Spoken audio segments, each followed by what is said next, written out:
out there. Yeah, Just like that, bam. Luis Matos back in our lives. Giants getting one in Atlanta is like a sweep. Oh, it's Honestly, huge. It's like a sweep. It's huge. Just get that win I on couldn't Sunday. believe they got one. A miracle. No, after watching them lose on Saturday, after Logan Webb's performance, I didn't think there was any chance for at least one win. I didn't either, to be honest. Sweaty, and the Braves out there doing their thing. Get me out of here, Hey, man, they almost won too. They showed some fight. They did, Friday and Saturday. And we could say, thank God that Braves series is over. Now they just got to face them again next Friday. Here comes our guy, Kyle. And here comes the Phillies, and here comes Kyle Harrison. Tuesday, baby. You want to talk about the youth movement? Here it is. I do. Kyle Harrison making his MLB debut tomorrow Tuesdays afternoon with Kyle. in Philadelphia. Yeah, Tuesdays are usually smooth days with Dwayne Kuiper. Now it's a Kyle Harrison day. We'll talk to Kuiper tomorrow. We'll talk to Mike Krukow today, and we'll get you ready for that Kyle Harrison debut. And, of course, recap everything you need to know about the 49ers' Week 2 preseason comeback win against Russell Wilson and the Denver Broncos. You are listening to KNBR AM and FM in San Francisco, the sports leader, a Cumulus Media station, and the Murph and Mac Show starts right now.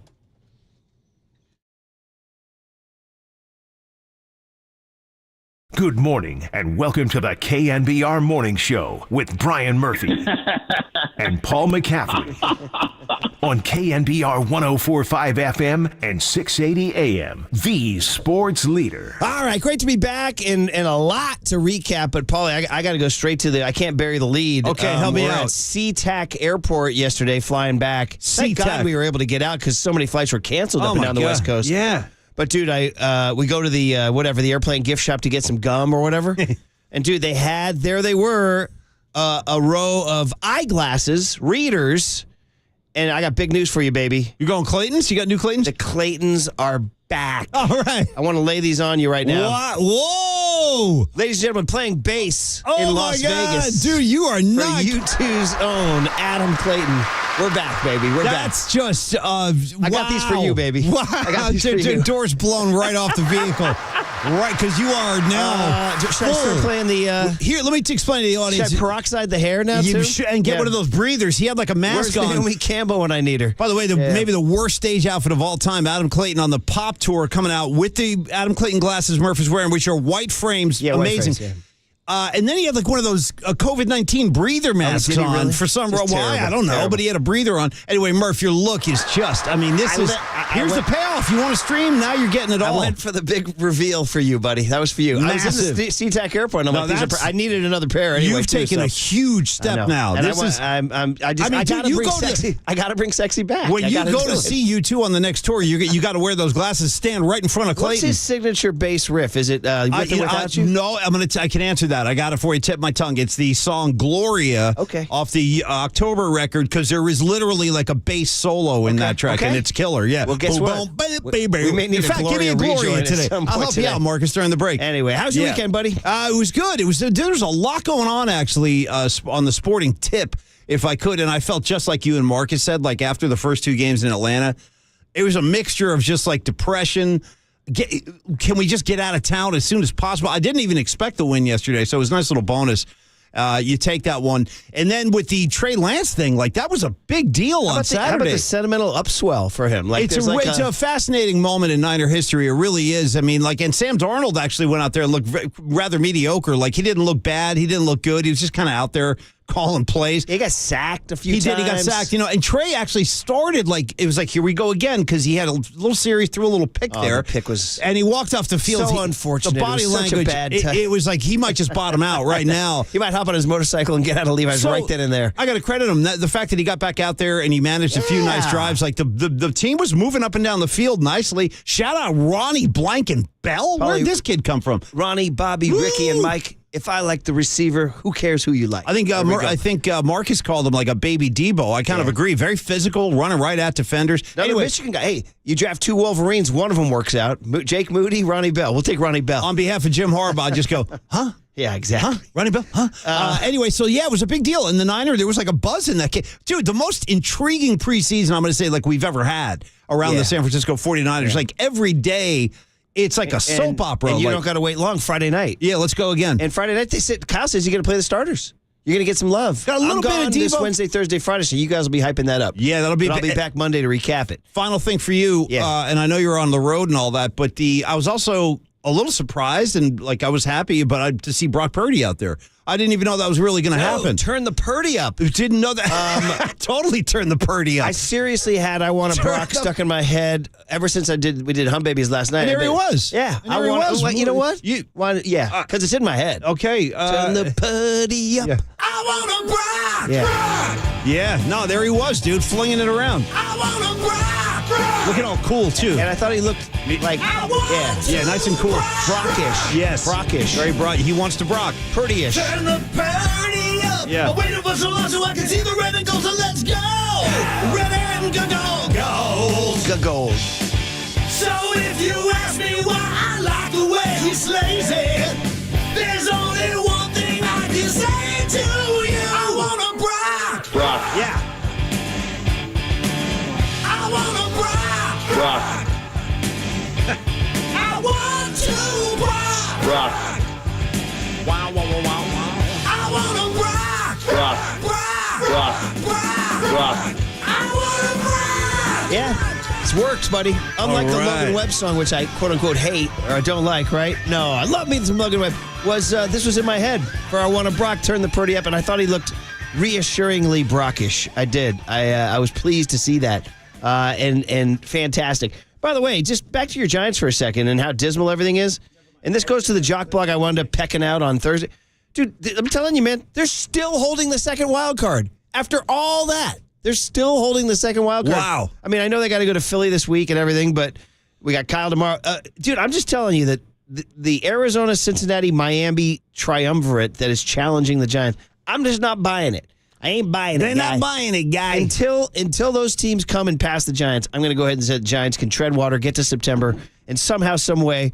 Here's my hot take on You're very August optimistic. 21. Yeah, Well, you're no, very it's positive. It's not optimism. I don't want this in any way to endorse Gabe's T-shirt. Gabe getting Bro, throw a suspended. jersey on for me. Can you do that? The Can you spare throw a jersey on? parts that Farhan assembled. I don't want to say that this is like optimism, I'm just telling you, I think they're going to survive because I just think the NL is that watered down. That's it. And I think that's actually part of the problem is I think Farhan knows the NL is that watered down. So all he has to do is just scrape by with 84, 85 wins, and you'll get in. Now, they might not. Maybe they will totally collapse. Maybe Diamondbacks will chase them and pass them by. Maybe Cincinnati or Miami will catch fire. But I just see Cincinnati and Miami going in reverse, and I see the Giants just stalling out. And stalling out might be enough. Stalling out might be enough. So, anyway, I was up in Seattle, Paulie. Here I were Saturday night. Back to the hotel room. What do you do in the hotel room? You throw on the hotel TV. Okay, what do you, yeah. And here she was, our great pal Kate Scott, calling the Seahawks game. Holy cow. So I was in her town. Wait, on TV or radio? Yeah, TV. Holy Yeah, smokes. threw on the that's Cowboys so- Seahawks game. Wow. And there she was. And I was thinking, our hotel was like only a few blocks from the stadium. yeah. I was like, oh, look, Kate and I are only a few blocks away. She sounded great, but I got to say, her enthusiastically calling That's the Seahawks thing. ball. I know. It's like a what? That's like And a. I got to just tell you this, Wow. Paulie. Go ahead. I just got to tell you, man. They did the mid-game interview. There he was, chomping his gum. Oh, no, man. The guys are playing great. Everyone's looking great out there. Well, I love the energy of the guys flying around. And dude, this He's thing, like 98, by the way. He's old as hell. Pete Carroll. and the energy is he off the looks chart. like Marv. If Marv Levy went to like a wellness retreat. Well, like, you know what I mean? So you it's know, like he's got the Levy age, but he's got the you're right. No, he's tan, got the nice hair the going, hair. the energy. Some of these guys, like some of these 70-something-year-old guys that they're moving in now, they behave as if they're 45. And I'll give you the short list. Like I go Jagger, I go Springsteen, and then I'm going to go Pete Carroll. As far as just Does that include the Prez too? The president. he doesn't quite have that same kind of spry. He doesn't. Yeah, no, not that. He doesn't have that same kind of. That, He's not doing the Pete Carroll gumshoe. But I'm just going I to think tell if you he this. chews gum too, he could lose a denture grip. Like he's like some of his teeth could come out. Just oddly enough, the most hype preseason game of all time. We're walking around downtown Seattle, man. Cowboys fans everywhere. Seahawks fans everywhere. We took a ferry that day to spread the ashes. And there were Cowboy Seahawks fans. You just said Cowboy we went all the way fans out to everywhere. Bremerton. We get to Bremerton. I see Zeke Elliott. I'm seeing Dak Prescott. I'm seeing the Cowboy fans lined up 100 deep to get on the ferry. that's objectionable. In Bremerton, Washington, Polly. Well, that's the thing. Yeah. So geographically speaking, like once you get up to Seattle, you're kind of on the edge of the earth of like the U.S. and all that. Like what else is up there? Yeah. Canada. Yeah, I'm yeah, scared yeah, of Canada. I'm not going up there. So it's like if you go all the way up to Seattle, you figure like now I've put enough miles between me and like the nearest cowboy honk. Yeah. And now I got these guys parading around Exactly. Seattle. Like that upsets me. Yeah. We Like, I also don't, determined- and it's a preseason is a game. Cowboy Seahawks game the ultimate Niner nightmare? It's up there. Yeah, well, yeah, it's mixing the New York Giants too, and then you got then I'm breaking out in a rash. Anyway, it was exciting. Hey, let's put the stamp on the win. Thank you, 'Cause man. They got Let's- one, man. let's. They squeaked one out the day that Webb and Cobb don't go. They They go bullpen like crazy. The winning rally features no hits, 2 walks, and 2 hit batsmen. No hits on that one. We overcome a bizarre Pat Bailey throwing error. Yeah, shout out to Wilmer Flores getting plunked there. Like you said, he screamed so loud you could hear it like plain as day in my living room. Ah! Like when he got drilled. Did anybody catch that on the TV broadcast? It was loud as hell. We were at the airport watching on the phone. So actually, the only time I've heard a scream that could rival that one was here's Wilmer Flores getting plunked. What was that, the 8th yesterday when he got hit? 8th, yeah. Okay, here's one. Ninth, here's one we're in the 9th. That's how loud it was. Yeah, it's like, damn. Really felt that one. I'm sorry, the Tyro Strada plunking was a little scary. Here we go now with this Now guy. we have to. I know. Now we have to worry about his hand. But hey, let's call it in, baby. Ty Kai Correa calling Rob Manfred. Manfred goes, "You got to be kidding me! You're playing the Braves. You guys got one?" He said, "That's right, suit. Put it in the book. San Francisco Giants 4, Atlanta Braves 3." Oh, it's all good, baby. It's all good. Beautiful baseball. Beautiful baseball. The Giants. Fun. This is some kind of good. This is unbelievable. Runs are cool, man. Enthusiastic fire emojis. Fun. And can we keep it going here, buddy? Because they left the yard Fun. yesterday. And how about this kid? Totally. They call this kid up on like a Sunday morning because, dude, Crawford goes to the IL. And Luis Matos, number 2. Bombs away. And then, dude, just the guy, I continue to advocate for a top 15 MVP finish for this guy, Wilmer Flores, number 17. Bombs away. All right, so there you go. All right, exciting weekend. Pretty darn good. And that's it. Now, by the way, you got football now every weekend till the end of time. Here we go. Till the end of time, Until all right? February, literally. You got the Giants in Philadelphia today. You got Kyle Harrison debuting Murph's got new tomorrow. Claytons. I want to got get my new Claytons. Marcus's reaction. They're already getting negative reviews on the text line. Oh, no, come on, man. I got these half for a bit and also Oh, this half is- because the lenses are perfect for me. But I'll mix and match as the days go on. I like this, though, because this is We're how not gonna Murph, keep the same look This going. is how he makes his statement. Like We're gonna keep you guys off This balance. is how he does it, man. I'm going to keep you guys off totally. balance. Hey, man, it's Monday. That means it's Hums and Bums Day. Yeah. And that means Waterboy has a guest list on the other side. Okay. Monday morning, Murph and Max Style on KNBR 104.5 and 680, the sports leader. I love it. I want a Brock.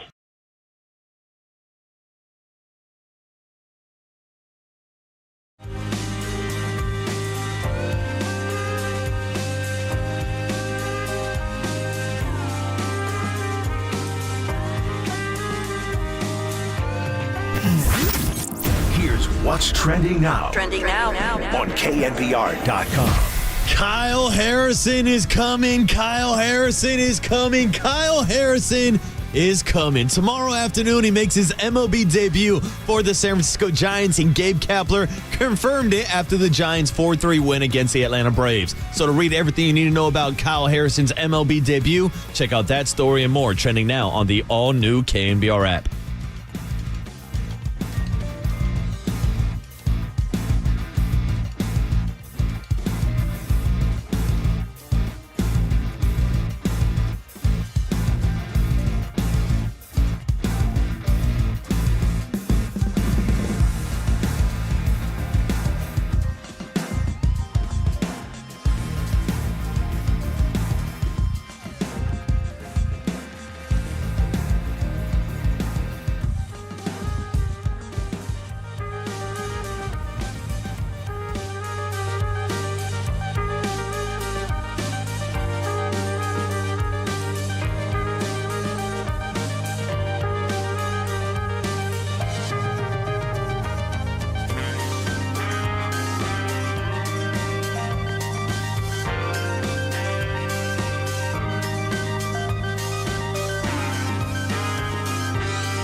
Now, time for the Protect Your Assets with David Hollander Business and Technology Report.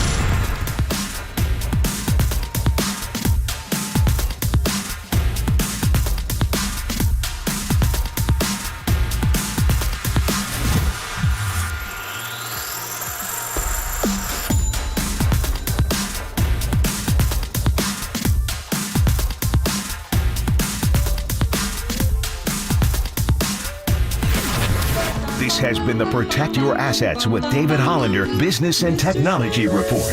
Do you want to pay less taxes this year? Learn more. Listen to David's show every Saturday morning on KNBR or call 1-866-PROTECT. Follow the leader on Twitter at KNBR. For once again, we are the sports leader. KNBR 1045 and 680. Fake the give right and rolling left. Firing out to Deebo Samuel at the 40, the 45-50, into Denver territory at the 45-yard line. And Deebo Samuel had such a great physical reshaping in the offseason. Dante looked excellent. 2nd and 1 from the Denver 10. Darnold throwing out in the flat. Jack Coletto at the 5, the 3, the 2. Touchdown, 49ers! Sam Darnold to Jack Coletto. First and 10 of the Denver 22. Lance looking into the end zone. Caught for the touchdown! Trey Lance and Cameron Latu. So Trey Lance heated up the fastball on multiple completions on the drive. The Niners are in the end zone. The rookie from Alabama's got the TD. Great to hear Bob Fitzgerald on these radio calls as he's warming up, loosening up the vocal cords for that Warriors season that starts in just 2 months. I saw Steph was in Baltimore for some reason doing some Under Armour promo stuff, but Warriors doing their things. Fitz doing his thing with Dante Whitner and Keena Turner. You had Papa and Ryan on the TV. Just the little bits that I got because I only watched chunks of it, dude. Yeah. Just Timmy Ryan, man. Oh no, another one. Ronnie, ball out. Oh no, when Ronnie Bell. There was another one. There was another like one of the. I think it was during one of the Trey drives where he had a little dump pass to Ronnie Bell, and Tim Ryan just goes, "Oh, look at that." Oh, look at that. I mean, fantastic. And I want more, Tim. If you're listening, give me more of that. Yeah, it's exciting, man, and fun for him to do it. Marcus, the Waterboy Boucher, was there. He's our boots on the ground. You're our dude.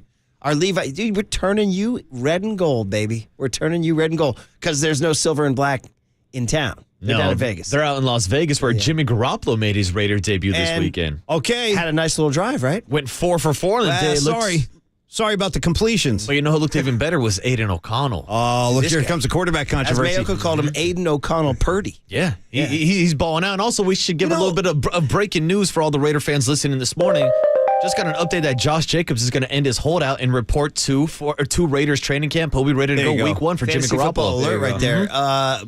The least appreciated position in all of sports. There's one guy who's ended his holdout. Yeah. Well, Nicky's still out there somewhere. But I trust Nicky's doing all Nicky things. He's putting weights up. He's eating his protein shakes or whatever he's doing with that crazy diet he's on. Hey, Nick Bosa. He's dating him in the building. You want him in the building. I would like that. I'm not going to lie. Well, you guys will have Lynch on Friday. Yeah, we'll Hold his grill feet him to the fire. We're going to grill his ass. What's going on, Lynch? Yeah. Where is it? Yeah, hey, where's Johnny. Nicky? Yeah. We got to ask him about Moody, too, missing PATs. Not instilling confidence. Once again, hated the pick when it happened. Still don't like it. Nothing personal against Jake Moody. I gotta knock Lynch and the boys for taking him in the 3rd round. He has a huge leg. Who did he say that Mitch about? Wisnowski, who didn't have a couple good. That's right. Wisnowski's been good. He's been good. Well, Murph, what about Wisnowski's look? He's a good-looking punter. He's got the hair going and stuff. Yeah, I like his look. So. By the way, at this point in time, so you're at the status where you want to keep Trey Lance? You got to keep him? Keep Trey Lance. I want to keep all 3, actually. I do. I want to keep them all. It's a loaded room. I don't want to. And let's keep it that way. We know what can happen. We've seen the worst-case scenario. It's not pretty. So much talent in one room. What do you give me for the Niners quarterback room and Mac, Boucher, and Murphy? All right? You know 10? What I mean? So How about a 10 out of 10, Murph. Even though I think the edge to the talent might go which towards one of us. us is Brock? Which one of us is Darnold? And which one of us is Trey? I'll be Trey. I want to be the malign guy. High profile. I want to be. You're the top 3 draft. I want to be Trey. I should be the lightning rod. Let me be that guy. I'm the one with the torn UCL. Me and Brock Purdy on the same page. And By the way, I'm the boring 2 guy. Purdy. Shout out to the seldom Darnold. Well, I was talking about Wisniewski's look. Let's talk about the seldom discussed Trey Lance hair look. He's got a fascinating look. You got curls going one way. Yeah. I'm kind of bald, but there's some more hair over there. Yeah. Like, it's nuts. It's like a whole scene. I've always had issues with the hair. I don't know what's going on. Just maybe whack it all off. I don't know. Well, he's big like Patrick Bailey with the headband now, too. He's as got to well. go headband. But he's kind of got to hide that hairline. Yeah, he's got a wacky looking scene. Because he's got clumps. There's like clumps going on. Anyway. So how many people were? It said 50,000 at the stadium. Were there empty seats? Oh, there were some empty seats for sure. empty seats. It wasn't sold out. So we were in Seattle and we saw those fans everywhere. And how was Seattle, by the way? Just the whole like town. well, how was unfortunately, the wildfire smoke is in from Canada. So we had that. Now, which fires? I can't keep up with the disasters. Which fires are we talking about? Like, there's some Canada ones on the western part of Canada is burning. Enough is blowing enough. down. Mother Earth, take and it those easy. things are just raging out in the middle of nowhere too. So I don't even know when they're going to stop. But anyway, the point is, that I got to tell you, that it's that now you know it.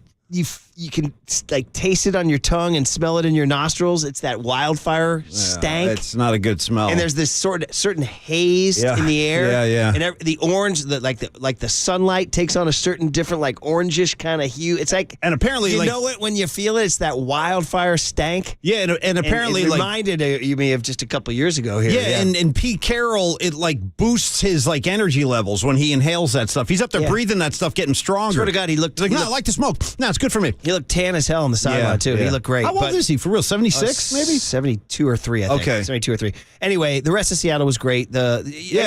Space Needle, what do you give me? I mean, go to I've the top. been up there. Yeah, it's awesome. Go to the top of the Space Needle. Yeah. Enjoy the hell out of it. Did you go up? Yeah. We did the Space Needle. Did kids like that? Oh, yeah, they loved it. And then the ferry. You did those their ferry system blows ours out of the water. Ours look like these little runty, tiny little ferries that look like little bathtub boats compared to their gigantic ferries do look pretty cool. ferries. I hear you. They got the ferry. Well, they're car ferries. They hold like hundreds of cars. cars. Your rig right on there. Whereas these little ones going from Larkspur to San Francisco are like little dinghies. Remember tripping me out? Remember that movie? It was like a mid-'90s, I want to say. It was another one. It was called Disclosure. It had Demi Moore and Michael Douglas. I do recall It's like this that. intrigue, Yes, like corporate intrigue. It wasn't well, that Seattle, whole wasn't thing. it? Yep. Yes, and the that's reason I right. bring that up is because that's when I got turned on to that whole. I had never seen anything like that in New Jersey. I'll tell you that. But they were like in that movie. He drives, I think, his car onto that ferry. Yeah. And they're having coffees and they're smoking butts. They're hanging out like on their way to work. I'm like, there's a whole world on those ferries. Like that's a cool commute right there. You're hanging out. Your rig is on a boat. Like fabulous. Wow, that's kind of cool. Yeah, it was really nice. Just to give you guys a little personal note here, as we spread her ashes, you have to fill out like a form with the people so they know you're doing it, and it's got to be like permitted. But we stopped on the ferry. We did it outside of her home on Rich Passage, and the guy blew the. We didn't know this, but the captain blew the horn. Did it 5 times for her? Was it actually kind of poignant? Believe it or not. What is it? Did it a designer horn? No, dude. Talking about Candace's mom. All right, I'm bro. sorry. I'm sorry. Give me 5 push-ups on that one, man. All right, let's change the subject. On we go. Waterboy Giants get 1 out of 3. Nice. Hey. Guaranteed sweep, right? And they get 1, that's fine. I mean, we'll take it. And again, the National League is so weak and so watered down. Listen, again, this is not an endorsement of their lineup. This is not an endorsement of what Farhan and Gabe are putting together. It's still bumming everybody out. Their lack of star power, their lack of starting pitching. Lack of jerseys on the skipper. Their lack of hitting. He don't wear a game jersey. Other than Wilmer Flores. Got a T-shirt on now. But I just feel like they're just got to tread water through this little stretch of schedule. Come out on the other side in September and see where you are. You know what the problem is? It's been a pretty prolonged stretch of like pretty bad baseball that they're involved in right now. Like, I don't know the numbers, but I think there's something like 4 and 10. There it is. Yeah. It's not. So listen, remember the famous 25-game stretch now that our buddy on the bullpen says they'll go 9-16 and fall out of the race. Oh yeah. I got 2 reactions to that. Number 1, the mystery guy. 9-16 might not get you out of the race. He might still be like a game out or even. And the other thing is that they are now, let's see, in that stretch, they went 1-2 against Texas, 1-2 against Tampa Bay, 1-2 against Atlanta. So they're 3-6 on the stretch so far. And he said 9-16. Oh no, and we also included the.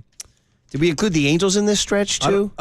Anyway, 4-9. Anyway, the point is they need to go 5-7 in their next 12 to go 9-16. They could easily go 5-7 in their next 12. I want to know who this mystery guy was with the hot Giant takes. Well, I don't want to compromise his integrity. Well, this debate that Murph and I are having, this back and forth, is brought to you by Redwood Credit Union. You can start earning cash back on your everyday spending with a Redwood Credit Union free checking account. There are no monthly fees, No minimum balance, and your debit card earns cashback, travel, and more. Get started at redwoodcu.org/free checking, federally insured by NCUA. Okay, well, we got that. We got the Giants, we got the Niners, and we got the guest list coming our way on a Monday morning, 8/21/23. What am I? Yeah. Horn time. Is it, well, we should tell everybody that Triple E is out. Oh, yeah. Today. He's in New York City. Where you see? But the rapper formerly known as Lil Tony is now Young Tony, more likable Tony. Yeah, I like this kid. Yeah, that's right. Likeable Tony, his new handle. He did it too. Yeah. He did it too. He got the guest list up there, Waterboy. So I'm going to hold that up in honor of likable Tony. Kruk looking good in his Giants union. How about that? Young Tony with some photos on the guest list as well. And of course, the guest list on a Monday morning starts with your Homes and Bums, 6:50 this morning, recapping everything you need to know about the weekend before your week starts, Murph. Yeah, this is what we do. 6:50, the Monday tradition. Humps and Bums, 6:50 this morning, and then your Monday Power Hour kicks off. Mike Krukow, 7:35, talking about the upcoming Kyle Harrison debut. Yeah, the Harrison debut is really, really exciting. It'd be a little more exciting if we knew he was going to go more than 3 innings. Is it weird that his first MLB start is going to be in Philly? Yeah. As opposed to being here, like with its own crowd and all that? It is weird. That's a little tough. Desperate times. Yeah, hot weather, unruly fan base. Yeah. Good luck. Yeah, no pressure. Yeah, we'll talk to Mike all about Kyle Harrison and the Giants wrapping up their weekend series in Atlanta. Then we'll get into the big hit, the cooler of content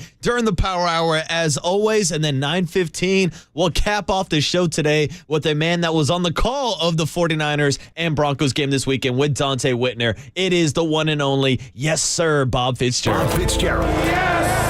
And okay, you don't got to twist my arm. Okay, sorry, thanks, Murph. But he's strange. Yeah. So strange. Must be the season of the Fits. Must be the season of the Fits. Yeah.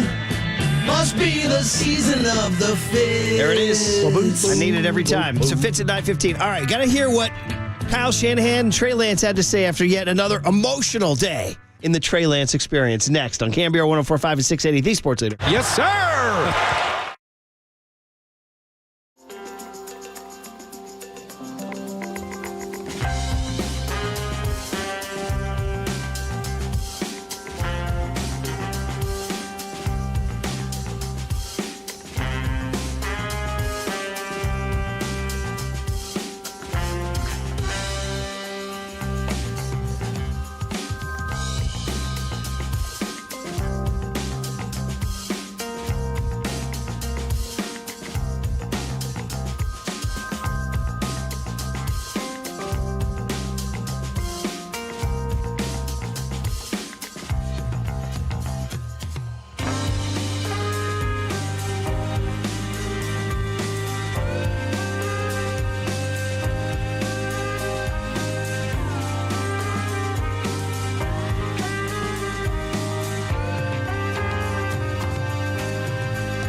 So here.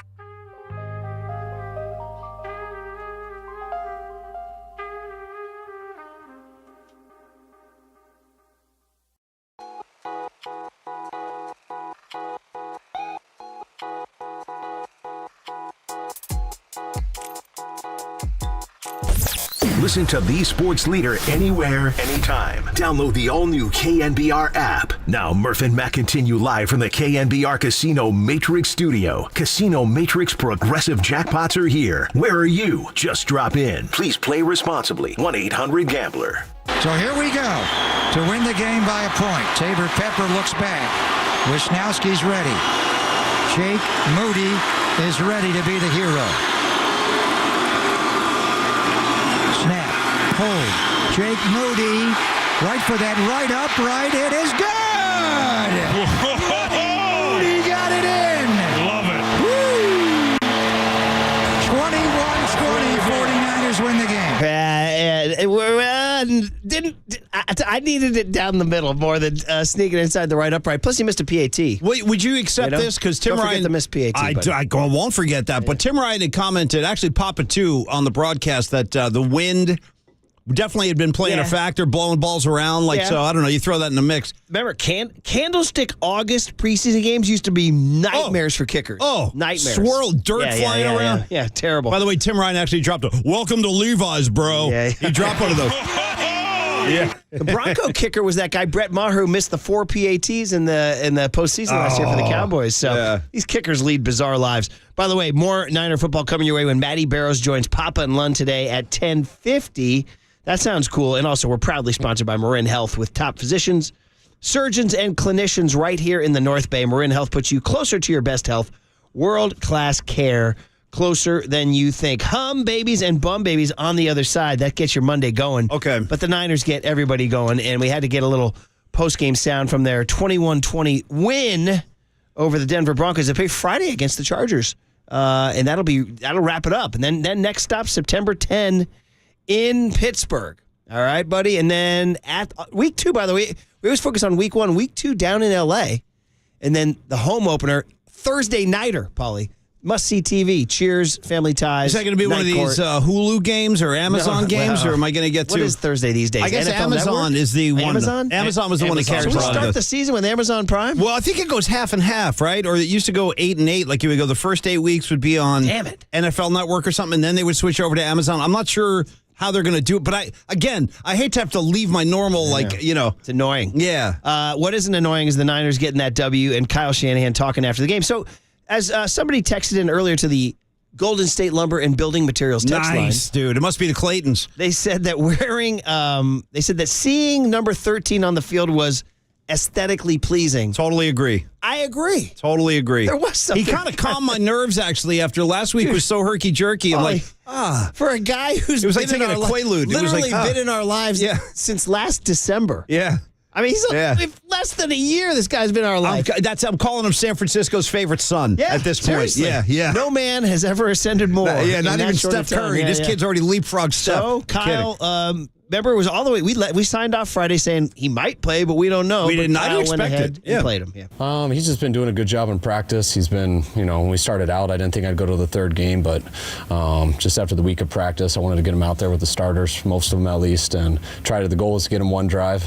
I told him if we went 3 and out, I wasn't sure what I would do, but I was glad they got a long one. It was that first pass, wasn't it? Rolling left and just dumping it to Debo, and then Debo doing his thing. You're like, oh, the Niners are back. Oh, that's the 49ers. I recognize them. So asked, what did he think? Threw 5 passes, completed 4, took a sack, scrambled, couldn't punch it in. What'd you think? I thought he did real good. I mean, all the plays that he had, he made, and I don't think he had a bad one. On that sack, that wasn't, we busted a protection, and we'll see if he could have done anything about it and got rid of it. You always try your hardest to get rid of it, because once you get sacked there, it's tough to score, but it don't look like there was much you could do live. Yeah, I agree. That was one of those busted.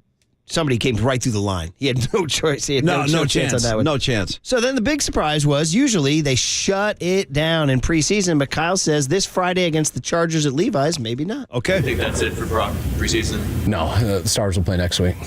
Yeah, how about that? What did he say? The starters will play? Okay, next cool, week. cool. So there you go, man. You guys get a little action on Friday night. One more from Shanahan on number 5. Trey Lance, who went, by the way, just to get you the numbers, officially 12 of 18 for 173. Not bad. No, not bad at all. He had that pick, but it was unfortunate. Yeah. A tip, a jump, a dive. And I was encouraged that he was able to put it behind him and then go out there and play pretty good football. Like, it didn't affect what was ahead of him. So here's Kyle.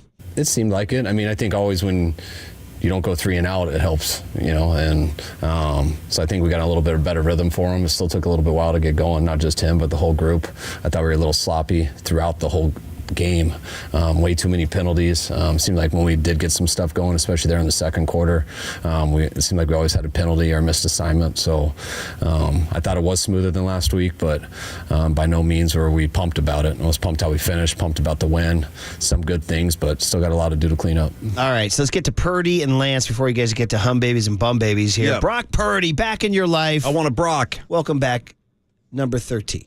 Yeah, no, it was felt really good just to be out there with the guys in a game environment. Obviously, just get the nerves out a little bit. Just the build up to a game and everything, and then being able to get an early completion to Debo and get things rolling. So it felt really good. Be able to get out there, drive, and honestly, just be in a game environment, like I said. So yeah, I'm excited about it. Waterboy, you've talked about this because you had the Tommy John. Like, 20 years ago, a UCL, you're not back in 6 months, right? 10 years ago, 10 Murph. years ago. 5 years ago, 5 years before ago. this internal brace surgery Yeah. popped up. Yeah, we were looking at a situation where I remember last year thinking like, damn, we might be without Brock Purdy for an entire year, Murph. Maybe even longer than that. January 29, August 19. Pretty amazing. Yeah. Pretty amazing. Medically. 6.5 months. And for the own rehab that he must have done, too, to get himself ready to play. Like, I credit the doctors. I also credit Brock. But again, like we said, just seeing him out there was kind of reassuring because there is so many questions about the number 2 and who's that going to be and why should it be the one that he's going to choose. I got this S. But let's be honest about this. Like, so the first week it was pretty obvious. Like, wow, Trey Lance, he's not ready to go.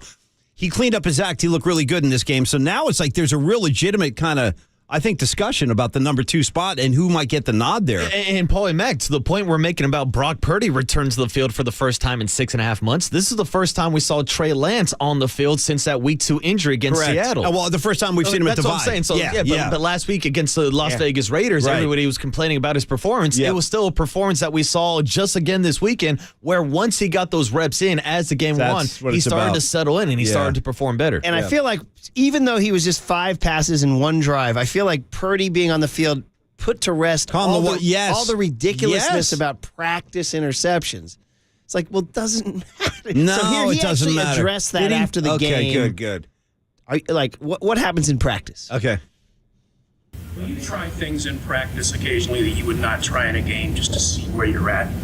Yeah, honestly, I'd say so. With this whole process with my arm and stuff coming back, there's times, where, you get into an 11-on-11 situation and there's tight windows and stuff and you're looking off guys and you want to see, all right, can I, fit this in there or not? And so, I feel like I've tried that out a little bit, all throughout camp. And so, you watch the film, you learn from it, and it's something that you come out the next day and be like, all right, I can do this or I can't, So, it's a good time to try stuff out. So there it is, one example of practice interceptions. And then they asked him, do you know that people are tracking your interceptions here? Yeah, I mean, for myself, obviously, I take pride in, not turning the ball over, yes. That's huge as a quarterback, to be able to make smart decisions every single snap, every single play. So it's not like I'm just going out there throwing stuff up and saying, all right, I'm trying stuff out. It's nothing like that. I'm a competitor. I want to be able to, rip the ball. Obviously, coming off an injury, sort of seeing where I'm at with some throws and stuff, that's a thing. But outside of that, it's practice, for a reason. And obviously I'm trying to find that edge and that little chip every single day. And so, I just keep working at my craft and go about it that way. But, to make a big deal about, interceptions and stuff at practice and whatnot, like, I don't know. If you get tied up in that and wrapped up in that, I feel like it's for nothing in a sense. Like, what matters is game days on Sundays and being in the moment, making the right decision when, you're in real situational football and stuff. So, but you can work on that at practice. So. Damn. So good to hear him, isn't it, Comprehensive man? answer from Brock Purdy. By the way, he's saying basically the phrase is not probably any given practice, right? No, it ain't ever given practice at all. And that's not the name of the Oliver Stone movie either. Any given workout. Yeah. Any given drill. Right? Yeah. Let's get one Any given Trey Lance scrimmage. about getting out there. Yeah. Number 5, and he leads the touchdown drive, like and then that. he leads the field goal drive, and he's learning. Here he is. Yeah, I feel like every time I step on the field, I learn so much. I get so much better from every rep, whether it's practice, games, or whatever. Just seeing as many pictures as I can and continuing to get as many reps as I can with these guys. There he is, the sweet sounds. Oh, one last one, too. Let's squeeze this one in, because he talked about Ronnie Bell. That's my boy. Ronnie Bell played his ass off. I can't shake the fact that the kid from Belle Biv DeVoe is named Ricky Bell. You know it's in what? my head every time. It just occurred to me while you were doing that. It took me a little while. I needed more coffee. Nice. Nice. Well, Ronnie, Bobby, Ricky, and Mike. Very good. But it is Ricky Bell, not Ronnie Bell, but it was Ronnie DeVoe. Anyway, the point is he could have fit in with those guys. Yeah, he could have been like a cousin. Yeah. So maybe your tribute song to him should be a Belle Biv DeVoe. Maybe it is. Right? Maybe it will be. Anyway, here he is, Trey Lance on Ronnie Bell. He's been making plays, super fun, and he does it in practice every single day. So not surprising for any of the guys to see in the locker room, or shouldn't be surprising for anyone that sees him day to day. He comes in and does a great job. He's been really fun. And guys, Ray McLeod hurt, and sadly Danny Gray got hurt. There's a path right to that 53-man roster for this kid, Ronnie Bell. Yeah. So, there you go. Well, he's earned it. We got to get you guys that sound from post-game. Let's go. But now we turn to the hums and the bums. They're applauding. They're Your ready. Monday morning tradition. Your Monday morning work week starts next with Hums and Bums on the Sports Leader. San Ramon, shout out to you for supporting KNBR, San Ramon's sports leader.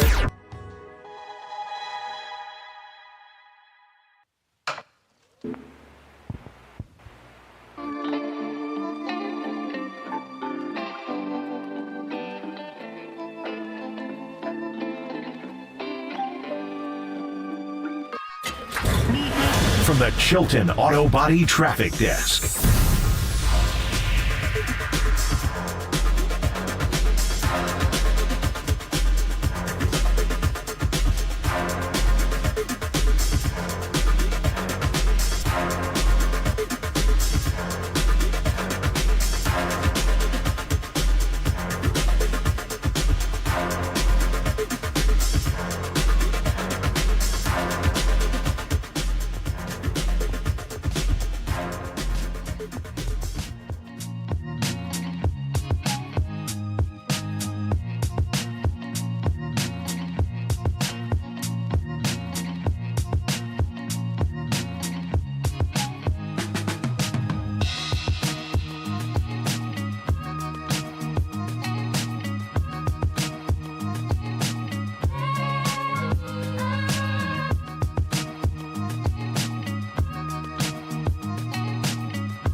Amazing, huh?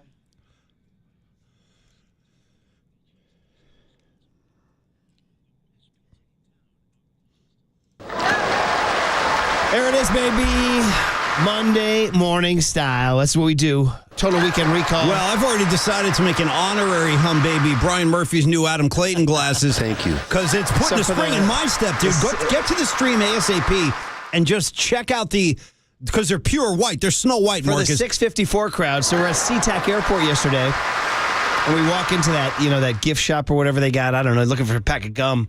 And, dude, they're there. Peepers is my brand. Peepers, Paul. Peepers. Shout out to good people at Peepers. Peepers makes readers that are, quote-unquote, somewhat stylish and, quote-unquote, somewhat affordable. Yeah. And then they don't break, too. They're, like, kind of rubberized, so if you slam them down. Yeah. Oh, good. That helps. Gabe Kapler, walk out of the dugout and you slam them down. In his T-shirt.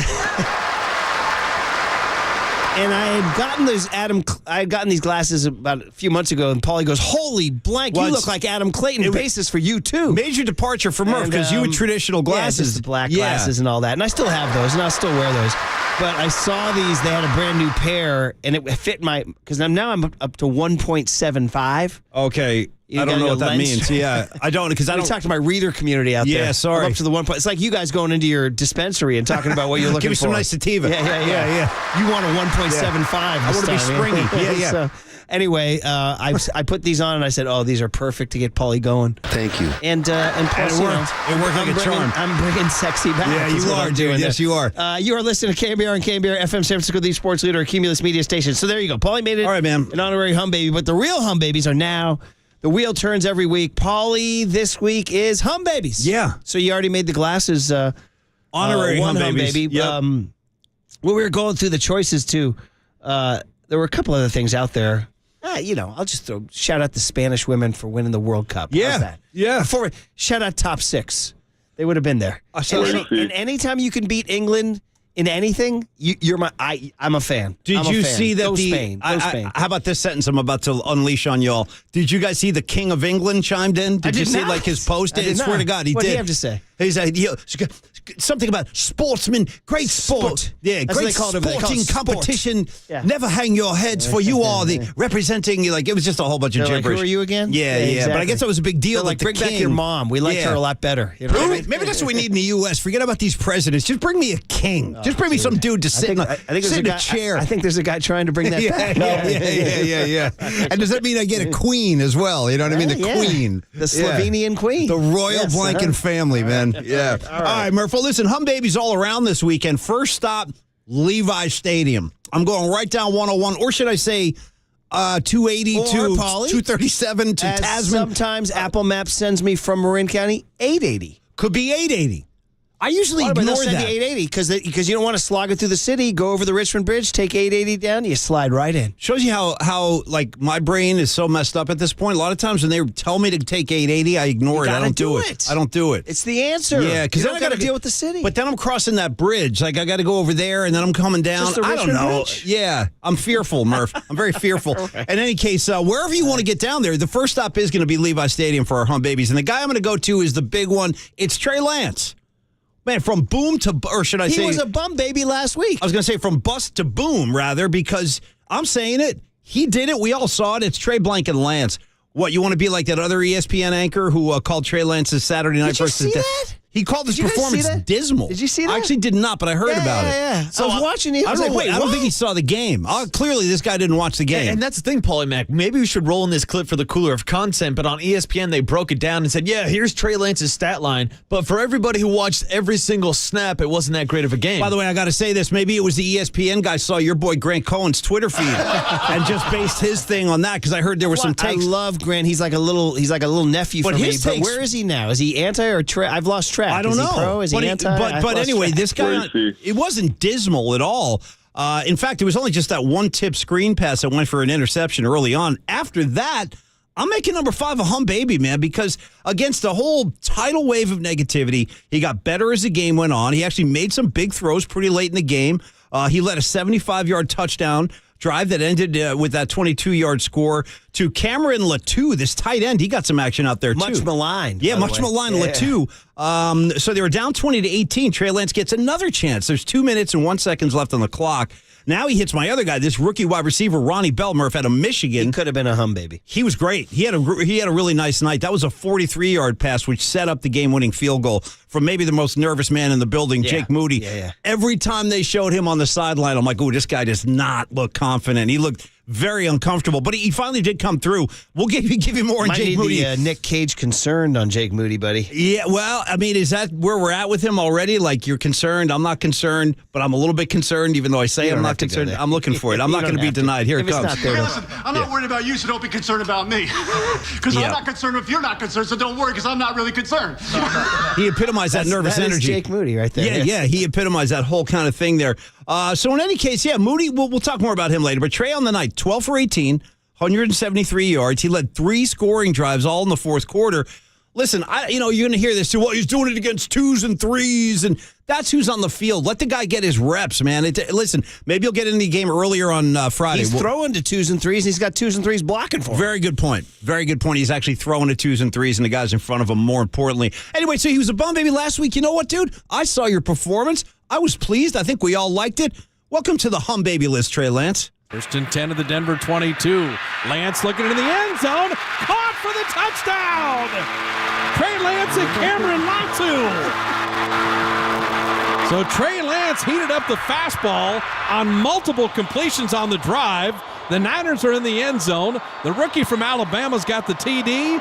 Fresh set of downs. Trey Lance stepping into the throw and out to the 45, and Ronnie Bell's gone.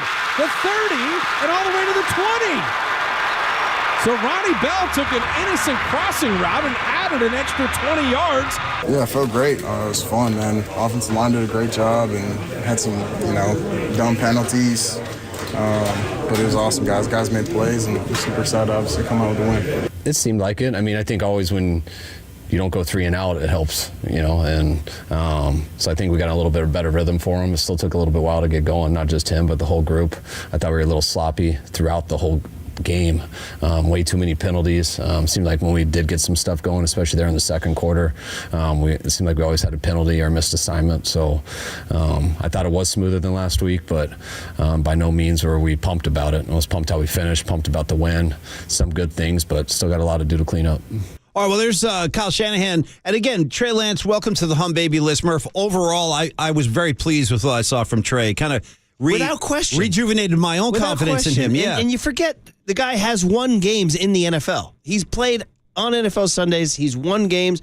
I mean, the negativity has been ridiculous, and the idea that they need to dump him or that he's a bust and all that stuff is just way too soon. Yeah. I'm still sticking with my keep all 3 take. Yeah, I like that too. I'm with you on that. Keep all 3, and you have a great room. And listen, injuries in the court. Freaking how we talk about this every week. How many guys go 17 games? None. Like none. Hardly right? any. You know what I mean? Hardly any. So I mean, and as great as Brock Purdy's elbow looked, it's still an elbow situation. So yeah, and for the Sam Darnold army, if there is one of those out there, he was good. He was 11 of 14, but it was kind of pedestrian. Like, he didn't make any big plays. He didn't really make any dramatic mistakes. He got sacked. I mean, he was just okay out there. But I thought Trey kind of popped. This was a big moment for Trey. Yeah, because it was. Honestly, if he had spun out and thrown like 3 picks or something and fumbled a snap, the and all drums that, would be beaten, dude. Yeah, this was big for him. It man. was. It was. And they go again Friday night, 7:00 against the Chargers at Levi's. Okay, and we get to see him again. Well, so, dude, let's move on to Hum Baby number 2. It's interesting. Same location. We're staying at Levi Stadium for this one. And this is the guy who started the game. Welcome back, Brock Purdy. I didn't even expect to see him necessarily, but there he was. Listen, we all want a Brock. That includes... I want a Brock. 49er coach Kyle Shanahan wanted to Brock. He did. So it was mildly surprising when he let the second-year QB take the first series of the game Saturday night. Murph, I'm not exaggerating when I say the very first snap of the game. I'm like, okay, now I feel better again. Now we're getting back to Niner ball. Like, he was so relaxed out there. Was that Brock or the sativa talking? Was a little. Actually, that was a hybrid indica that I was leaning on Saturday night. In any case, though, Murph, he looked good out there. So he was back, and it was surprising that he took the first series. But there he was, man. It was the second of 3 preseason games, 6.5 months after the tragic UCL injury. That was on January 29th back in Philly, obviously the title game, the NFC title game. Purdy comes trotting onto the field. Murphy hits Debo on a wide-open rollout, nice and smooth. And, hey, listen, it wasn't like he rewrote the history of the position or anything, but it was nice. 4 of 5, 65 yards, led a field goal drive, looked totally normal, very proficient, calm in the waters. Everybody take a deep breath with me. Always feels good to do that. Always expel all that oxygen. To breathe, right? Yeah, they say anytime you got to go make a speech or take a big at-bat, but maybe on the golf range. I preach breathing to the kids deep constantly. Breath. Yeah, big deep breath. Anyway, Brock Purdy, he's still Brock Purdy. Juszczyk in motion on first down from their own 29. Fake the give right and rolling left. Firing out to Deebo Samuel at the 40, the 45-50, into Denver territory at the 45-yard line. And Deebo Samuel had such a great physical reshaping in the offseason. Dante looked excellent. And Purdy out of the gun. Little screen pass to Deebo, looking for blocks at the 40, into Denver territory at the 35-31. And so just a couple quick flips to Deebo Samuel, and I can hear Kyle Shanahan say, get the ball to the playmaker. Niners in the Toyota red zone. 2nd and 7 from the Denver 18-yard line. Purdy out of the gun. Looking right quickly on a slant. Got Ayuk at the 10, at the 5, and all the way down to the 3-yard line. And Brandon Ayuk, who's had an amazing training camp, that time he and Brock Purdy on the same page right away. Yeah, no, it was felt really good just to be out there with the guys in a game environment. Obviously, just get the nerves out a little bit, just the build up to a game and everything, and then being able to, get an early completion to Deebo and get things rolling. So it felt really good, be able to get out there, drive, and honestly just be in a game, environment, like I said. So, yeah, I'm excited about it. All right, there he was, Murphy. He was out there making plays 4 or 5. Like we said, the nice little rollout to Deebo to get the party started, calming the waters. What was your reaction to seeing him out there? Exactly the same as you. Total Brock. I guess Brock Purdy is still Brock Purdy. Yeah, man. Right? You know what I mean? Yeah. After all that, I mean, 6.5 months. Is he going to be playing? Is his elbow? And that's exactly what he does. He's so proficient. Yeah. He makes the right reads. Nice and controlled. Processes. Yeah. He throws accurately. He processes, dude. They don't need him to do too much. I mean, it would have been awesome if they punched in a touchdown. But they tried to run one. They got the sack. I mean, as soon as he had the ball, the guy was right in his face. He had there was no nothing chance. he could do. No chance. He did scramble at one point, too, which was I should be honest. Goodness, I said this to my kid just to tick him off because he's a big Trey Lance fan. I said, Brock on that scramble might have looked better than Trey on scrambles. Like, he's an underrated scrambler. No, he didn't, Dad. What did you get pushback-wise on that one? He's like, he was freaking out because Darnold was playing deep into the third quarter. Why isn't he playing Trey? It's late in the third quarter. He gave Darnold a lot of time. But a lot of time out there. I was extremely pleased. I felt it was a hum baby-ish performance. And I'm ready. I'm glad. Unfortunately, I'm just kind of ticked. We got to wait 3 more weeks. Yeah. They're going to have the game Friday. Then you take that 2-week kind of siesta before they start playing football for the rest of your life. Yeah. And Tony, what's my guy? Joe Davis will be there, by the way, when they kick off. I promise you that much. Hey, time for one more hum baby. Am I going to go all Niners today? How's 2 or 3 sound? I gave you both quarterbacks. Now I'm going to move over to the Giants. Thank God they got one. I mean, Friday, Saturday, and things were not looking too good. I tuned in yesterday. The first thing I see is Gabe. He's not wearing his jersey again. He's got that weird T-shirt on. He's walking around in the dugout. That kind of bummed me out. Isn't there like some kind of... I know the NFL will crack you if you have like a sock out of place. Doesn't Major League Baseball have like any kind of dress code? Like, shouldn't the skipper have like his name on the... You want to wear a game jersey. That's a great question. When you get to the big leagues, the jersey is hanging in the locker. It's not like a T-shirt. I don't see Boch out there in a tee. Anyway, that kind of bummed me out too. But there was a saving grace out there. So everybody, how's this sound? Luis Matos, you're going to be a hum baby today. Yeah, we could have done Wilmer. Wilmer could have been a hum baby for a 17th, team-leading 17th home run. But Luis Matos, wait a minute now, wasn't he, Murph, just in AAA when we signed off on Friday? He was. Okay. But and he had kind of faded his way into AAA, too. He kind of faded back down. Excuse me. Pardon me. But then Brandon Crawford goes to the IL. Brandon Crawford. I know. This is, his third time now? Yeah. The third IL? I know. It's been kind of a tough go for the 36-year-old. Does it sound like it? I'm getting ahead of myself and getting off track here, but... Well, the body goes, man. I would say this... The body goes at a certain point. This is the swan song for him, isn't it? It could be. I mean, I think we're all thinking that. Yeah, anyway, it could be. Back to Matos. Well, anyway, so he goes on. So now Matos comes back. And, okay, so now it's Sunday morning in Atlanta. Here we go. Giants fly him down. They're going to host, or down to Hotlanta, rather. And they gave him the start yesterday in a sizzling, hot August Atlanta day. By the way, the kid goes deep. He hits a 425-foot home run at a 108 off the bat off Max Fried. Giants get the win 4-3, most importantly, over the league-leading Braves. It was nice to get the one. Murph said the one victory almost feels like a sweep. Did. Again, I feel you on that, too. I didn't expect it yesterday. That's why it felt good to me. But a huge swing of the bat for Matos. If he can somehow crank this thing up, help this struggling Giant offense, boy, that would be back. In the meantime, welcome back, Matos. You're a hum baby today. Matos was just sent down to AAA only 6 days ago. 2-2. He swings and drives one out to deep left field. Rosario going back. He's looking up. It is gone. Welcome back, Luis Matos. He belts one up over the 385 marker in deep left center. The second home run of the year at the big league level for Matos, and the Giants take a 1-0 lead. Yeah, no, that was great to see. And even I thought he actually had some good fight at bats against the righties once they came in the game.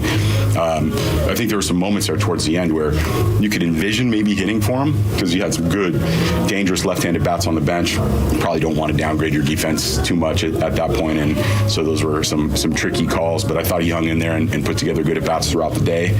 And we're going to need those from him, right? We're going to need to rely on guys all the way up and down the lineup to be the type of team that we want to be. All right, there's Gabe Kapler on Hum Baby. Luis Matos, he's just came back to the club. He had another hit. He had 2 yesterday. He did. That's right. He had the single up there, too. So the home run, the single, he's a Hum Baby. Threw in a couple of San Francisco 49ers as well. Your quarterbacks, Trey Lance, I thought looking real nice. And then Brock Purdy just back on the field was kind of reason to celebrate. Optimistic, upbeat Hum Baby. Man, on a Monday, you got the Claytons on. Why not? Hey, and Waterboy, because you follow this advanced stuff, Matos' contact was getting weak when they sent him down. And for him to hit it 108 off the bat. It was nice. It's solid for him to be, better exit velo. And that was the thing about Luis Matos. That was his whole calling card, is that he could square balls, hit for a high average. We kind of thought he was going to be what Wade Meckler's doing at the big league level. Good to see Luis Matos back in the lineup. By the way, our buddy Wade, as great as he is, I see that yesterday. What was it? Or was it...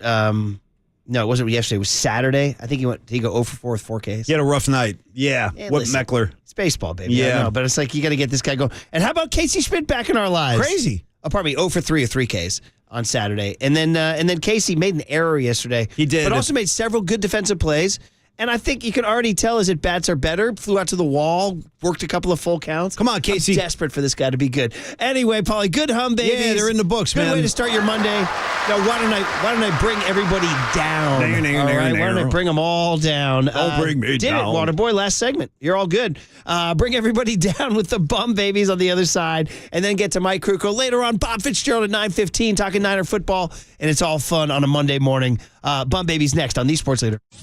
Mountain View, shout out to you for supporting KNBR, Mountain View's sports leader.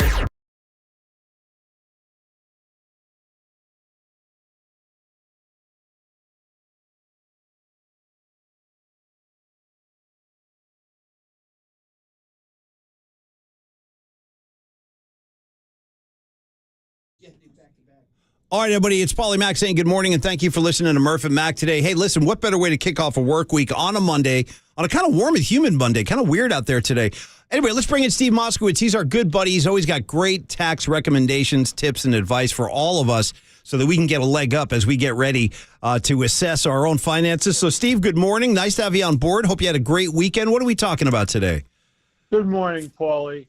And I want your listeners to have a great day. And I want to talk to all the employers out there that employed people during 2020 and 21. The federal government is giving away up to $26,000 for every employee that you had that qualified. We're seeing so much money come into clients' bank accounts. And if you are saying, hey, wait a minute, your CPA said you didn't qualify because your gross revenue didn't go down enough. That's only one of two methods. A lot of CPAs are not looking at the other method because it's not math. It requires analysis. This is what we do as tax attorneys.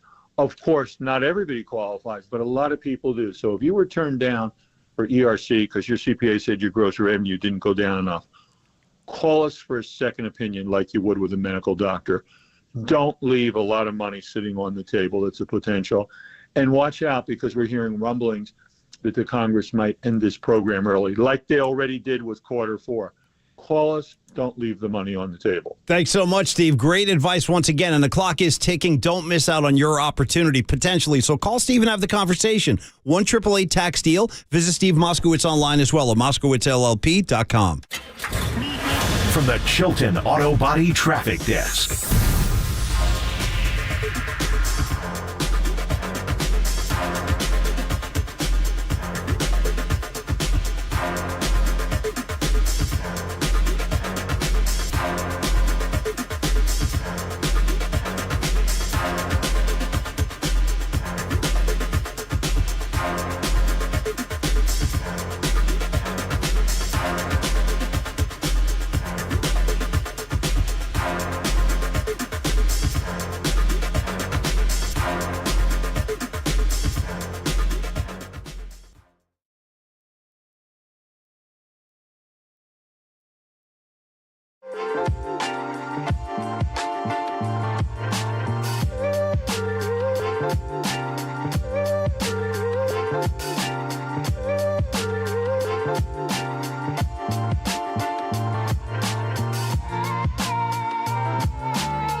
Now, time for the Protect Your Assets with David Hollander Business and Technology Report.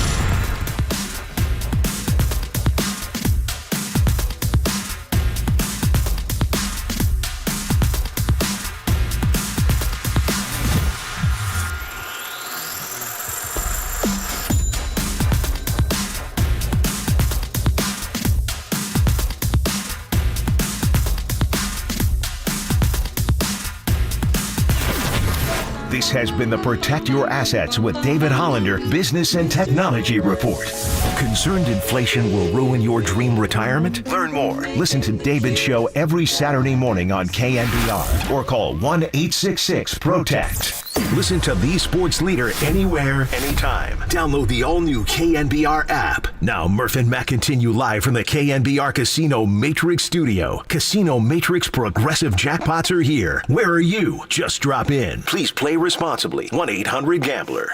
All right, bum babies, baby bum babies. Here we go. All right. It took me great restraint, and I know this guy's kind of become my what do you call him? My Achilles heel? Yeah, or the nemesis? Thank you. Yeah, Thank you. Counterpoint. Yeah, stuff like that. Villain. Yeah, villain. That's kicker Jake Moody. Oh, they used to say, like on Seinfeld, this guy's like a bizarro version of some other guy. Remember there was Bizarro He's Jerry? Bizarro Ray Wershing. Okay. All right, that's what he is. But anyway, I'm not going to put him on the list because he made the game-winning kick, all right? So I'm going to start with, on Friday, I was going to make like the Giants Friday loss bum baby, but I was like, no, we actually had an actual bum baby on Friday, and that's the skipper, Gabe Kapler, gets bum baby number 1 for getting suspended. How about that? For getting suspended. We haven't even mentioned that. That's As right. the great Will Clark once said on these airwaves, you got caught, partner. Yes, he did. I don't know if you know that history of that soundbite. Will Clark, back in the Ralph and Tom days, when the steroids were going around, he was talking about Rafael Palmeiro, who I believe was his college teammate at Mississippi State. Yeah. And he was talking about, they all try to deny, but when Palmeiro tested positive, he goes, you got caught, partner. Yeah. You got caught, partner. Yeah, partner. Found it. Yeah, water boy. That's fantastic. It made my day. That's Gabe. Yeah. So remember he got ejected Tuesday? We were all like, hey, way to go, Gabe. He got ejected. Team kind of rallied around it, yeah. But did anybody see it? I heard Waterboy give a very interesting detail this morning when I was pulling into the garage, and that is that you saw the footage of him in the camera's view after the ejection. Yeah, is that right? So Tuesday night after the Giants scored a run, they were following, I forgot who it was, back into the dugout, and then there was like a quick 1-second clip of Gabe Kapler in the tunnel. And I thought to myself, like, wait a minute, he's not supposed to be in there. Absolutely but not. I didn't want to be the guy on air the next morning and be like, Kapler was in the dugout. No. Kapler was in the dugout. Wait, can we just talk about right now the integrity of a Marcus Boucher who will not route out his manager? That's what, again, it's Robert De Niro and Goodfellas right at the beginning. When the young Henry Hill gets pinched, he goes, listen, you'll learn the 2 most important things in life. And the first of them is never rat on your friends. So I guess Gabe is a friend of yours on top of everything else. Yeah, me and Gabe are boys. I think I told you guys this story a few months ago, but I'm going to leave names and schools entirely out. Okay. But I was made aware of a situation where a kid, a freshman in high school, stole his math teacher's car. Okay? Time out. That's so gangster. Wait a minute. Are you serious? He just took it for a joyride. Just took it for a joyride. Bro, am I allowed to? I mean, I probably shouldn't be doing this. You shouldn't because I gotta say. But here's the thing: is that he was part of a caper with like 3 or 4 other people. Yo, and I know that the family and the kid got busted, and they brought him ahead. They brought him in by the ear, and he never sold out his compadres, and as a result, got expelled from school. What, bro? You want to talk gangster? Did you say freshman? Yeah. Wow. I know, we can't endorse this stuff, right? No, I don't endorse it at all. I frown upon it. Caught, partner. But I kind of like admire Anyway, them. well, that's Marcus Boucher. Talk about the omerta, the code of silence. Damn, this kid could teach the mafia a few pointers. Well, that's Waterboy. He didn't rat him out. I did not see that footage. I had missed that footage. So I saw it, Murph, and someone clipped it on Twitter, and I almost thought about reposting it, but I was like, I'm not going down as the man who got Gabe Kapler It's really caught. good of you because I probably would have done it just because it was. Rob Manfred found him out anyways. Yeah. So people are saying it's NBC Sports Bay Area's fault for showing him, but I'd say it's Gabe Kapler's I would say it's Gabe. Why was he in the tunnel? He shouldn't have been there. So he said, anyway, the point is that he got suspended. It all was part of a 4-0 loss on Friday night. By the way, Spencer Strider came in under your 12 strikeouts, Waterboy. You predicted 12. He only got 10. You only got 10. Anyway, Bum Baby number 1 here. The pitch. Peterson swings and misses. Strike 3. Broke down on a high fastball. The 13th strikeout for Braves pitching. Atlanta gets their 3rd shutout in a row. The Braves take the opener of this series. A final score of Atlanta 4 and the Giants nothing. First, I violated the spirit of the rule, right? The spirit of the rule is manager goes up to the clubhouse, gets in street clothes. Violated that by being around the dugout in the dugout area. I mentioned to you guys that I watch a game from the monitors in the cage. So at this point, warranted move, suspension. I'm going to serve it tonight. Kai and Bales will combine to manage the game. I'll be watching the game from the clubhouse. I'll be in the office with the door shut. Make sure that no temptation sneaks in. Maybe I'll do a lock from the inside, perhaps. And then, it's just kind of the competitor in me that made me want to be a part of the game. I was still chatting with coaches and chatting with players, and I got to take responsibility for it. I met with the team and I let them know that I violated the rule. There he is, man. And so you had a little Laverne and Shirley type of thing with Kai and Andrew Bailey. Yeah, Kai and Bales, as he calls him. Sounds like a new sitcom, by the way. Kai and Bales Thursday nights. Co-managed. So Gabe's a bad boy. He's got to fight the man. He's a bad boy, and he does the bad boy boogie. Yeah. So anyway, Gabe, you got to be bum baby because the team lost and you got suspended. You got caught, partner. You got caught, partner. Yeah, that's just audio gold, man, right there. Bum Baby number 2, guys. I got to stay on the baseball tip. All right. Because it was Saturday night's Giants. They actually showed some fight in this game. And by the way, we always rag on them for not scoring for Logan Webb. They scored for Logan Webb. They did. They got him off the hook, and they fought. And I was like, hey, look at the Giants showing a little life. And in fact, they lead 5-4 in the 8th inning. I'm like, look at these guys. I thought this was a guaranteed sweep. I thought this thing was, and now I'm like, they're going to get a win because Tyler Rogers is pitching. Now, here's the thing. It was Tyler Rogers' 2nd inning, and I know he's done 2 innings several times this year, but it's always a little dicey when he's out there for the 2nd inning. And here he is, Eddie Rosario. Does anyone remember Eddie, NLCS MVP Rosario?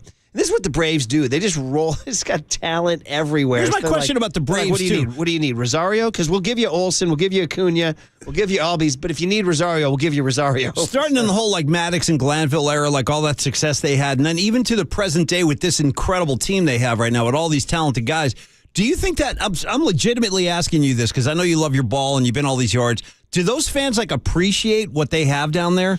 Honestly, this is a baseball town. It's a great question. They've had so much success. I'm going to go. So I got my buddy St. Simon's Johnny, lifelong Sausalito kid, Mill Valley, Tam High kid. You've been to that yard. He's down there now, and he's in Braves culture. He's surrounded by it. Dude, Braves culture. But he's repping the black and orange down there. He reps that. But I think what he's told me is they're prevalent. Everybody's aware of the Braves. Everybody's a Braves fan. Everybody goes to Braves games. Everybody watches the Braves. It covers a vast swath, but it will never move them like college football. Okay, fair point. But what about they're down with it? They're there. They're like, yeah, go Braves. I think we got sold out the Acuna joint on Saturday night. I think they got it was sold out, wasn't it? What about I mean this they're not gonna go die. They'll jump on a grenade for Georgia football. They will not jump on a grenade for. So what does it go? That's my take. Braves fans come at me if I'm wrong. Braves, Falcons, Hawks? No, because in the pecking Georgia order? Bulldogs. And then wait. Braves. Okay, yeah. And then yeah, Falcons. Hawks. Yeah, so kind of. So I think the Braves are a respectable, distant second in their hearts. Okay, just checking. I told you they pack them in. Let me tell you, Saturday night. Let me give you this attendance here, Polly Mac. And I could look up the Braves attendance. I think got to be top 5. They had 42,000 out there on Saturday night. Respect. Yeah, it's a good crowd. Sweating their cojones off. Yeah. And then Sunday afternoon in the broiling heat, they packed in 40,000. Very nice. Yeah, respect. So, anyway. And Murph, to your point, they're top 5 in attendance this year, averaging 39,000 a night. Where you're, shout out to Giants attendance. Where is he? Oof. We're 15. Can I get a Zaza on the Giants attendance? Yes. Murph, I just double checked. Giants are down to 16th now. Are you serious? Yeah, come on, it's a bad look. Spot. As the great Ira Kaufman said, That should get Larry Bear's attention. I mean, he's not wrong. So, yeah. Anyway, the bum baby is that the Giants had this thing, and then Tyler Rogers gave up a 2-run homer to Eddie Rosario, and they blew the game. Logan Webb couldn't get the win. Bum baby. Okay. Rogers, he'll stay in here to face Rosario, who is 3 for 3 tonight. A couple of singles and a double. Batting left-handed. Here's Rogers' pitch. Rosario swings. It's a high, deep drive, center field. Slater going back. He's at the wall. It is gone. The 4th hit tonight for Eddie Rosario is a 2-out, 2-run home run in the bottom of the 8th. A backbreaker for the Giants. And the Braves take their first lead of the night at 6-5. Unbelievable. I just think he's doing a nice job of turning up underneath the baseball. It's, kind of nice palm up, palm down approach. I don't want to get too deep into the analysis of Rosario's swing, but when he's hot, he's as hot as anybody. And that's not just this season. We've seen that many times. That's why you have 45,000 people chanting his name. And a lot of that has to do with the fact that he has come up clutch for them time and time again. And when he gets hot, he gets really hot. He's tough to get out. As you mentioned, Tyler Rogers is among the best in baseball in putting the ball on the ground. Rosario will also put the ball on the ground, and it's baseball, man. It's a tricky game, and these are very challenging games to win. We got to find a way to win them. All right. Listen, Tyler Rogers doesn't give up home runs, and yet Eddie Rosario did. And that's what I was like. The Braves are just superpowers. They just have superpowers.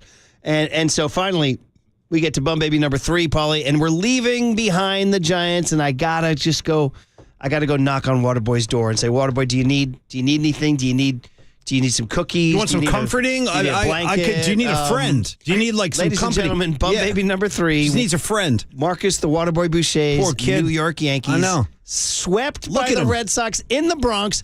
To make it worse, your boy Triple E was in the building. Cackling. And I know, he drives you crazy every day, and now you got to know that he's there watching, cackling while he's sending texts from his New York hotel room saying, I hope the Yankees are bum babies for getting their A's swept by that greaseball Justin Turner. He did say greaseball. Well, you know what, Murph? I hope he doesn't hop on a plane back to San Francisco. I hope he stays out on the East Coast. I'm looking for someone to lash out. I'm blaming Triple E for this Waterboy, sweep. you've lost 8 straight. You've been swept in consecutive series by Atlanta and Boston. The Red Sox got you in your own building. You haven't lost 8 straight since 1995 when Buck Showalter had the squad. You're in danger of ending a streak of 30 consecutive winning seasons. You're 24-39 since June 4th. Your bum baby's number 3. All right. Now the 1-2. A fly ball to center. Back goes Duvall, and he makes the catch. Ball game over. Boston wins. So the Red Sox sweep the Yankees in the 3-game series. When you're in a hole like this, 8 games, what gives you optimism, or what gives you hope that you're going? Tyler, you're getting too big. We got to be unbelievable the rest of the way. So it's not even about that. It's about coming to try and win a game Tuesday. And then all of a sudden you start stacking, and then an amazing thing happens. But we're so far removed from that right now. We got to get a win first. So pressure's on. I was going to say this. You guys are 9 back in the wild card. Damn, Marcus. Bye-bye. It ain't happening. I just want to say this. Should Aaron Judge have signed with the Giants, maybe play for a team that's going to October. You know what I mean? Maybe play for a team that's going to October. Yeah. Right? Hey, Judge, Arson Judge, we're here to tell you. We were here for you, you buddy. could have had it all. We could have had it all. Could have had it all. Yeah. Didn't we almost have it all? Shout out Whitney Houston. Totally. All right, there's your bum babies. Very nice. Gabe gets suspended game 1. Giants blow game 2 Saturday night. And Waterboys Yankees are at the bottom of a pit of despair right now. My guy. It's Triple E's fault. It's his fault. And he's out there cackling. I'm blaming it. He showed up and then got swept by the Red Sox. You hear this and the Red Sox score runs. You're hearing that in the crowd. You don't need that at Yankee Stadium. All right. Yeah. Mike Krukow in the Power Hour. The big hit, we're going to be the 49ers, Trey Lance resurgence. And, of course, Bob Fitzgerald at 9:15. All coming up on KNBR 104.5 and 680, the Sports Leader. Anyways, the Dodgers.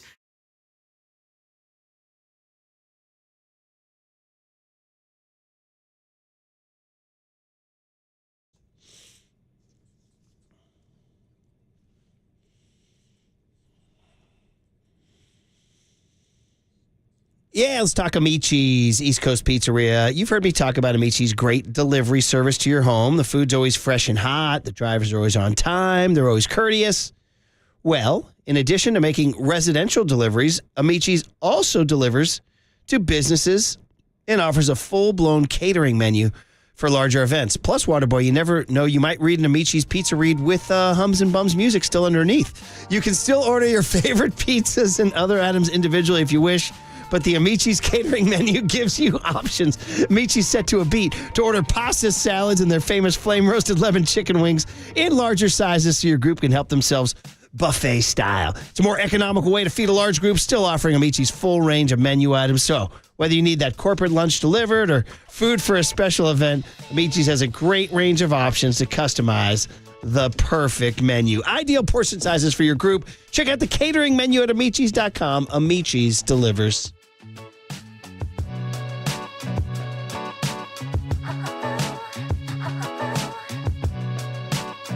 Be caller 10 to 415-896-KNBR for your chance to win a pair of tickets to see your Giants take on the Cincinnati Reds Wednesday, August 30th. First pitch, 12:45. Presented by Toyota, the MVP of MPG. With class-leading MPG and more hybrids than any other brand. Toyota, let's go places.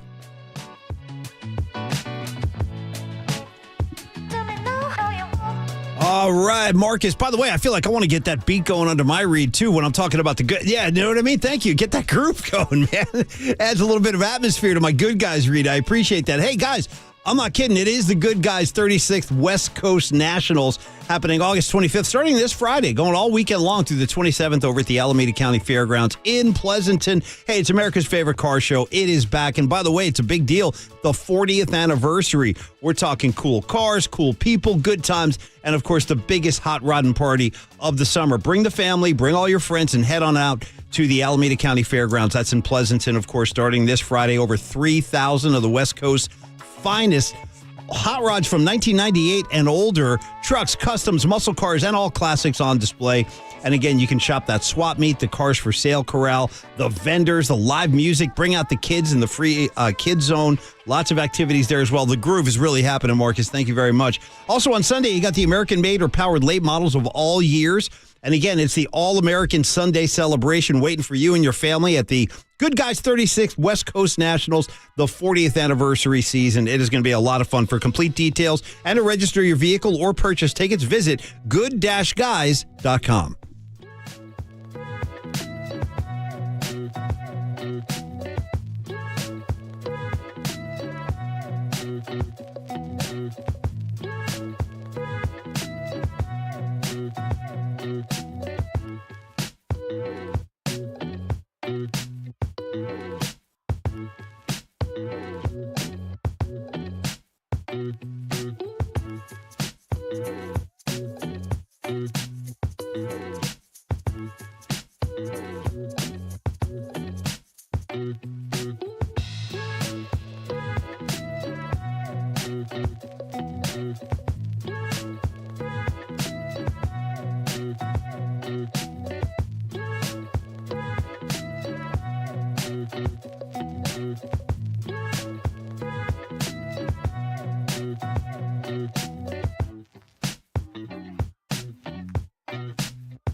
morning Bay Area. Good morning. Good morning.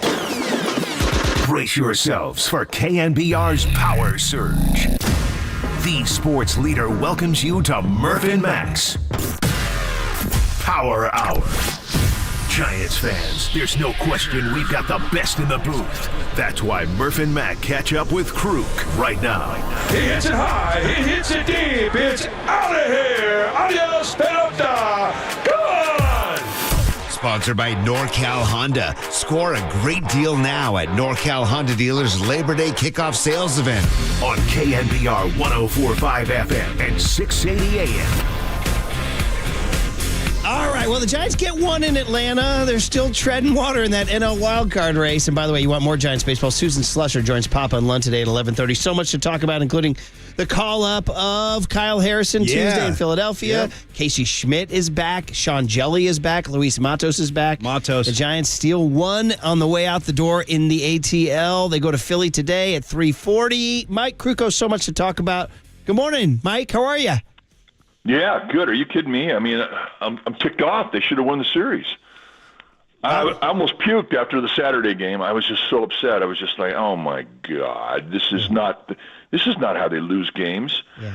And then they come back and win the next one. And they took advantage of 2 walks and 2 hit batsmen, and they walk out with a win. Yeehaw, daddy! Now they're ready for Philly. So I'm feeling a little better. It's true that after Friday night's game, They get shut out, and you're thinking, man, this is bad. And yet Saturday they showed that fight that surprised me. Like, first of all, Logan Webb got run support, Mike, for the first time ever, right? Well, I mean, he is kind of getting like Matt Cain. It's kind of ridiculous, every time you go out there. And I don't know what that is. I mean, I've always wondered what that is. And I've seen it for years and years where, aces just, they oftentimes don't get runs. And I don't know what happens to a team mentally, but it's happened to Logan Webb. And, I was upset he didn't get the win yesterday. I mean, he had a 3-2 lead in the 8th inning, and all of a sudden it goes away. But in a weird way, an error that allows a run to tie the score. But, I mean, right now anything that they score is a bonus because they've kind of been cold. But, I mean, for Logan Webb, I really can't explain it. I don't know why they don't score for him. I don't know why they didn't score for Matt Cain. But they did score for him on Saturday, and then, unfortunately, they couldn't do it. So, in general, Mike, there seems to be a lot of, there's a lot of moving parts out of the weekend, things to talk about in terms of personnel other than the games. First of all, Ryan Walker goes to paternity leave. Ross Stripling goes to the IL. So the Giants call up Sean Jelly and then Casey Schmidt. And just kind of wanted your quick thoughts on those moves. Because, Schmidt obviously flailed and went down, and everybody was kind of like, oh, man, I hope the kid's going to be okay. Well, he got really hot in AAA and was smoking the ball, and now he's back, and now I know he said, he struck out a couple of times, but he's out there on defense. Just wondering what you think for that kid's journey. Well, first of all, I think he's going to be a big leaguer, a really good one. I mean, we watched with Matt Williams, I beg your pardon, and then we're watching right now with Spencer Torkelson with Detroit. I mean, he was hitting under 200 for most of his career. Now he's on fire. I mean, good players. You give them enough opportunity, enough time to figure it out, they'll figure it out. When he went down, his whole concentration was fractured. He wasn't worried about anything other than the batting average. And you could just see it on his face when he got in the batter's box. He wasn't confident. So he goes down, and he was looking for that confidence, and all of a sudden, boom, he got it back. I mean, you could just look at the look in his face when he came back. He believes now I can hit, and they wanted his glove. I mean, when he walked out the door, I mean, their defense kind of got worse. Now he's back, and you want that glove back in your lineup, but it has to be able to hit a little bit, at least 220, 230. Well, I mean, he went down there and hit what? He was 10 for 15 with a couple of bombs and a couple of doubles, and he was raking the ball. So once he got his confidence back, he comes right back up, and I think that's kind of what they told him. I doubt if he'll go back down now. We're so close to September 1st. I would imagine that he's going to be with this club the rest of the way. Yeah, well, I hope so. He's so easy to root for, and so he's back. And then the other move they make is, unfortunately, and this is actually a double-parted question, is Crawford's going to the IL, and he's just been so danged up this year, Mike. We're just watching it right before our eyes. So your thought on that? And then they bring up Luis Matos, who, Mike, has a huge swing of the bat to hit that home run to a big old 425-footer off of Max Fried, and they get to another knock later in the game. So what's your breakdown of the Crawford injury and the Matos call-up? Well, the problem with having a knee injury, I mean, you can get after it for a while, and, I mean, sooner or later it's going to catch up to you. And, you think about all the games he's played. In his career, he's played. And he's one of those guys you can just pencil in, and he goes out there, and he's been brilliant. And we've all agreed that over the years he's the best shortstop that we've ever seen in a Giants uniform. And that goes back 141 years. Well, that's quite an accolade, and he's earned it. Where there is a point in time where, the injuries are going to catch up. I don't know if he's going to be able to come back, and that really upsets me. I don't know the extent of the knee injury. He's so secretive about his health. I mean, every time I'm not kidding. He could have a compound fracture, and it's, hey, how you feeling today? I'm all right. I can go. He's just that way. Yeah. And so I don't know what you're going to get the rest of the year, and because he's on his last year of a contract. I mean, I don't know. I don't know what's going to happen, and I don't even want to think about it because he's been so good for us. Yeah, but Matos getting called up. Your thoughts? Because we saw what happens to so many of these rookies. You come up with a ball of fire, and then they figure you out. His defense was starting to suffer a little bit, and everybody thought, well, yeah, he should probably go back down and refresh. Well, they call him right back up, and that swing of the bat, Mike, off of Fried yesterday just seemed like a huge moment for the kid. Well, and Fried is a guy that, he's quality arm. They got, 9 hits and a couple of walks. They had 11 base runners off him in 5 1/3. That's pretty damn good. And for Matos, when he went down, you could tell that and he's 21, he goes down, and you could tell that he was starting to take his bat out to the field. He was starting to take his bat out to center field. And it was affecting his concentration defensively. So you got to go down. You go down there, and that's basically the message. Going down is a bit. That is a culture shock. It really is. You go down there, and you're no longer a big leaguer. You're not in the big league clubhouse. You're not, playing in front of 35,000 people. The whole thing is just a different vibe, and you realize how badly you want to get back. And guess what? You start to do. You start to listen. You start to listen to your coaches. And the coaches say, look, you cannot be a player that takes his bat out to the field. You have to be a guy that when the inning's over, when you struck out and looked horrible, you be able to pick up your glove, walk out there, and if you're not going to get any hits, then don't let anybody else who hit the ball get any hits. Become the best defensive player on the field. And that's something you have to learn. And I think that was the lesson that he learned. The swing that he had, to me, was very significant because he stayed flat in the zone. I thought he was dipping into the strike zone. And when you dip, your ability to keep that bat in the plane of the swing and make solid contact diminishes. When you dip, you kind of go in at a V shape, and it's very, very difficult to make contact. And I thought that's where he was. So he made a very, very slight improvement, higher back shoulder. Now he's got a flatter swing. And guess what? Boom, he takes Max Fried deep. So that swing of the bat does a lot for him, and it does a lot for the team. It was huge, and man, oh man, let's just look forward to his young legs down the stretch here. Talking to Mike Krukow, we do it every Monday, Wednesday, and Friday. The Giants get a surprisingly clutch win there, 4-3 over Atlanta on Sunday. They go 65-59 into Philly tonight, where they take on Aaron Nola. They're going to go with Scott Alexander as the opener. They're still holding that second wild card, a half game ahead of Chicago, 1.5 ahead of Arizona, Cincinnati, and Miami. So we got ourselves a full-on race.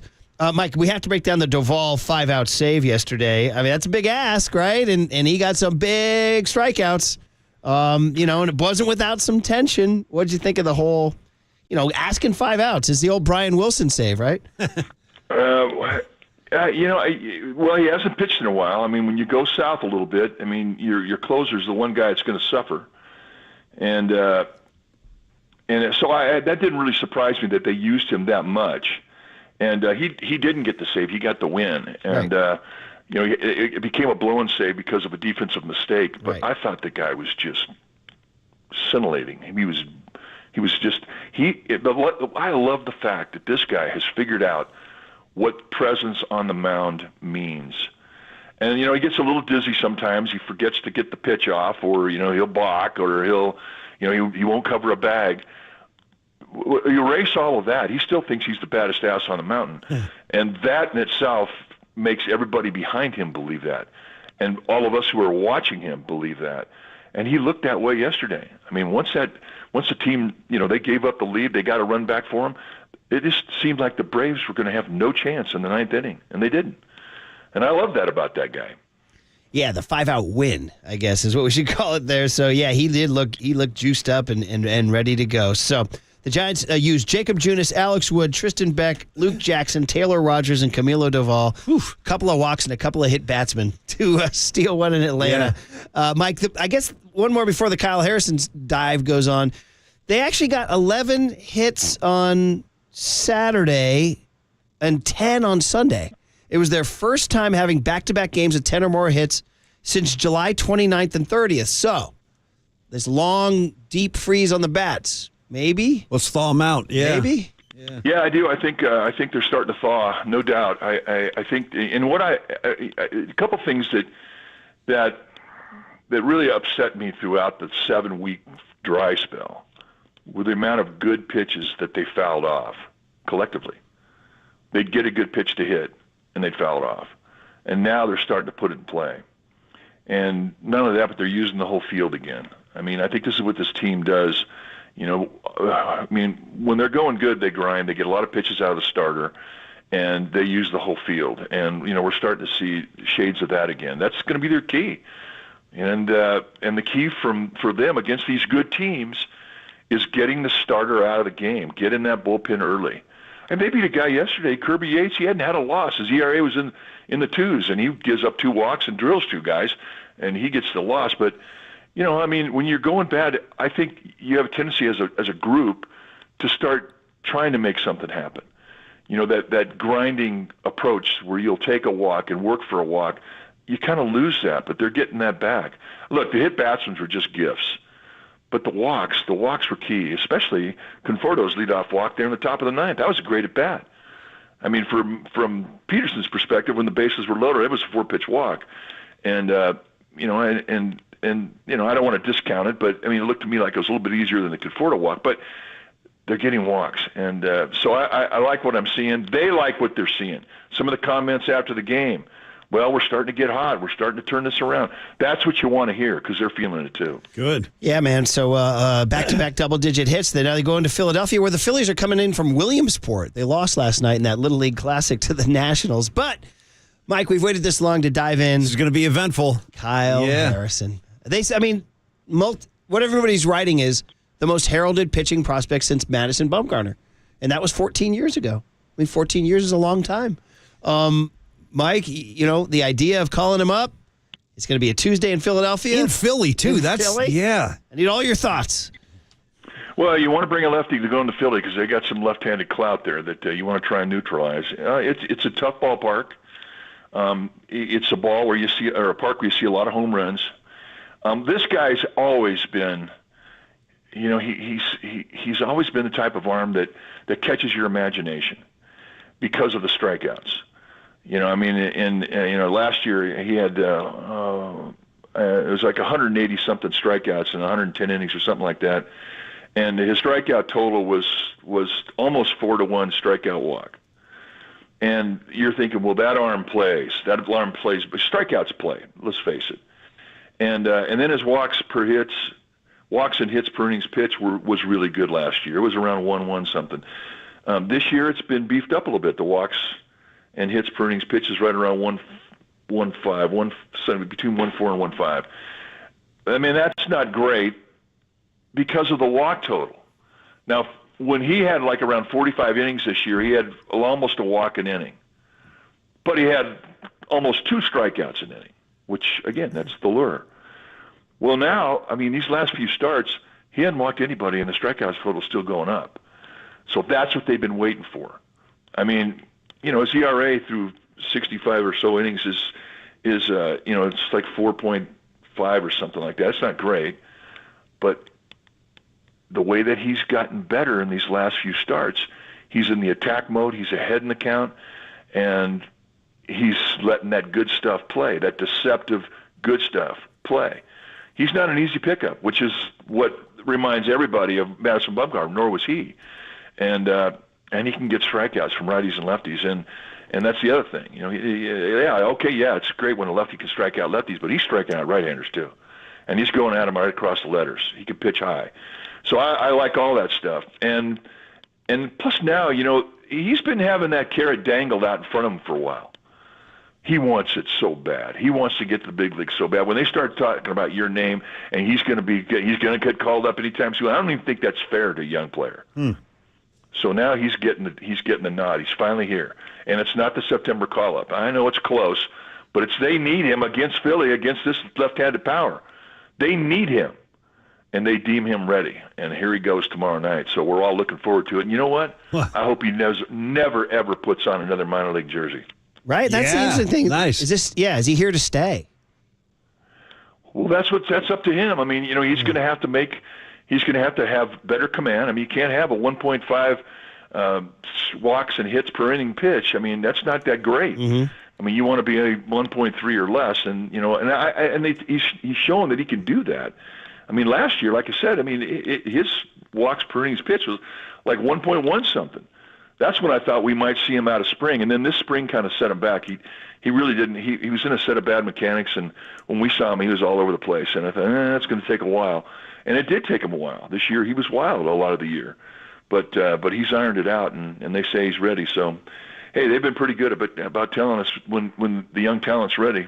So I'm going to be very, very positive about this and very excited about it coming tomorrow night. Oh, yeah, Mike. A lot of excited Giant fans going to be tuned in tomorrow. And I guess what is the expectation? He'll go through the lineup once, or do we have any kind of way to gauge what we'll see from him in terms of innings? Yeah, that's a great question. And it's right now they've really safeguarded him. Yeah.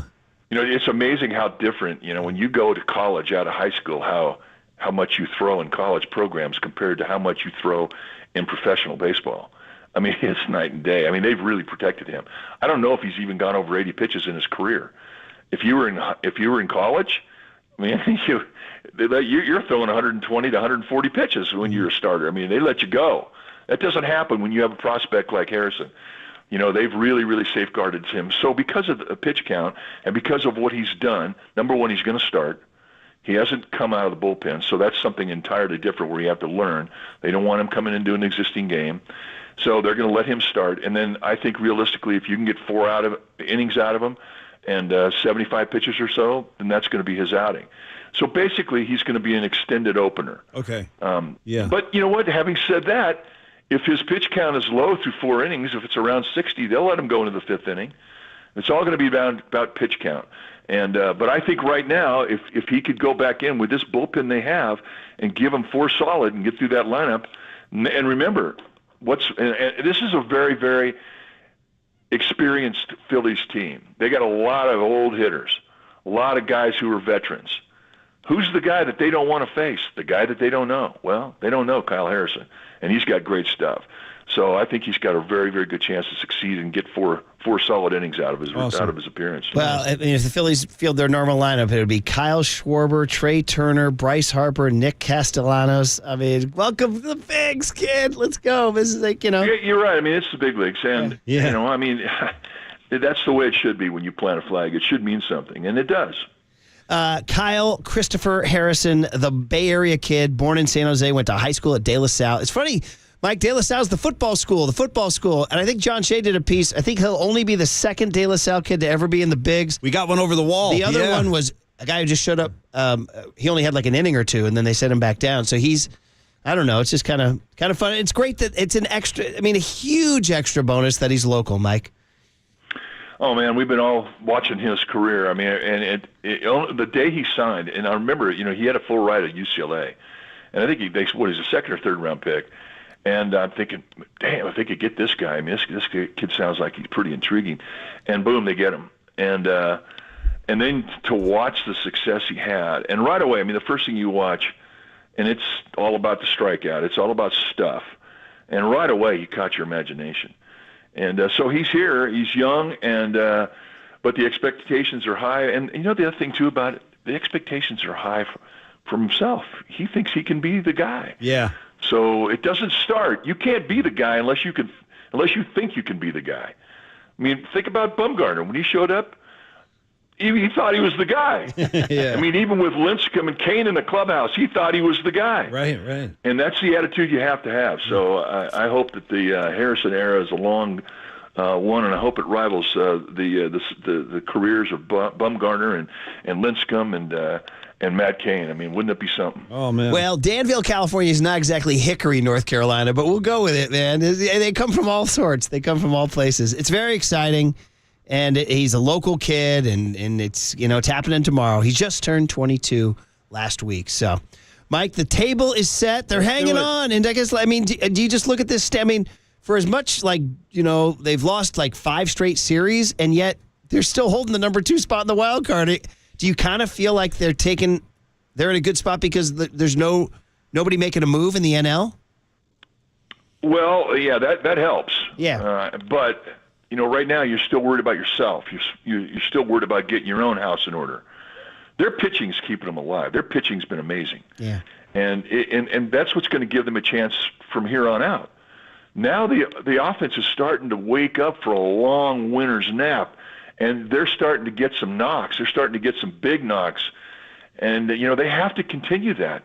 That's got to go. I mean, every time they get a good game and they get a double-digit hit night and they score some runs and hit a few out, we're going, all right, they're turning the worm. Here we go. And the next day they get shut out on 2 hits. It's been killing us. If they're gonna get a chance to do some damage here in the last 38 games, they've got to hit. They have to complement that pitching, and if they can do that, they're going to get in the playoffs. It's they're definitely in it. It's August 21, and right now they have the number 2 wild card. Not much more you can ask other than maybe picking up 12 games on the Dodgers overnight. All right, Mike, we will watch with great anticipation, and then when we talk to you Wednesday, it'll be after the Kyle Harrison debut. So nice. We'll very much look forward to it. Enjoy the next couple games, Mike. Had a bit. Mike Krukow, you are listening to KNBR and KNBR FM San Francisco, the sports leader, a Cumulus media station. Okay, buddy. Paulie De La Salle. Your kids went to De La Salle. Spartans are in the house, man. Yeah, from Spartan to from Spartanhood to Giantshood, man. This is going to be a big day. And you're right. I mean, you mentioned in Bumgarner, it's crazy that was 14 years ago. I don't even really think I put that together, or I hadn't thought about the actual timeline. It's been a long time since there's been this kind of anticipation. I remember it also just very vividly for Timmy Lincecum, the Sunday night start. I think also against the Phillies, right? Wasn't they pitching against the Phillies that Timmy night? did a Sunday nighter, yeah. Yeah, and it's funny, I don't remember Bumgarner's debut. Nor do I, which is crazy. Yeah, I don't either. But he was only 20 when he came up.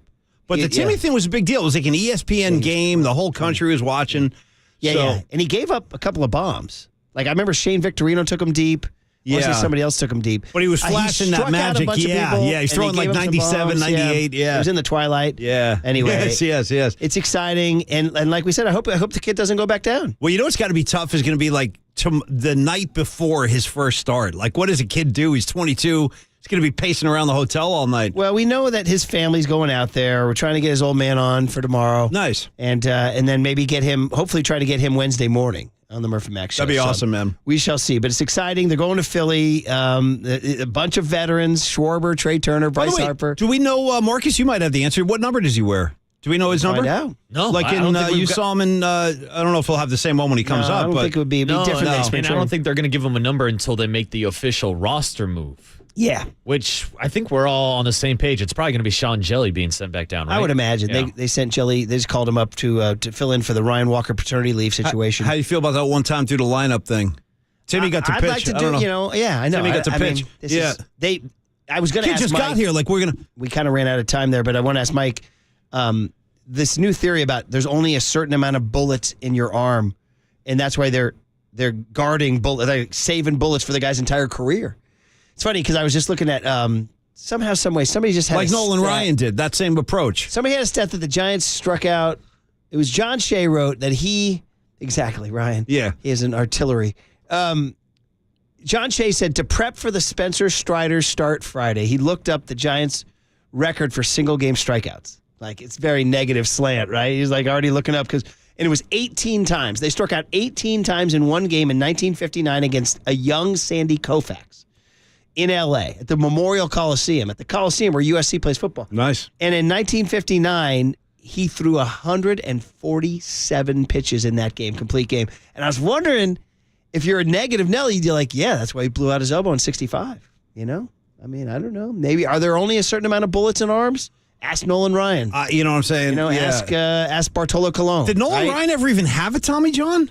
No. How about that? Dude, he popped 2 Advil. That was it.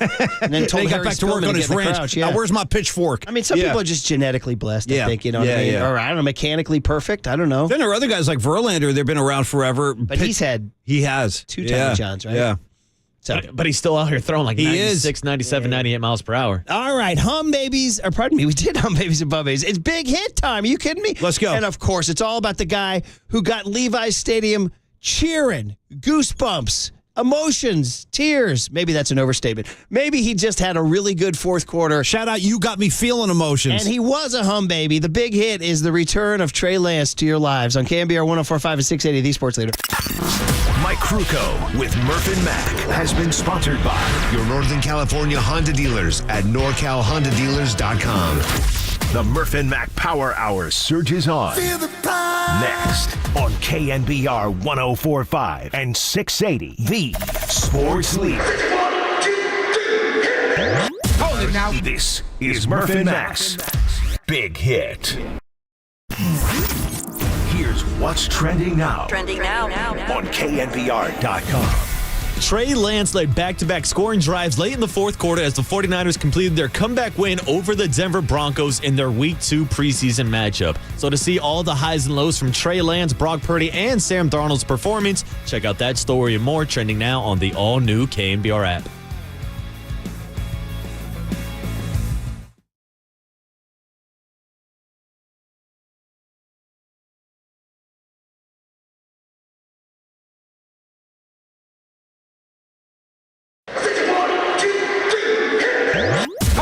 This is Murph and Mac's Big Hit. I'll take a hit.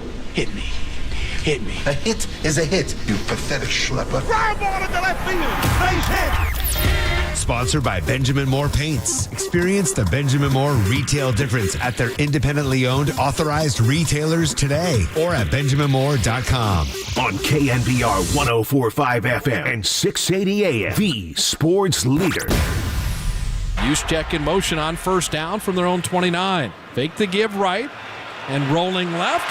Firing out to Deebo Samuel at the 40, the 45, 50, into Denver territory at the 45-yard line. And Purdy out of the gun. Will screen pass to Deebo, looking for blocks at the 40, into Denver territory at the 35, 31. And so just a couple quick flips to Deebo Samuel, and I can hear Kyle Shanahan say, get the ball to the playmaker. 2nd and 7 from the Denver 18-yard line. Purdy out of the gun. Looking right quickly on a slant. Got Ayuk at the 10, at the 5, and all the way down to the 3-yard line. And Brandon Ayuk, who's had an amazing training camp. 2nd and 1 from the Denver 10. Darnold throwing out in the flat. Jack Paletto at the 5, the 3, the 2. Touchdown, 49ers. 1st and 10 of the Denver 22. Lance looking into the end zone. Caught for the touchdown. Trey Lance and Cameron Latu. This is a 32-yarder to win the ball game. Denver up 20-18. 3 seconds left.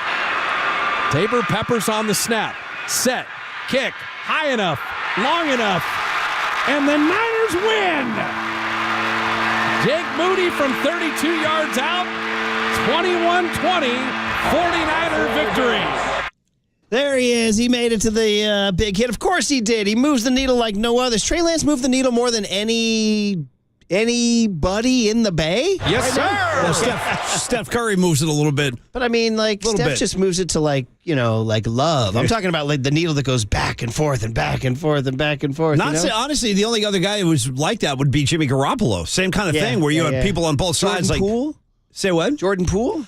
It's not pool ball. Not the same. Yeah, not the same. Any Giant who does that to you? Any Giant who... Not like that. Joey Bart? Joey Bart. Maybe a little bit of Bart. Trey and Joey by the Bay, right? Yeah. It's funny, I heard Overnight Dave play. There he is, QB1 this morning. Yeah. There he is. And he's talking about Joey Bart. I know. There he is, QB1. He's like QB6 is what he is. So You know what I mean? anyway, the big hit is the return of Trey Lance to our lives in his stirring fourth quarter performance. 12 of 18 for 173. Have you gone from wanting to trade Trey Lance to wanting to keep Trey Lance? For sure. That's the question. 808 KNBR is the phone number. The Golden State Lumber and Building Materials text line is 415-808-5627. But we want to shower a little love. The guy had a lot of negativity in his face.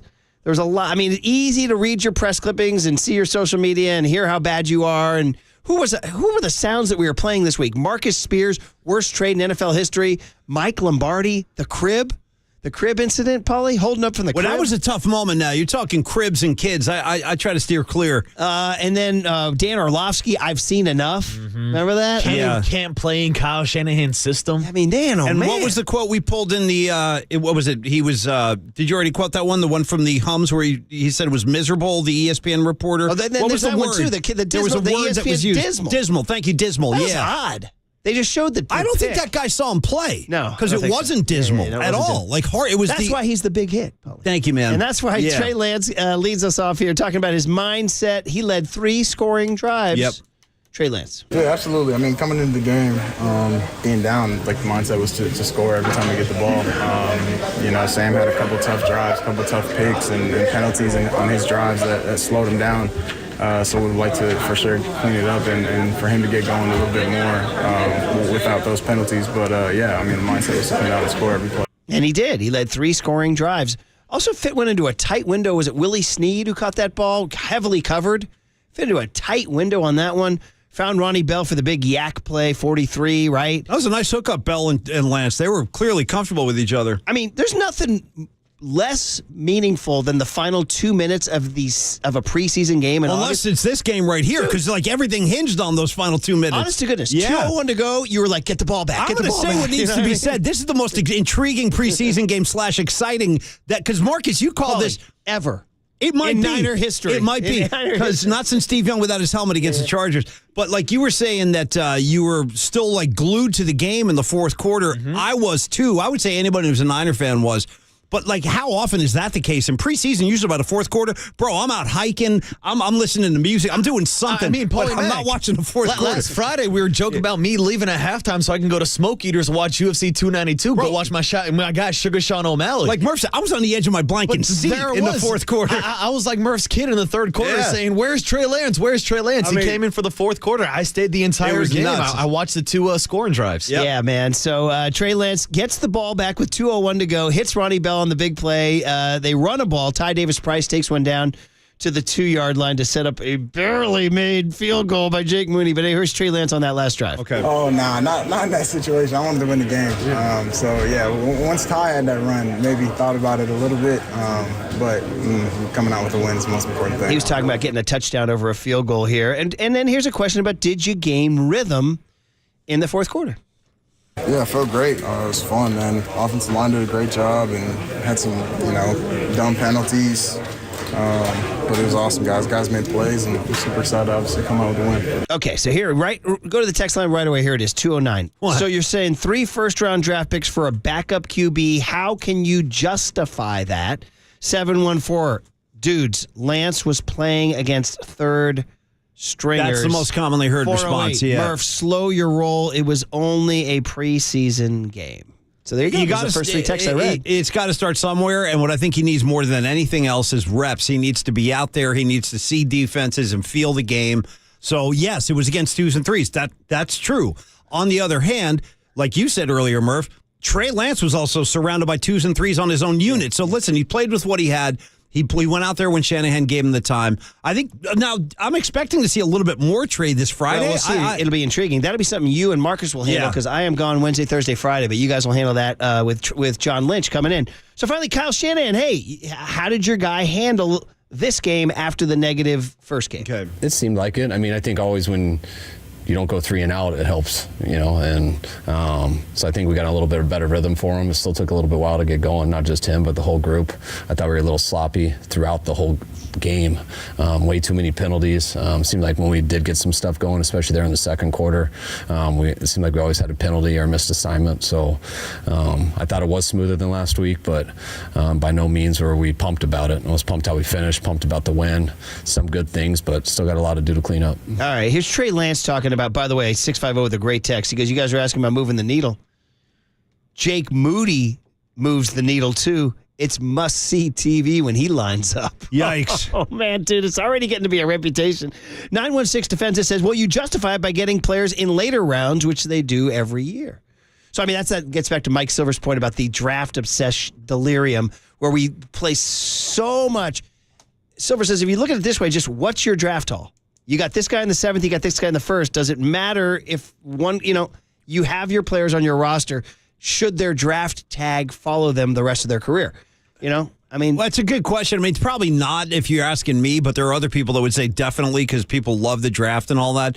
I mean, I don't know. What's your feel about that? My feel is I'm more like Mike Silver. Once you've drafted him, because Brock was the last guy, yes, and look at what he's done. Yeah, exactly, right. So 831 says you got to keep Trey this year as insurance. The best case scenario is he gets wrap-up action and blowout wins, and maybe they win. There you go. 916 says there's zero reason to get rid of him. But what then are you there's all these about? other guys. Hashtag trade Lance, like 480. You know what the crazy thing is? A lot of negative texts on Trey. None of these people were, I think, in the building on Saturday because when he trotted out there, Murph, the fans really gave him an ovation, like noticeable ovation. So clearly he's got his backers. Like there are guys out there rooting for Trey.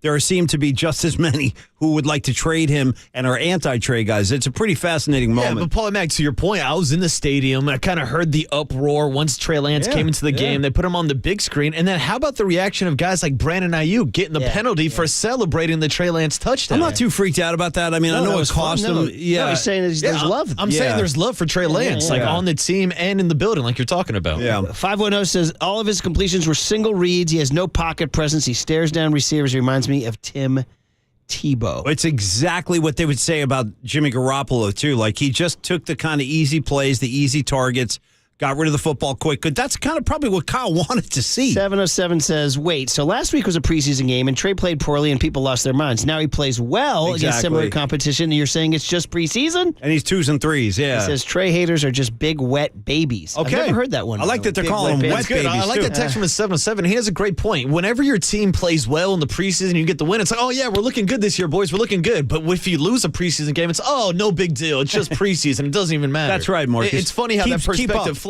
You got to keep up. Yeah, exactly. Here's Trey Lance saying, I'm every time I get out there, I learn. Yeah, I feel like every time I step on the field, I learn so much, get so much better from every rep, whether it's practice, games, or whatever. Just seeing as many pictures as I can and continuing to get as many reps as I can with these guys. Yeah, so again, we shall see what happens on Friday, but Kyle says the starters will play more. And here's finally, he got a vindication from Brock Purdy. His buddy, the starting quarterback, gave a quote about Trey Lance. Yeah, it was awesome seeing him being able to finish and put a game-winning drive together, set up Moody for the game-winning kick.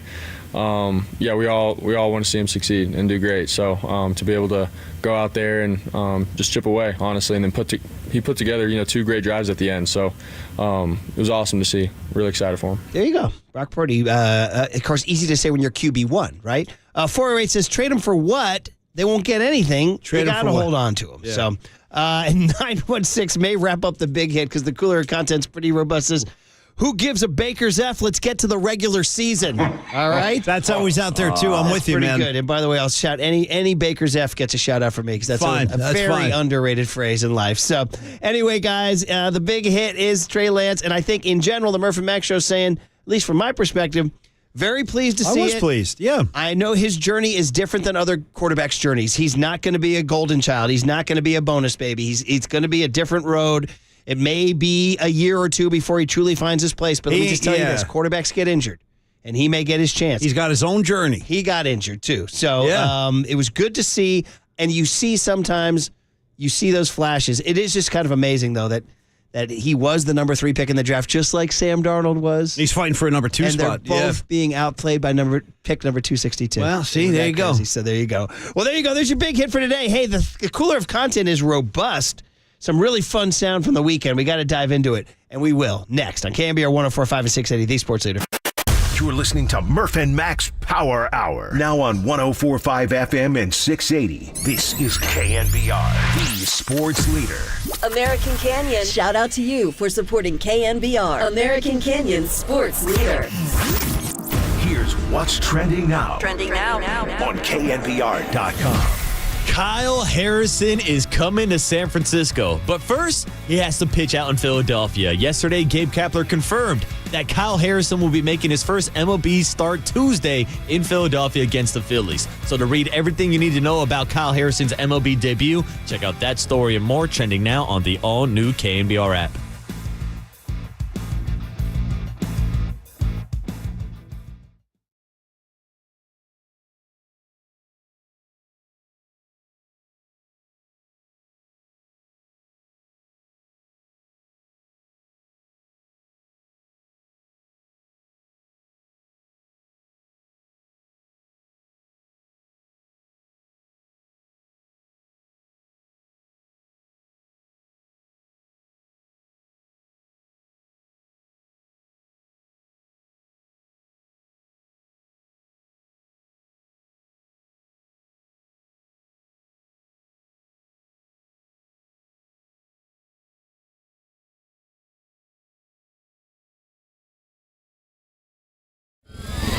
And now, time for the Protect Your Assets with David Hollander Business and Technology Report.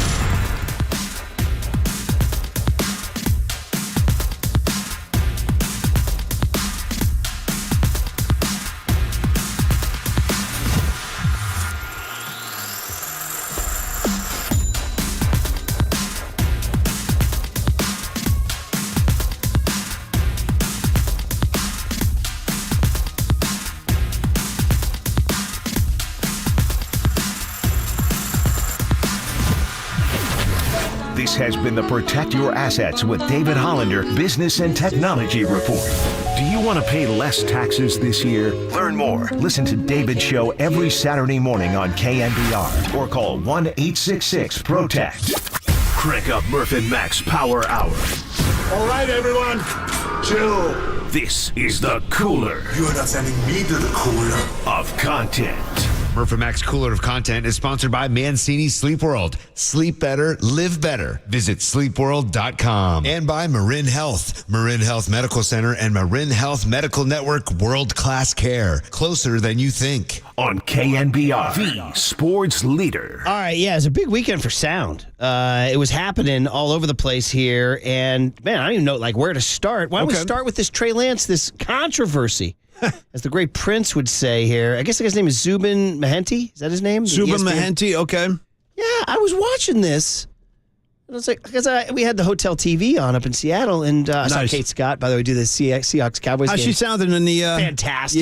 Yeah. A little too enthusiastic about the Hawks, but hey. Shout out Murph and Mac alum going on to great things. Kate Scott right at the top of that list, man. But, although I would prefer her to be... I got to be honest, Murph, if I could. And I would say, Kate, you flap your wings and you fly to the heavens. But I got to say, could I get her calling games for the Cardinals or something? You know what I mean? Could I get her in a less offensive team? It was brutal seeing that. Anyway, Zubin Mehenti, dude, drops this bomb on Trey Lance here. Yeah. Okay. Boy, Trey Lance just had another dismal outing. 49ers win late. Lance, the numbers were good. Performance, not so much, according to those that watch every snap. Wait, according to what? What did he say at the end? According to those that watch every snap. Oh, so that's not him, I guess. I don't know. Not so much, according to those that watch every snap. So that means, was Orlovsky feeding him material or something like that? You know what I mean? Yeah, whoever his guy is that was, quote-unquote, watching every snap, wasn't watching every snap. It's a bad call, Marcus. I don't like them calling Not that. so much, according to those that watch every snap. Yeah, don't be using the word dismal. Now I'm getting protective of Trey Lance. Don't be talking about Lance that way. When was the last time somebody called one of your performances dismal? Oh, daily.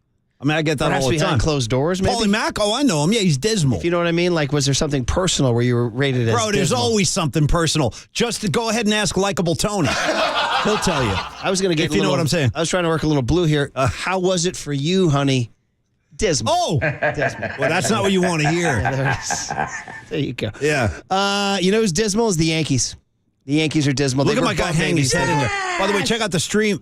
Where's Marcus's square? Where is it? Hey, I just looked over at the Where stream. is he? I It's got all Mac, Adam I got Murph, I got no. Come on. It's Clayton's as far as the eye can see. What's going on? Where's Marcus? I don't know, boys. I came back this weekend and my camera's broken. Get your damn square up there. That's the only reason to tune in. And he looks very sad when you mention Yankee baseball. But I don't like not seeing him.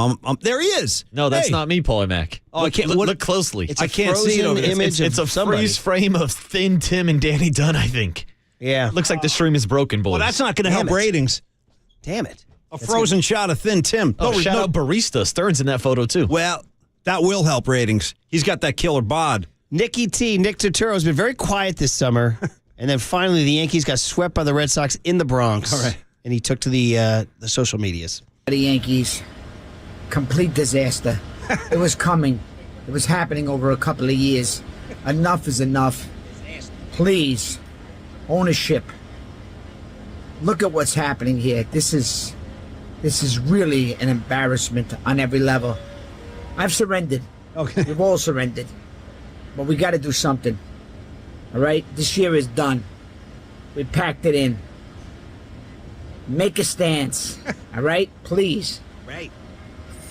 Do something. Do something to let us know that next year in the future is going to get better. Because this is all right? Combination of like resignation and sadness with like kind of muted rage there. You know what I mean? Like there was just like a disgust. Made me laugh. But he didn't have the energy going there. You messed me up on that one. Which one? What are you talking about? Combination of rage. Rage and sadness? We've been Because making this is Yeah. Nicky's been the off all disaster year. At the start is pretty strong. Disaster. complete disaster. That's Disaster. It. That's He it. says it's not an R at the end of the word. It's a letter A. Disaster. Or H. Yeah, At the yeah. end there, yeah. Disaster. Oh, man. Disaster. Sorry, Waterboy. I mean, how are you feeling about this, buddy? I mean, I'm like Nick Turturro. I'm waving the white flag, boys. The season's over. They're 9 games back in the wild card, but the way they're playing right now, they've lost 8 straight, and they're 8-1 against the Boston Red Sox this year. That makes no sense. That's unacceptable. Somebody's head has got to roll for you that. mean 1-8. Well, yeah, that's what I meant. Yeah, the Red Sox are 8-1 against the There you Yankees. go. Sorry, my head's Yeah. all screwed up. You're all right. Blame the Yankees. Yeah, blame It's the their Yankees. fault. It's yeah. a disaster. Can I say something Disaster. pretty simple? Should Aaron Judge have signed with the Giants to get to October? Yes, he should have. He could have had it all. Yes. we could have been. We would have been writing tunes for him, interviewing him, hanging out.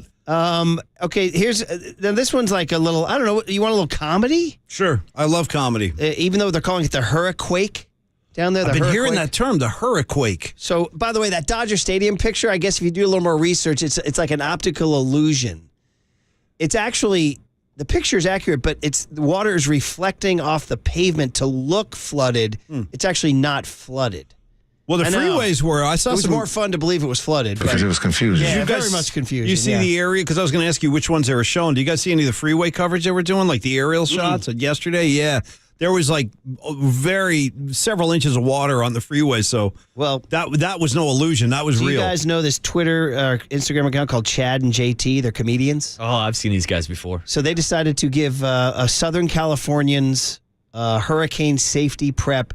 So imagine the guys. So these guys are out here doing comedy. Well, he's got wraparound shades. He's got wraparound shades, and he's being a bro. Okay. As you may well be aware, we've got a hurricane coming in hot. Hurricane Hillary Clinton. I talked to my brother who lives in New Orleans. He's well aware of H-canes, and he gave me like a safety guideline prep checklist, and I'm gonna impart that wisdom to you guys now. Okay, first off, you gotta board up your windows. As you can see here, I'm using a soft top. This is my Stormblade. Super affordable, and they're super good for cruising on mellow days. Okay, then you gotta grab some non-perishables. Non-perishables are food that don't perish. Erewhon has some great healthy options. You can get some like artisanal nut butter, some cacao nib blusters, some dried dragon fruit, and then some bone broth, which is high in sodium, but it's super good for your complexion, especially during hard times. Hydration, do not forget to stock up on coconut water for proper hydration. In case of looters, you should grab a weapon. I have a compound bow and arrow that I got after the Cam Hanes Joe Rogan episode, and I'm super excited to try it. Okay, then you're gonna want to stock up on lots of ice. So the power might go out. In that case, your ice bath will not be able to cool itself. What you're gonna want to do is take ice and put it in there manually. Also, sage candles. These are great for a light source, and also they clear negative energy. Lastly, you're gonna want a wetsuit and a board in case the ocean overflows and you have to paddle to the nearest shelter. Okay, that's it. Godspeed, everyone. Stay safe out there, and I will see you after the H-Cane. All right, late. Yeah, pretty good, man. Pretty good. What was it? The dragon fruit or what? A dragonfly? I don't know, man. Cacao nub clusters. You want your dried nutter butters, high in sodium, or whatever this kid's talking about. Somehow he made me laugh, though. He was entertaining me. Coconut water for hydration. Yeah, for hydration, dude. Some cacao nib blusters, some dried dragon fruit, and then some bone broth, which is high in sodium. Yeah, but sodium. Which is good for complexion during hard times, I believe he said. Chicken broth. Which is high in sodium, but it's super good for your complexion, especially during hard times. Yeah, hard times, especially during the hard times, man. It's high in Sage sodium. candles clear negative energy. Kid made me laugh. Thank you, little Tony. And I'll see you after the H-Cane. All right, late. Actually, enjoy your hurricane, dudes. Yeah. My buddy Malcolm found that and sent it to my buddies down in San Diego. He goes, here's some tips for you guys. So Yeah, I said, enjoy the quakes, dude. Send this to the cooler, see if Enjoy it works. the hurricane. Late, dude. Enjoy. Give me the hydration, too, on Enjoy the the coconut floods. water. Enjoy the floods, bro. Dried dragon fruit, and then some bone broth, which is high in sodium, but it's super good for your complexion, Holy especially Christ. during hard times. Coconut water in there? Yeah. Hey, Good for hydration, dude. Anyway. All right, man. All right. You guys. I needed that on a Monday. Thank you. So, Marshawn Lynch was on NFL on Prime. It was down in New Orleans. There you go. Looking at gators. Marshawn Really? Lynch. Nice. He was out on the bayou, out in the water. Yeah. Here it is. Oh, yeah, right here. Thought he was home free. All right, my man, this is the one you wanted to wrestle. Here we go. Oh, this mechanical. That ain't mechanical. That's for sure, dinosaur. Exactly. You're Jurassic Park right now in New Orleans. Yeah. We ain't playing with this one. And my tipped the boat. I kind of want to touch it. I never let nobody do this, man. Come from underneath. Come from underneath. All right, that was enough. I touched the alligator. I was going to throw the beast mode hat on him and see what he was talking about. He was with it. Go ahead. Oh, that hard as hell.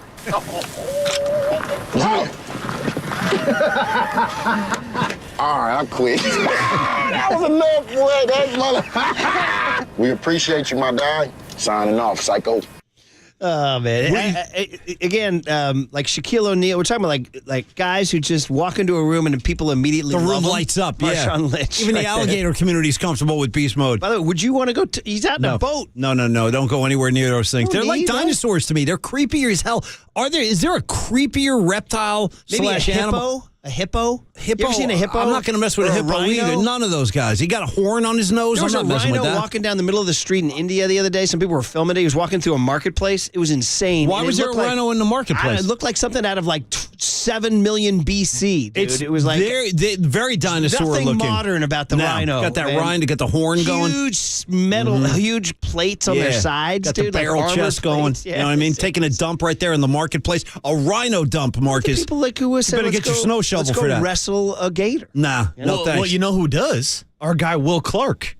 Remember he was talking Well, to he's us from about the bayou, he didn't say he though. wrestled one, did He's a Oh, but Louisiana. he went hunting for gators. Remember we asked him how many tags he gets? He's like, yeah, I get 12 tags. That means He's I get not 12 phased, gators. though. That's where he's He from. sent us the picture too. Yeah, he did. Have That's you guys his comfort had the zone. fried gator down in New Orleans? It's like tasty. It's kind of tender. I eat fried gator. Yeah, it's good. Yeah. I had it. It's kind of tender, Mhm. but Yeah. But as Marshawn Lynch said, that the skin or the shell hard as hell. No. I'm not messing with that. It's hard as hell. Yeah. That's a proud Raider right there, Marshawn Lynch. There.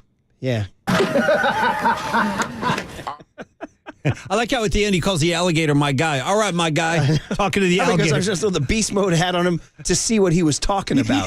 How about that? Good line. To see what Good he was line. talking about. We got multiple things in here. What else we got? We got. Do you you want Pete Alonso? Just. I almost made him a bum baby. What'd he you guys do? hear about this? This Cardinal rookie got his first major league hit.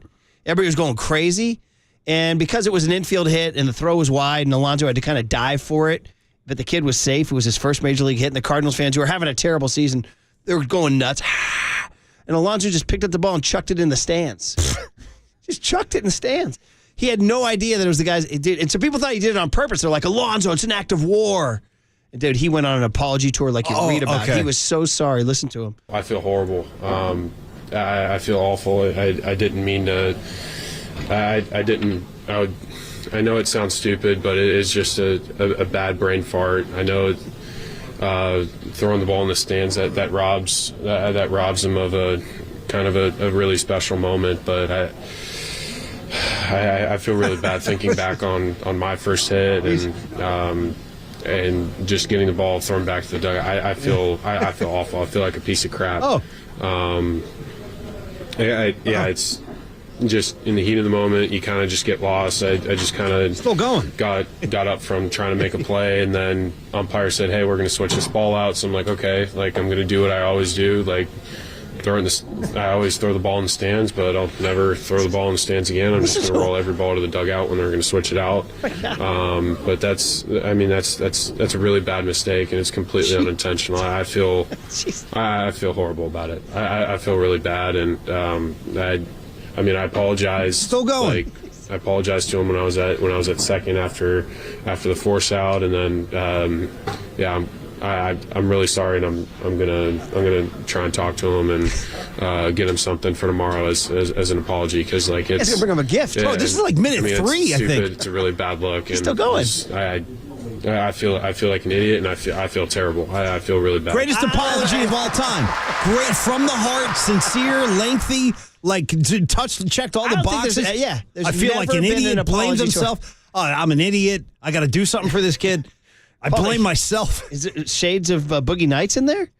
Yes, very much shades of Hoffman. I'm a idiot. Yeah. I'm a idiot. Sometimes you got to assess yourself, the man in the mirror. I feel like an idiot, and I feel terrible. I feel really bad. Idiot. Well, different scenario, though. Is that the Cardinal fan who caught it realized it and got it down there, so the guy got the ball. All's well that ends well. You got to apologize. Listen, that was Phil. Listen, when Pete Alonso threw the ball into the crowd for the kid's first hit, that's a big blunder. But then again, Philip Seymour Hoffman trying to make out with Mark Wahlberg was a blunder, too. Yeah. Idiot. Yeah. Just tried to make out with him right there at the New Year's feel like party. an idiot. Yeah. Oh, man.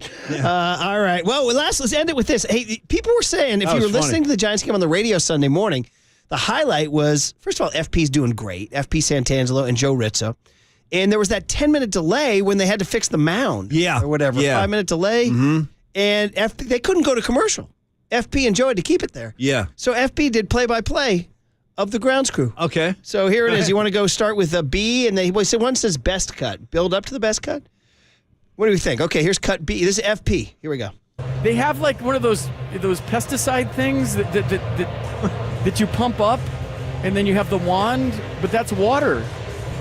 Gabe Kapler is overseeing this whole thing, standing behind the mound with his arms folded, guns blazing on a Sunday afternoon. Yeah. We're tamping it with the tamper as hard as you can. He's using his right hand. They put a bunch of clay in the hole. They're tamping it, and I'm wondering how you dry it now. Does anybody have a blow dryer? You get a leaf blower, maybe? Is there a leaf blower under there? Good riffs, FP. Very nice from the water. Guns blazing. Guns blazing. Because I'm sure he would. He goes arms folded, Part guns 2 blazing. now of FP's play-by-play of the Braves ground crew here.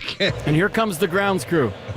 We have a wheelbarrow, a rake, a broom, and a shovel. Very good. Go to work. Yeah. Which one would you prefer, Joe? That's a deep hole. I mean, they're short on the mound. That's a deep hole on the mound. Yeah, no wonder. They're all taking turns. Now they got a tamp out. This is traumatic. Listen to this all day. Yeah, so very Tremendous. good. Way to do FP. Now they got a wheelbarrow. FP and Rizzo, fantastic. Nice job, FP. All right, well, there you go. Deep hole on the mound. Yeah, no wonder. They're all taking turns.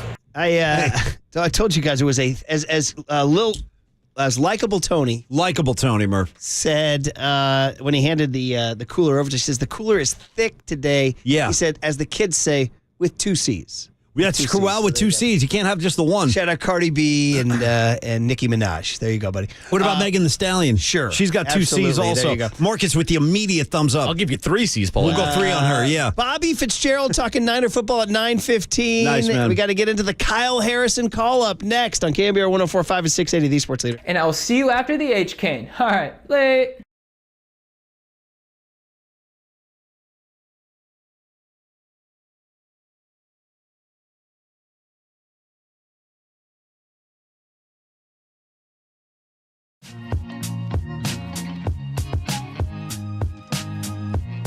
All right. Hey, how many people out there have a sore shoulder, sore knee, sore ankle, sore... Marcus hand up immediately. It's me. It was my neck. It's always something. There's always aching joints. That's part of growing up and growing older, or especially if you played sports. Even when you're a youngster, you'll limp around with a lot of those injuries for the rest of your life. So let's listen carefully now, because we're talking about new regenerative treatments that can treat your aching joints and pain. Thanks to QC Kinetics, the nation's leader in regenerative medicine. It is now open here in the Bay Area. We got one location down in Pleasanton. We have another location coming very soon to San Jose.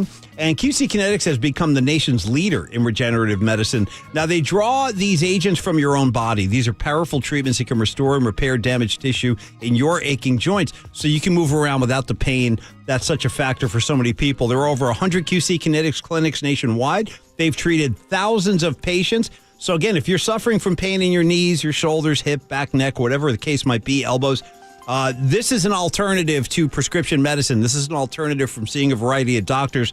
Schedule your free consultation now simply by calling 1-877-70-REGEN, 877-70-REGEN. Again, that's 877-70-REGEN.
Listen to the sports leader anywhere, anytime. Download the all-new KNBR app. Now, Murph and Matt continue live from the KNBR Casino Matrix Studio. Casino Matrix Progressive Jackpots are here. Where are you? Just drop in. Please play responsibly. 1-800-GAMBLER. For sure. Yeah, that's always, a goal of mine. That's something that I want to do, but at the same time, I want to get there and stay there, not just, be a guy that comes up and doesn't have it all figured out. So I want to make sure that I'm fully confident and they're fully confident in me to get the job done. Yeah. That is the voice of young Kyle Harrison. That was in spring training when, Paulie, I knew you were out. It was me and Sean Estes. That was the spring of Kyle, man. We were like, Kyle. Well, it's taken until August 22nd for him to make that debut. Very exciting. We're like, when's it going to be? And if you had August 22nd in your pool, you win. Because that's the day. And if you're looking at it from the Giants' perspective, there's a couple things going on. Baggerly had some interesting notes in his story in The Athletic. This will preserve his... This is going to get fairly obscure. See if you can stay with me here. This will preserve his rookie status for next year. Got it. Okay. Got it. So that means that this won't count as his rookie season. So he'll win Rookie of the Year next year. Boom. Dude, you're right. I'm kind of riffing, but I would love that. So I would love that. If he does win Rookie of the Year... Yeah. or finishes top 3 in the Cy Young voting, Go ahead. Wow. or MVP voting, Uh-huh. the Giants get an extra first-round draft pick.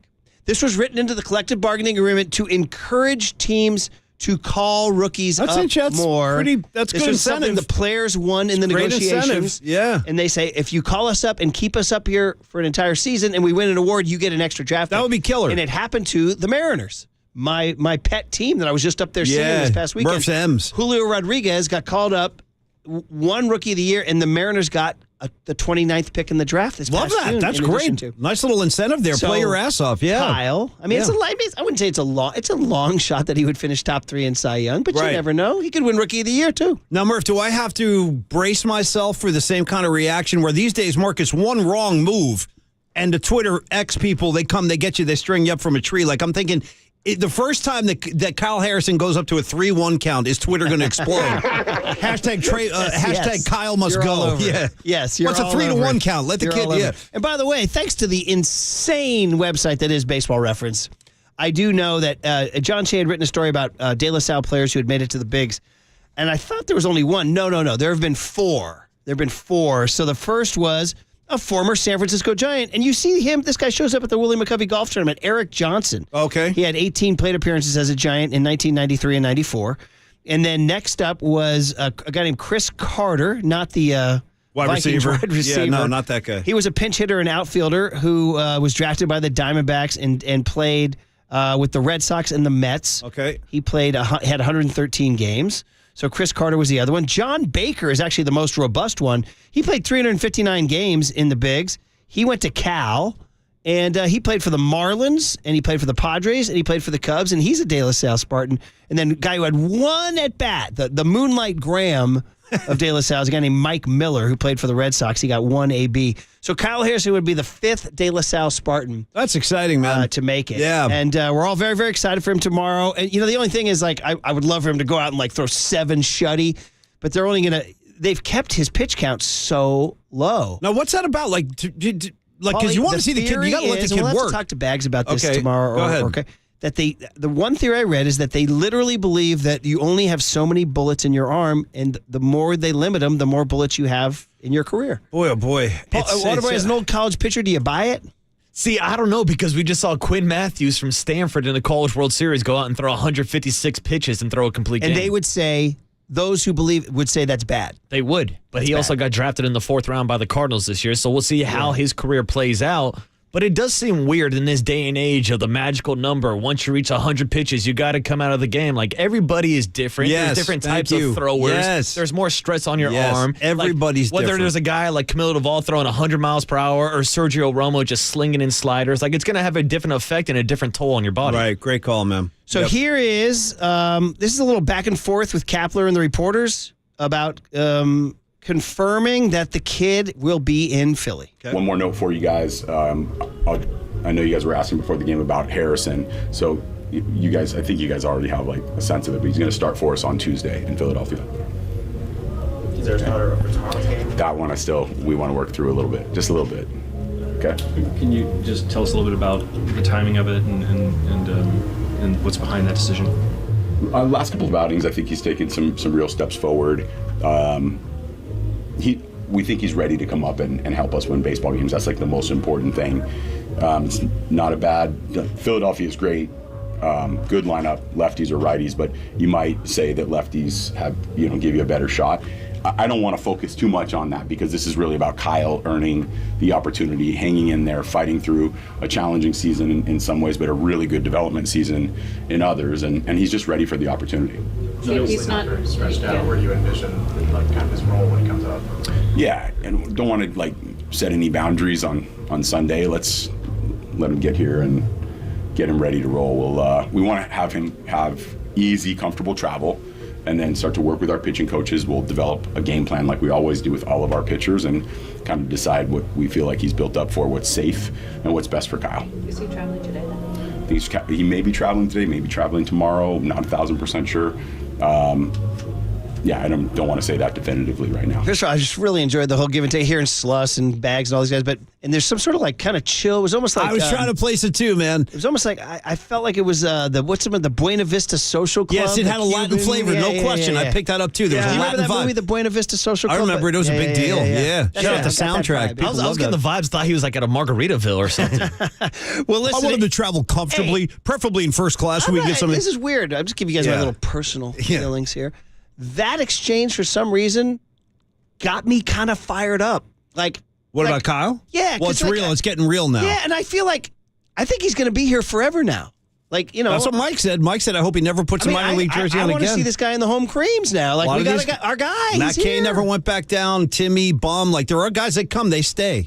I think That's exciting. Very exciting. It's extremely exciting. Very exciting. I mean, I'm already thinking about like next spring because my kid was, once again, my salty kid was ripping Casey Schmidt for striking out. I was like, dude, he's your starting third baseman next year. He's like, no, he's not. I said, yeah, he is. He goes, what about Marco Luciano? I said, he's your starting shortstop. I mean, they should have a lot of exciting kids next year. Yes. Including Kyle Harrison. And like you were saying, I was about to say his number, but I don't know his number. We'll I'm curious to see what he's going to be wearing, man. Listen, De La Salle, he was going to go to UCLA. How could you turn us down, dude? That's right. $700,000. Giants signed him. He just turned 22 last week. Now, I was on the baseball cube looking at his numbers. There's no denying it. The walks are a factor. They just are a factor. He's walked too many dudes. And like you said, when he goes to a 3-1 count, that's it. He's got to go. He's got to go. Yeah. But, you know, I don't know why. I mean, that just seems to be the bugaboo. But the last two outings, Waterboy, cut back on the walks. Okay, good. And it is important to point out that in AAA this year, they're testing a new ABS system, the automatic ball strike system, which is interesting because they use it Monday through Thursday, but don't use it on the weekends. And it seems like on the weekends, he does lower down those walk numbers quite a bit. And we talked to Zach Bay-Rudy from the Sacramento River Cats. He said that it has had a big impact all over the minor leagues this year. Yeah, really good stuff, man. It's excited. So we thought we would dig up the interview he did with me and Sean Estes in training camp because it was, at the time, it was like, man, this is the summer or the spring of Kyle. So we talked about what he was working on back last spring, and whatever he was working on in February, it got him to the bigs in August. No, exactly, and that's part of the reason why I'm here. You know, learning from Bannister, the best, the pitching guru, and Bailey helping me out, and JP Martinez. So, yeah, it's been a great time out here, and you know, for me, I think I just need to work on my misses. You know, keeping them a little closer, and then the shape overall, my slider, just keeping that consistent, and then working on a new changeup grip right now, so playing with that and seeing how that plays against the big league hitters will definitely be fun. Yeah, you're laughing. I'm sorry. I mean, I should. This is what happens when you glance over at the text line at the wrong moment. I just happen to look over there, and the first thing I see is, what is it, 707. He comes in and he goes, hey, guys, you're already blanking each other's blanks about Kyle Harrison, which he might have a point there. Have we gotten to the point where we're blanking each other's blanks about No, this is exciting. This is like when they brought up Bumgarner and Lincecum. Right. Everybody was excited then. Yeah, I mean, this is a hot...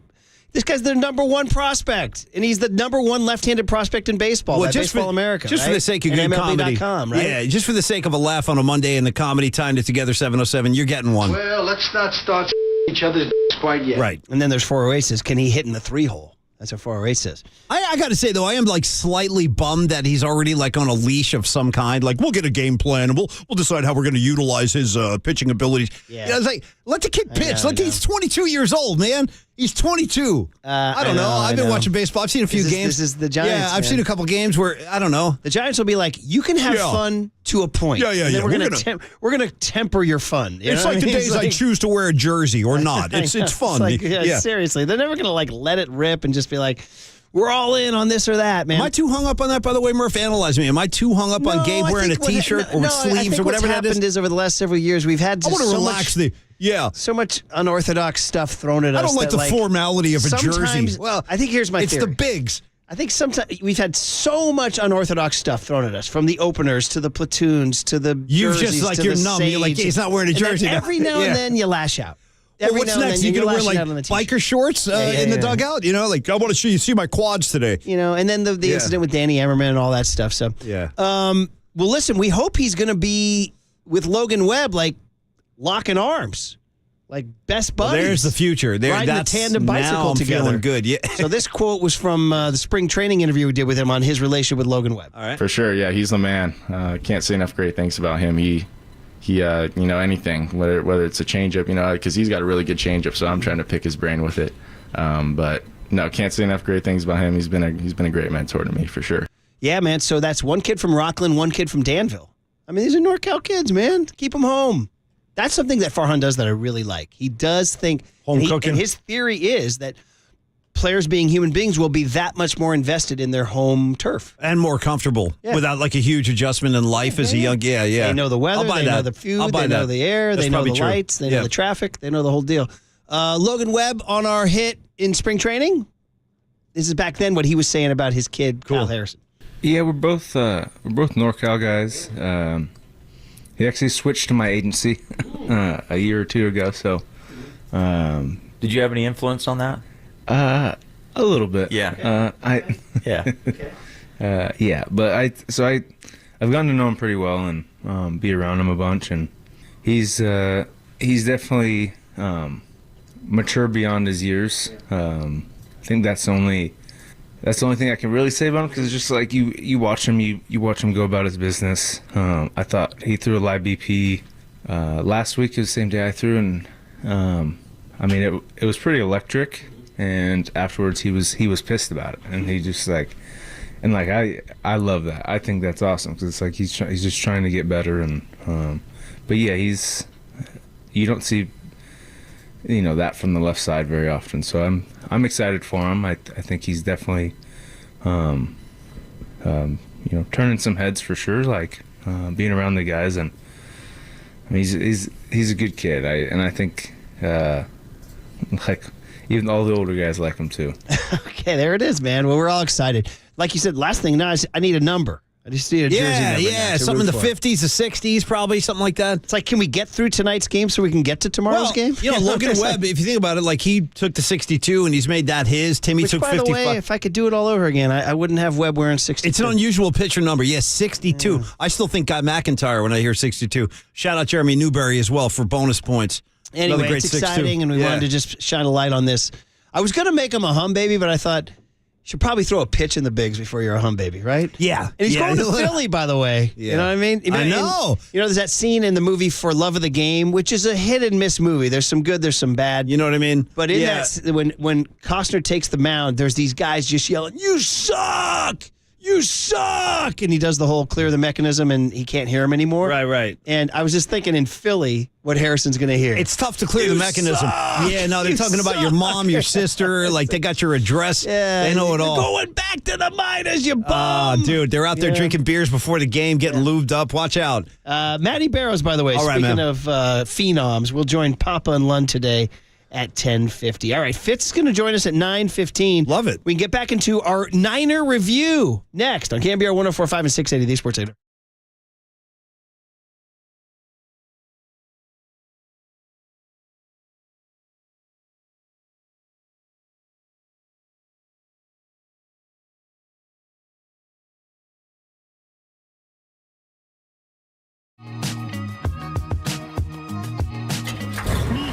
From the Chilton Auto Body Traffic Desk.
KNBR heads, fill your feed by following the sports leader on Facebook. This is KNBR 104.5 FM and 680 AM. So here we go to win the game by a point. Tabor Pepper looks back. Wisnowski's ready. Jake Moody is ready to be the hero. Snap. Hold. Jake Moody. Right for that right upright. It is good! Moody got it in! Love it. Woo! 21-20, 49ers win the game. I thought it was pretty important. I was, the first time down there, I was hoping to get him one. Probably would have gone for it if it wasn't his first time. We want to get him his first kick, so it was good to get that out of the way after last week. And I know after he missed that extra point, wanted to get him another one, and thought it was going to be a farther one, but Ty broke a long one there at the end, and it was just good to get the winner.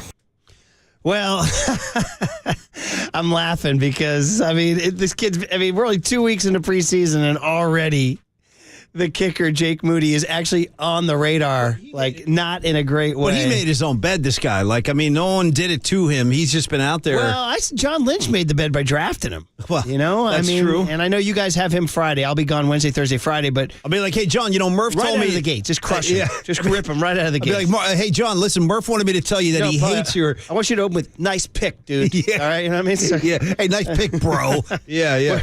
By the way, you were listening to KNBR and KNBR FM San Francisco, the sports leader, a Cumulus media station.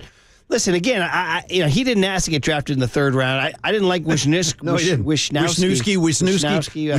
But listen, hopefully the guy will be the next Robbie Gould. I don't know. It's just my firm belief in my many years on earth that you can find kickers. Only since you mentioned that name, Robbie Gould is actually still out there waiting for somebody. He's looking for a home. He's available. I'm just throwing that on the table. Maybe he's waiting for Moody to keep miss a few more. Yeah.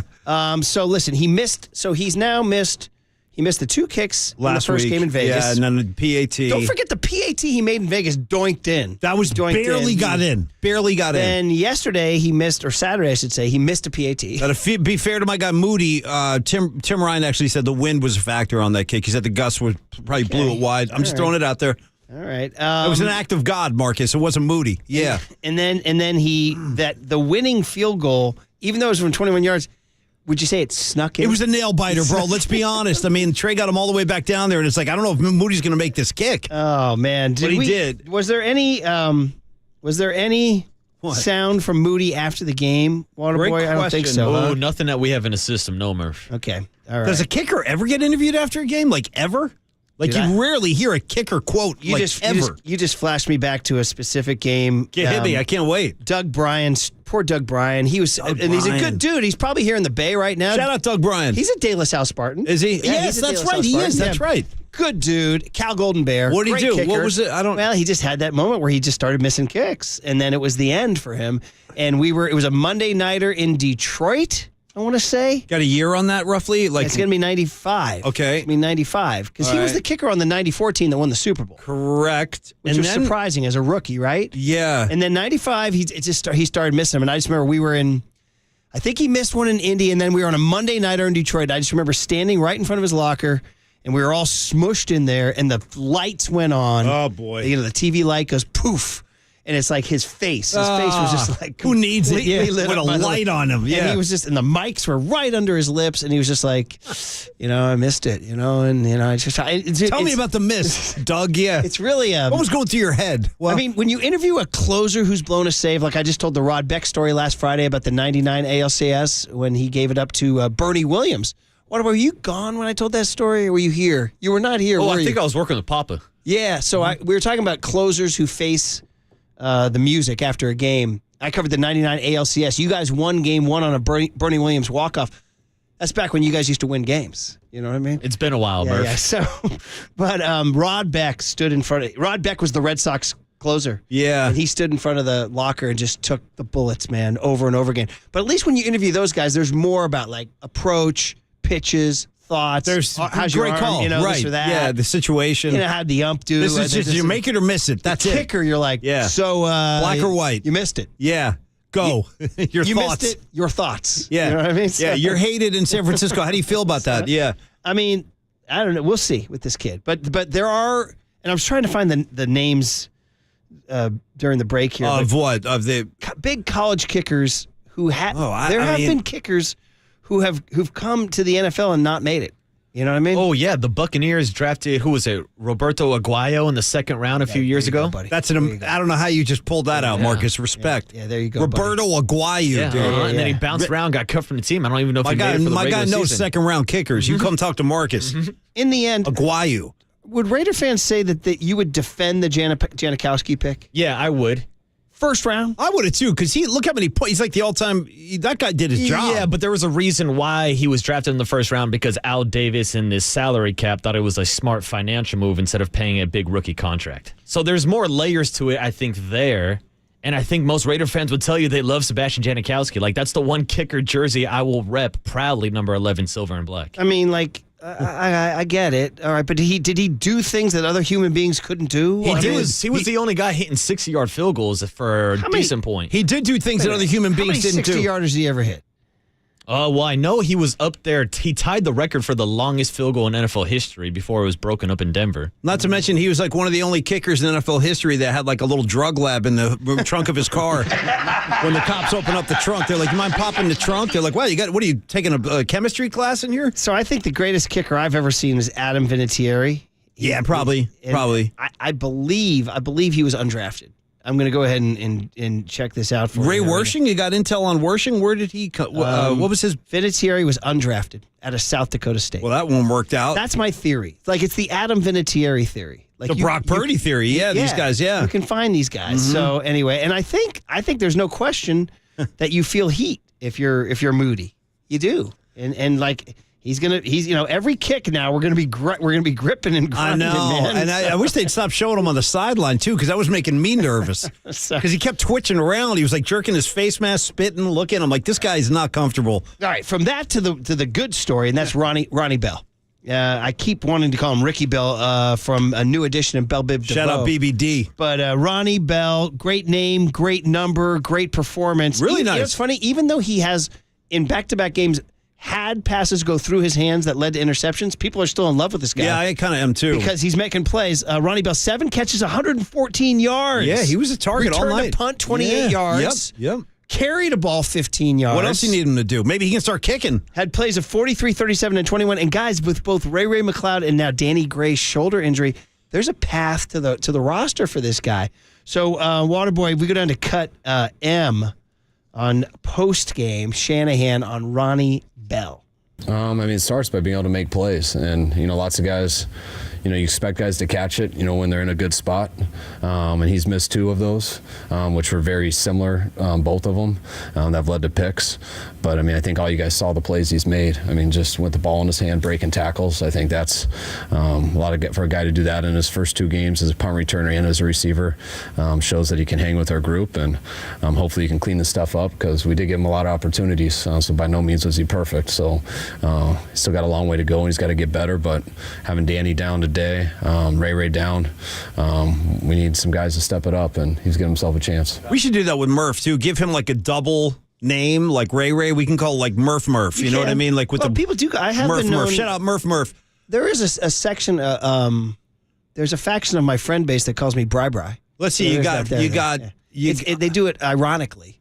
Are there any others you can even point to? Like you got Ray. I guess the female name Lulu is kind of a double, even though it's one. It's like a double Lulu. Ray. Any others? Am I leaving anybody? Go with like a Marky Mark Wahlberg. That's a good one. That's a good one. Yes. Yeah, Marky Mark's good too. Murph. Somebody brought up Russell Erxleben. Don't you remember that? He was drafted in the first round out of Texas by the Saints, Paulie. Do you remember him? Speaking of Russells, I actually don't. To be honest with you, I don't. Erxleben? He was in the NFC West. I don't remember that name. Yeah. Don't. And then he too didn't work out. What did you think about seeing Curls back out there? Speaking of the name Russell, yeah, he was out there running around with his Bronco jersey on. He slimmed down. They say he lost 15 pounds between last season and. Is he a little pudgy, huh? He lost 15. Right. Yeah. Hey, was it Darnold on Ronnie Bell here? Darnold, who had sort of a I don't want to say forgettable. Pedestrian? It's a great word. Pedestrian. Yeah, 11 of 14. But here he is on Ronnie Bell, who was not pedestrian. Yeah, Ronnie continues to do a really good job for us. Really smart player.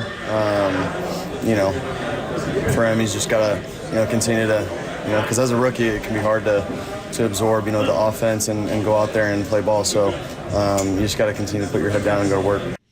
He's Harbaugh's guy. He was Michigan's dude. He came out of Kansas City, Missouri, Park High School in Kansas City, Missouri. Went to Michigan and was obviously the 7th round pick, 253rd pick, damn near the end of the draft. One more, Trey Lance on number 10. Number 10, Paulie. It starts by being able to make plays. This would be Trey lots Lance. of guys. Trey Lance here at number 10. There you go. Yeah. He's been making plays, super fun, and he does it in practice every single day. So not surprising for any of the guys to see in the locker room, or shouldn't be surprising for anyone that sees him day to day. He comes in and does a great job. Yeah, man. So I think he's everybody's favorite summer breakout little crush. Niner. Yeah, like a crush. Yeah, he's our summer breakout Niner. And then Shanahan did press yesterday. Okay. And commented on the wide receiver room. So obviously, Debo, obviously Ayuk, and then obviously Jawan Jennings. But after that, what does he say? I mean, I think we got a good group of depth to be ready for this opportunity, especially losing 2 guys who had a good chance to make the team. I'm definitely with Ray, and then losing Danny last night, who was trying to come back from a growing strain, I think, that he had the week before. So they've been battling. I do think we got a good mix of some veteran guys, having guys like Conley and Willie, which are guys who have played in this league and are very reliable. And we also got some young guys who've been around here and stuff, and we've been working with for at least a year. So a lot of guys are ready for this opportunity. But as always, they're also competing against other rosters too. Yeah, guys, we haven't talked about Chris Conley out of Tennessee and Willie Snead. Chris Conley out of Georgia, and Willie Snead. So anyway, we'll keep our eyes on those guys. Anyway, that's it. A little recap of a non-Trey Lance recurrence. Ronnie Bell and Jake Moody would be the 2 big stories. But all these guys we're going to talk about with our buddy Bob Fitzgerald. Yeah, Bobby. The Fitz Files. Love it. Go to Levi's Stadium. He's been doing the radio broadcasts, and Fitz is awesome. So we'll talk to Fitz about those Niners next on KNBR 104.5 and 680, the Sports Leader. Yes, sir! Pacifica, shout out to you for supporting KNBR, Pacifica's sports leader.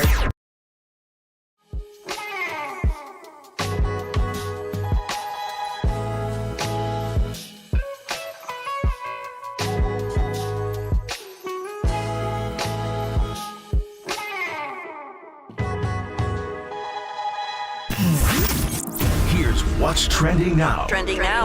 On KNBR.com. Wade Meckler made his Murph and Mac Morning Show debut last Friday and then stopped by Extra Innings this weekend with Bill Lasky to talk all about his MLB debut. So to hear both of those podcasts, check out what's trending now on the all-new KNBR app.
And now, time for the Protect Your Assets with David Hollander Business and Technology Report.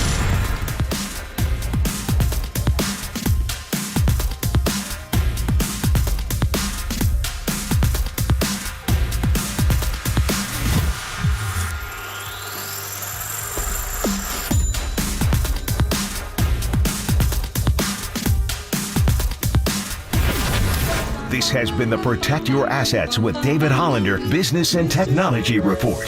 Concerned inflation will ruin your dream retirement? Learn more. Listen to David's show every Saturday morning on KNBR or call 1-866-PROTECT. Fairfax, shout out to you for supporting KNBR, Fairfax's sports leader.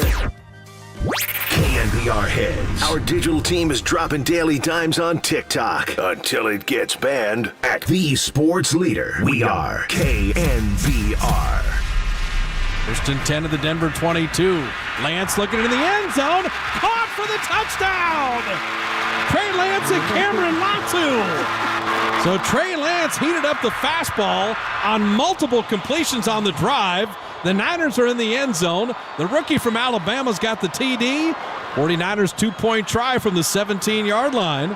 Trey Lance out of the gun. Dropping back to pass. Pretty good protection. Now it breaks down. He slides to the left. He's got to throw at the end zone anyway, and it's deflected incomplete. Fresh set of downs. Trey Lance stepping into the throw and out to the 45, and Ronnie Bell's gone. The 30 and all the way to the 20. So Ronnie Bell took an innocent crossing route and added an extra 20 yards, and they're already in field goal range. This is a 32-yarder to win the ball game. Denver up 20-18. 3 seconds left. Tabor Peppers on the snap. Set. Kick. High enough. Long enough.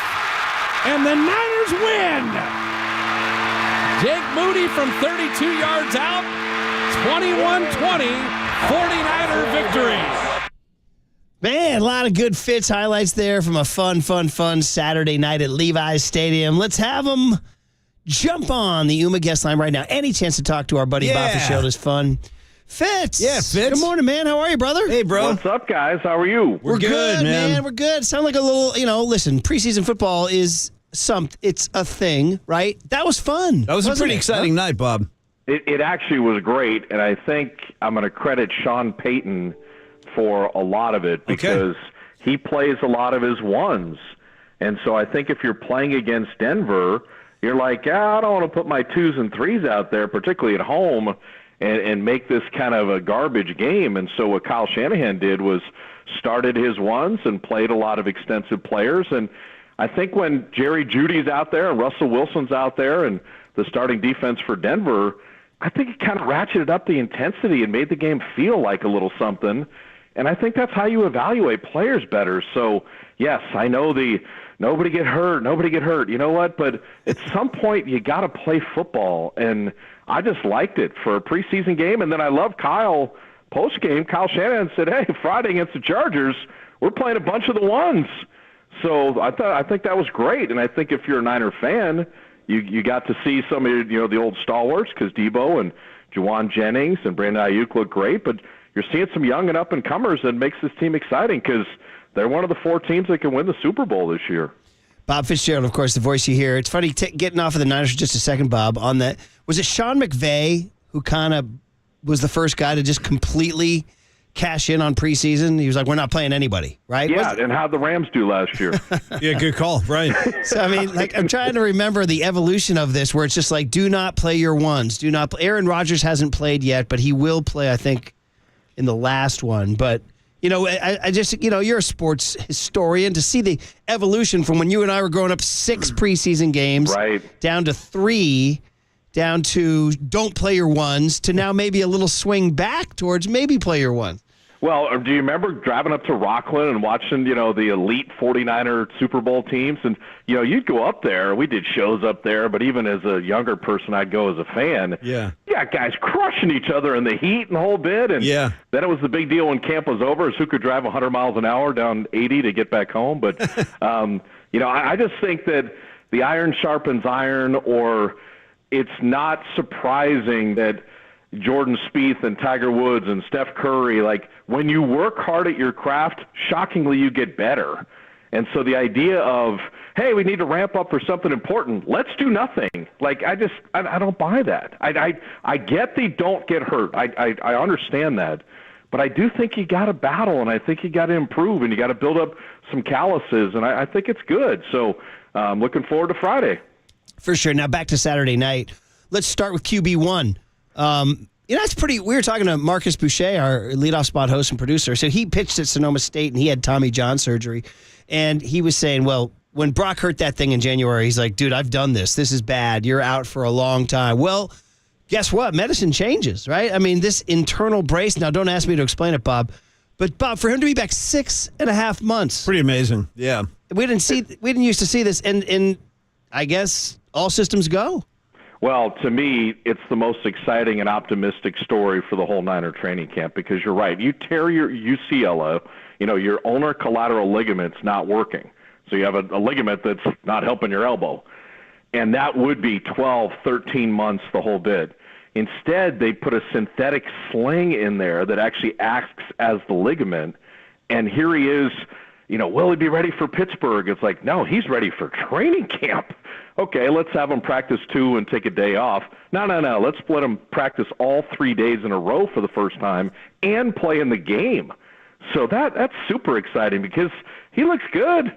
He looks good. He hasn't played a lot of football. I mean, that's the one thing, even with the success last year, it's not like Brock Purdy has, 50 NFL games under his belt. Totally. But he does have 40 college starts, which I think is so critical, when you're drafting QBs. Show me what it looks like, against real people for a lot of starts. And so he just commands kind of the huddle, and he's the perfect distributor for Kyle Shanahan's offense. And, I thought his series looked really good. And I, held my breath when he scrambled, but other than that, he's had a good camp. I know the writers have to do something. So it's, he's got 10 interceptions, and come on. I mean, they're deflected, and the Niner defense knows all the plays the Niner offense is running. Like, if he's throwing, 5 picks on Friday night, let me know. But otherwise, I think you're going to be all right. I know. We've got this is the scourge of the NFL training camp preseason, where you're just waiting for something.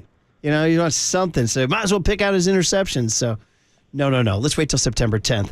All right, then. It's funny. Sam Darnold I thought looked pretty good in week 1. And Paulie's been using the word pedestrian. You know what I mean, Bobby? 2. It wasn't like he was bad. He wasn't great. He was 11 of 14, but nothing. I don't know. Nothing really jumped off the screen at me, Bob. How'd you feel about it? Yeah, I mean, I think the thing with Darnold is, he's played 56 games in the NFL, and he's a third pick, just like Trey Lance, and he's on team number 3. And then you got Trey Lance, who's played 8 games in the NFL, and he had some galactically scary plays early, and then kind of found a rhythm where Trey Lance made some plays where you're like, wow, okay, the upside could be really good. So, they're both going to be on the team. I mean, they're going to have all 3 quarterbacks. And, I'd love it if they could even hide Brandon Allen on the practice squad, but I think quarterback-deficient teams might snatch him up. But after the Philly game, they are never not going to have a healthy quarterback. That's not going to happen ever again, because that probably prohibited them from going to the Super Bowl. So, to me, they're all going to be, you don't save anything by waiving Trey Lance. You're not going to do that. He's a great kid. He just has not played a lot of football, and so he'll be probably running the scout team, and Sam Darnold probably is the first choice for Kyle, like if Purdy sprained an ankle or something. But if you had to play a bunch of weeks in a row, the upside of Trey Lance, I think, is still pretty significant. Nice. Now, it's interesting you say keeping all 3.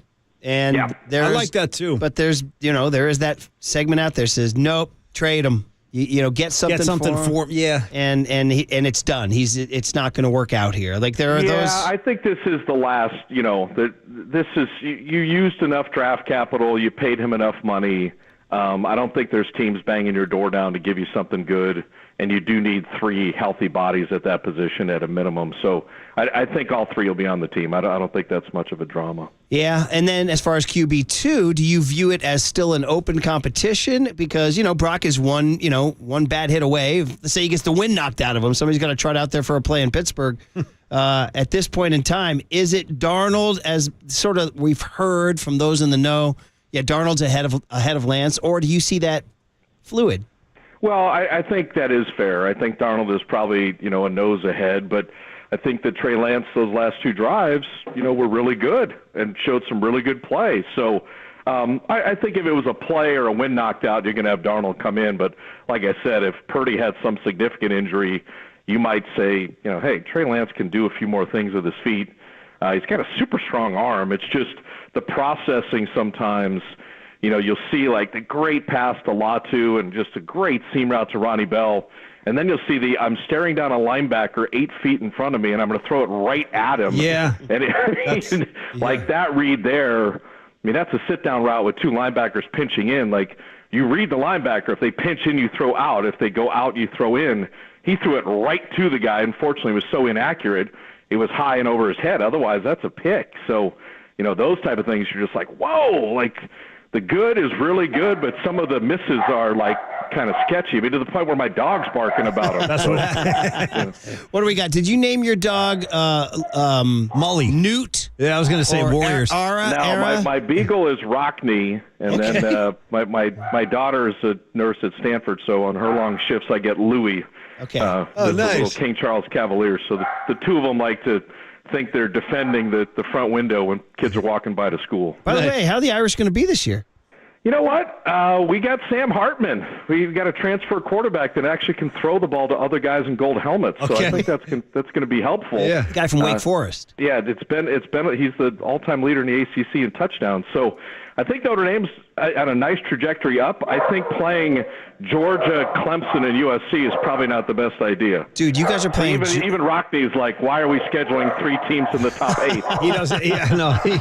Hey, despite the cacophony of canine noise there, beyond Purdy, Lance, and Darnold, there is life. Ronnie Bell, Jake Moody. These to me are the 2 biggest names. Ronnie Bell, arrow up. Jake Moody, arrow up and down, up and down, up and down. What's your take on those guys? Well, first of all, all we hear about the draft, right? And all the scouts, and they're here and they're there. Ronnie Bell's a 7th rounder. Yeah. Brock Purdy's a 7th rounder. George Kittle's a 5th rounder. Tom Brady's a 6th rounder. Like, what do these guys watch? Oh, wait, Ronnie Bell went to this really small school. We went to Michigan. Right. Like, come on, man. Ronnie Bell, that guy's an NFL player, period. Yeah. So that, credit the Niners and how – and same thing with Jalen Graham and Dee Winters, by the way, the 2 linebackers they took in the 6th and the 7th round. Moody, if you've been to practice, your heartbeat will, go a little slower. He ropes it. Oh, good. He can totally kick it. Is he – was he a little goofy against the Vegas, thing? And then people are like, well, he barely made the field. He made the field goal, okay? Like, let's go through all Ray Wersching's kicks. So some were barely inside the upright, some were right down the middle. Like, you don't get any more points if it's right down the middle. We actually had you get 3 points. Bob, we actually took a little walk down memory lane with Niner kickers. Murph brought up the name Doug Bryan today. We started to talk some Doug Bryan. Well, it's funny because, for all you saying that calm down, there is a history of kickers who get drafted that feel a little heat, man. We were saying Russell Erxleben was brought up. John Lee out of UCLA. I always felt like when Doug Bryan, we can go on and on. And plus, it was such a, don't you guys feel like Bill Walsh always felt like if they were going to kick a field goal, it was like a defeat in some way? Like, I don't even think he wanted to acknowledge kickers back then, Bill Walsh. I think the thing with Moody is, the leg strength is really good. He's kicking like 60-yarders in practice. But when you're a Super Bowl contending team, that 30, 40-yarder, that's you got to punch that like every time. And we got spoiled with Robbie Gould because he's so good. But remember, Robbie Gould went Bears to the Giants to the Niners, and he's as accurate as anybody in NFL history. So, to me, you go back to Sebastian Janikowski when the Raiders, anytime you use a draft pick, people, oh, my God, they used a 3rd rounder. Yeah, you know why? Because they're stacked at so many other positions that they said, who's the best kicker? Let's drop a 3rd-round pick on Moody. So, again, if he was foul ball all over the place in practice, I think you'd be like, this isn't any good. But I do think that him making the 43-yarder, him making the 32-yarder, the missed PAT gets you, a little cranky. But, by and large, I don't think the Niners, are going to die because Jake Moody, misses a field goal during the regular season. He's a young player, and like all young players, the NFL's a big step up, and down the road, I think he'll be fine. Last one, Fitz, and it's great to hear Bob Fitzgerald, who will be on the call again Friday when the Niners take on the Chargers, where Kyle Shanahan says the ones are going to play. That game, of course, we'll look forward to hearing. The D-line depth. Now, Drake Jackson's hurt. Nick Bosa's not signed. And, they didn't play everybody, but they did lose some guys from last year. Your O'Menahues and your Willises and guys like that. I'm wondering, did you see, is there anything that catches your eye in the first 2 games about maybe they need to fortify that depth somehow? Hargrave was a great ad, but they also lost some dudes. Yeah. Well, I think you hit on it perfectly, Murph. When you look at Arden Key and O'Menahue and Jordan Willis, Chris Kuceric takes these kind of cast-off guys and turns them into gold to the point where they get paid, and then they leave. So, Bosa's all everything. You love Armstead and you love Hargraves. And Kinlaw, okay, if he's your backup tackle, you're still pretty talented there. But you need those ends to come in waves. And really, that started back in Walsh, fourth quarter pass rush. Everybody knows about Fred Dean, but Jim Stuckey and Lawrence Pillars and, you have to have bodies there. And they have a simple job. Like, we're up 10. There's 7 minutes left. We're rotating in fresh horses and go kill that quarterback. So, those jobs are still wide open. And the Drake Jackson hamstring kind of sucks because that would be one of the guys, and then Furl on the other side would be one of the other guys. But I do think, they signed 2 D linemen right before the game against Denver, so they're still cycling through bodies there because it's an important position. They have a great D-line coach, obviously, in Kuceric, and they just want to keep kind of rehabbing some of the cast-offs. Taco Charlton didn't work out, so, they're taking a look at a bunch of other guys. Yeah, and by the way, just real quick, it's Furl, huh? Yeah, so for years at Clemson, it was Cleveland Farrell. Yeah. Right. And then we interviewed him, and he's like, it's like referral. Furl. Okay, Furl, man. And he's a really large guy, so I tend to call them what they'd like to be called. Whatever you need. You don't need him sacking you. No. Yeah. So it's like, so he's, I just think referral, that's the way he said it. There you go. And I'll just be like, Cleveland Furl, and duck out of the way. But he truly is the player to be named later. So there you go. The Rocky Bridges line on Jose Uribe back in the day. Yes, very good. Yeah, well, it comes with experience, Bob.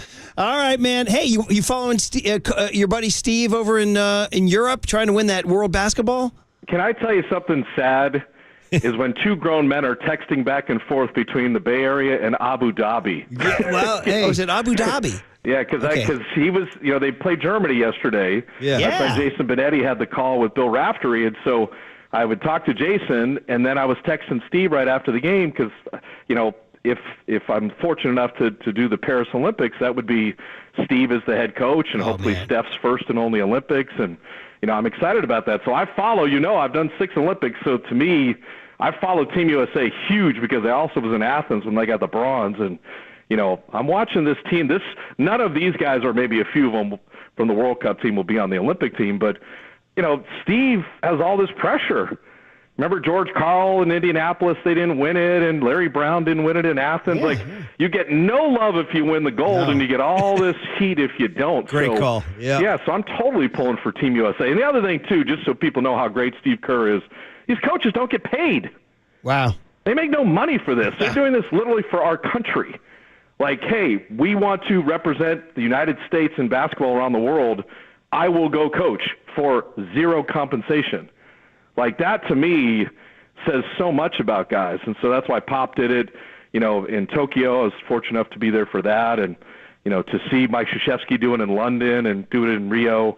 So I'm just pulling for Steve. So, yes, I'm keeping in touch with him. I'm keeping an eye on Team USA. And, here we go to the Philippines and the World Cup and see how it goes. I had lost track because there's so much football and baseball, but that was an exhibition. It was. But it was. They were down 9, and Germany, had several. They got both, Franz and Mo Wagner, and they've got several NBA players along with Dennis Schroeder and, Daniel Tice and stuff. So Germany was up 9, and Team USA was not playing great. And then they stormed back, and then Anthony Edwards had 34 and played good defense. And so they'll be tested. I mean, there's a ton of good countries, and the Olympics next year, if you have Giannis play for Greece and you have Jokic, ended up playing for Serbia, there's going to be some really, really good teams. And you need to take Spain and France are amazing. They have so many NBA players on both teams. Well, that's the thing. So I remember having arguments with my buddy was saying by definition, if you just go by the marketplace, I have a buddy who's a big economics guy, and he's like, by marketplace value, the Team USA should destroy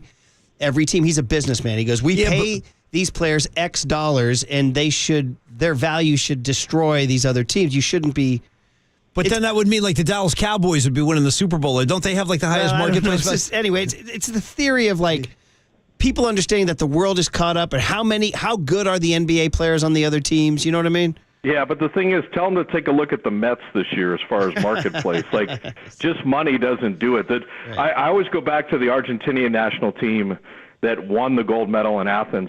These guys, whether it was Luis Scola and Ginobili and Prigioni and those guys, they had played as childhood friends since they were 15 years old and played together for years and years and years. And the international game is a little different than the NBA game. The rules aren't quite the same, so there's something about cohesion. Like, yes, the U.S. has amazing talent, but they're coming together for, several weeks versus countrymen from different places that have played together since they were kids. And that, and also what would it mean for France to win a gold medal or for Spain to win a gold medal? You saw it. These Argentinian guys, that's their legacy. We won a gold medal for Argentina in basketball. Like, that's something that's a lifetime achievement. And it means a lot, and you could feel it in the Olympics, man.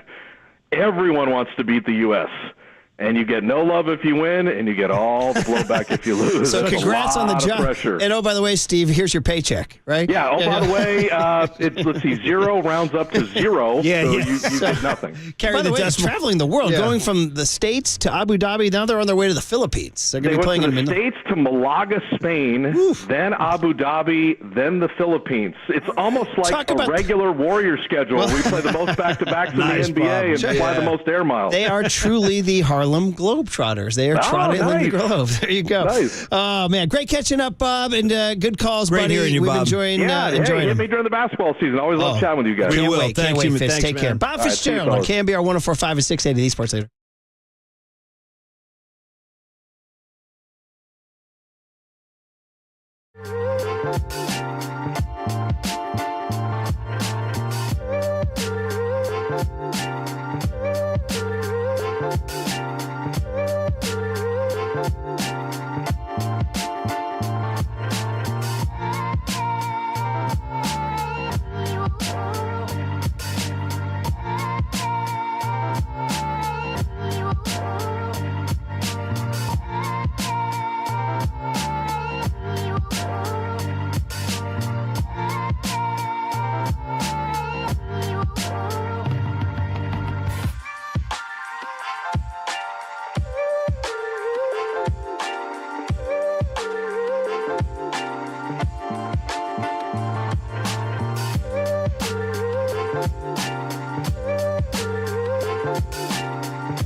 Listen to the sports leader anywhere, anytime. Download the all-new KNBR app. Now, Murph and Matt continue live from the KNBR Casino Matrix Studio. Casino Matrix Progressive Jackpots are here. Where are you? Just drop in. Please play responsibly. 1-800-GAMBLER.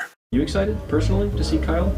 Very, yeah, of course. I mean, just as a fan watching him, come up through the ranks for us and seeing him in spring training, seeing some struggles in spring training, watching almost all of his outings on video, communicating with our coaches. He's a great guy with an incredible work ethic that wants it really bad, and his moment has come. So of course I'm excited for him and us. Well, there it is. Gabe Kapler talking Kyle Harrison, and Marcus, the Waterboy Boucher, telling us that he is electric. That's what he's telling us right now. Very good. It's exciting. I'm surprised he didn't play Electric Eye by Judas Priest. That's for preschool dad Peter only. Murph, go ahead. Or if you really want to get down into the techno weeds, I'm going to talk to the Immaculate Grid 0.01% of y'all out there. How about Electricity by OMD? Yeah, man. Okay. All right. Now that's very deep. Okay. Get out your Casio, your calculator. You know what I mean? Totally. Get your space bar ready. It's exciting. We are going to have, in a De La Salle brotherhood moment, Chris Harrison reached out to Paulie. I'm talking to him right now, actually. It's a DLS thing you wouldn't understand. I guess it's a DLS thing. I'm telling him I got 2 little Spartan boys of my own, and actually one of my Spartan boys is flying off to college today for his, ready for this, Murph? If you lost track, my kid Tommy, the oldest, kid's going to be a freaking junior. Oh, my God. Ready for this? Ready for this? I ain't slowing down. Can't stop, won't stop. He turns 21 next Monday. Oh, my God. I go, yeah, now you can have your first sip of beer, huh, Tom?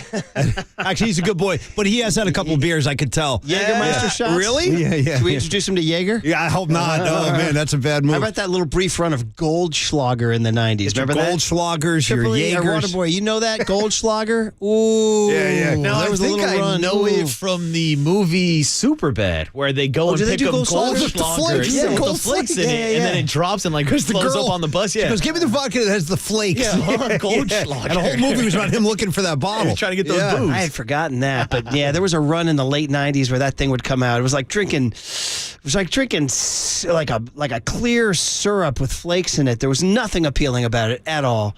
So anyway, shout out Tommy turning 21 and Kyle Harrison turning 22 last week. So he is the most heralded Giants pitching prospect. And I'm talking about literally, like, statistically by ranking since Madison Bumgarner. He is literally the number 1 left-handed pitching prospect in baseball. In fact, he might be the number 1 pitching prospect in baseball. Well, we were latest talking rankings. about this last week. I think Paul Skeens was ahead of him, but that's a guy that hasn't even pitched at all in the minor league level, at least not to my awareness, because he was just drafted last year out of LSU. Now, you saw him last year in San Jose, and he's got swing and miss stuff, right? He's a lefty. Yeah, Murph, I saw him 2 weeks ago in Las Vegas. Yes, that's right. Yes, you did. Incredible. Yes. But I'm talking about tracing his journey. And you're right. God, they have Skeens number 3 in all of baseball. Yeah, he was filthy at LSU. They have Harrison at 20 in all of baseball. And he's the Giants' top prospect. He's the number 1 lefty. He's the number 2 pitcher.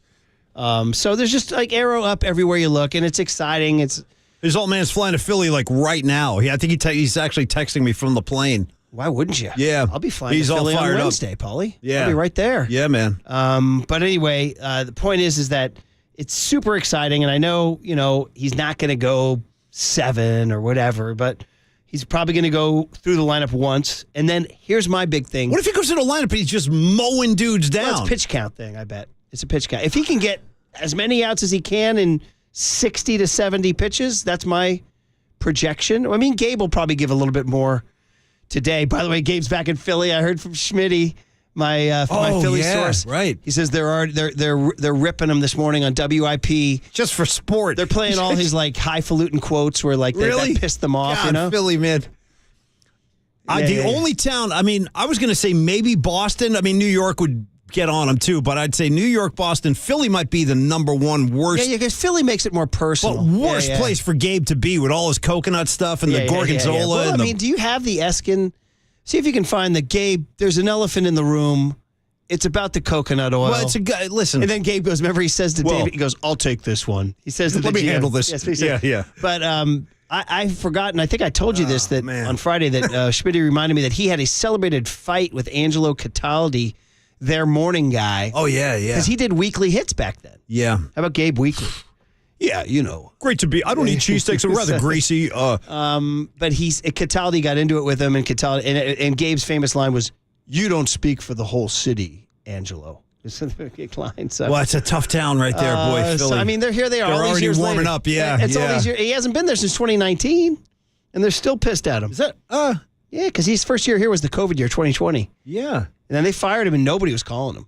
Farhan called him. Yeah, Farhan. What are you doing right now? Well, I mean, listen, there was a stretch there during the summer we were talking about him pressing all the right buttons. He was. He did a good job. And I still think he's done a pretty good job considering all these moving pieces and incorporating so much youth. I would say that if you're miffed at the Giants these days, then that your miff would your miff, to use it as a noun, your beef would be more with Farhan's roster construction than the way Gabe manages. You can have beef with Gabe and all that, but he's working with the parts Farhan gave him. Good, fair point. And Farhan is giving him all these openers, and Farhan's giving him these the striplings and the manias, and Farhan's giving him the platoons and all that.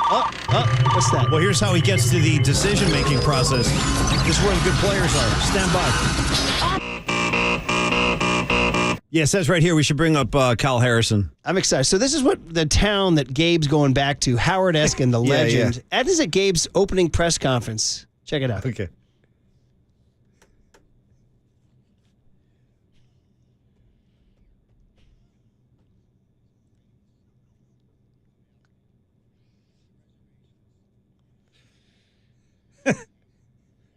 Oh.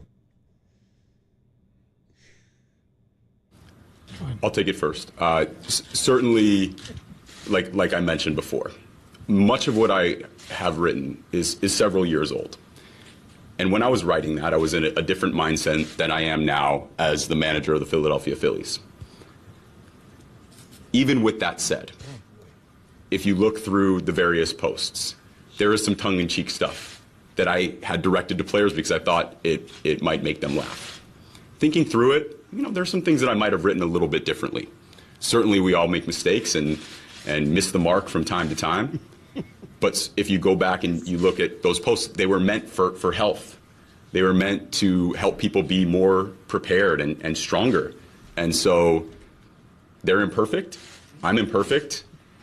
But I'm also very proud of a lot of the content that I would encourage people to go back into and dig into and find the stuff that really does hit the mark. Like gorgonzola and med burgers, man. Him and Philly, just not. I know, it's crazy. The whole concept is crazy. Awful match. Yeah, it's just a tough one, man. Yeah. All right, well, listen, our friend in the bullpen who said that the Giants will go 9-16 and fall out of the race. That guy on the other side of the glass right now, buddy? He and I just had a conversation. Okay, I got to start to put this together. He and I just had a conversation. So they're now 9 games into this 25-game stretch. They're 3-6. You know what he said when I saw him in the bullpen? He goes, "Yeah, you're right." He goes, "We're right on track. Right on schedule. We're right on track." Yeah, So my that guy means knows. He knows. They need to go 6-10. This is the stretch that ends in Wrigley Field on Labor Day. Right, that's the That's the stretch. And by the way, I will be repping for part of the stretch. Probably, I'll be in San Diego the Friday of Labor Day weekend. My only question to Murph at this point, is there any town in the United States of America you're not going to, like, buddy. within the next calendar month? Because let's see, you just got back from Seattle. Yeah. Now, wait, you're going to, where are you going this weekend? Well, I'm going to land in Philly, and then I'm driving to a golf course. Are you going to Jersey? Jersey, Yeah, yeah, shout out to Garden State. Grab some tomatoes and grab a slice I don't of think I'm pizza. grabbing anything. I'm going inside a fortress. I'm not coming out. I'd love for you to grab a Shout out slice, though, Sting, somewhere. Fortress around your heart. Yeah, Paul. and then the next one after that would be and then where back down to San Diego. The kid's all over the place. Yeah. He's Gotta all travel. over. Mm-hmm. Traveling man. So again, this 25-game stretch includes the next 3 in Philly, which will be tough. I think our source is predicting 2 out of 3 losses here. That would get them to 4-8. And then here come the Braves home for 3. I think maybe the home 3 against Cincy next week can be a little easier than you thought.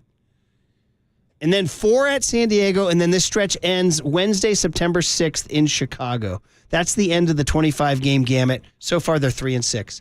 But I will say this. I'm super excited about Kyle Harrison, and I believe he's here to stay. I think he's here to stay. And this is dude, this is all about prospects, man. So you've seen Patrick Bailey, and you've seen Casey Schmidt, and you've seen Luis Matos, and you've seen Wade Meckler, and now you're going to see Kyle Harrison. Heck, you've seen Ryan Walker. That guy gets fools out like crazy. So anyway, it's tomorrow night. We have to wait through tonight's game. Scott Alexander, the opener against Aaron Nola. I'll handle this one. Let me address this one. So some of the things, just the way he even came in there. Anyway, I'm sorry. It's a lot. 707 says, not to be that Philly fan, but I'm going to be that Philly fan. You guys are just soft on Kapler. You guys put up with his arrogant, pretentious way of talking about baseball. No, comparatively, you're 100% right. I mean, there's no comparing the Philly approach to the Bay Area approach. Yeah. And by it's the way, a lot more gentle here. Cousin Vinny from Gilroy says, Murph, thank you for that. You just gave me a gag reflex saying day drinking Goldschlager and Dr. Pepper. True story. Oof. Yeah, no, that's trouble waiting to happen. 716 says, my parents have had a huge bottle of Goldschlager in their alcohol cabinet for approximately 30 years. Ooh. Leave it alone. Yeah, don't even touch it. Don't touch it. No. All right. We'll hand it over to Papa and Lund. Hey, you bring on G-Pop's 49ers review. Monday morning film. Okay. With G-Papa. Let's go, baby. Next on KNBR 104.5 and 680, the Sports Leader. There's an elephant in the room that people hear. I mean, coconut oil is a phrase.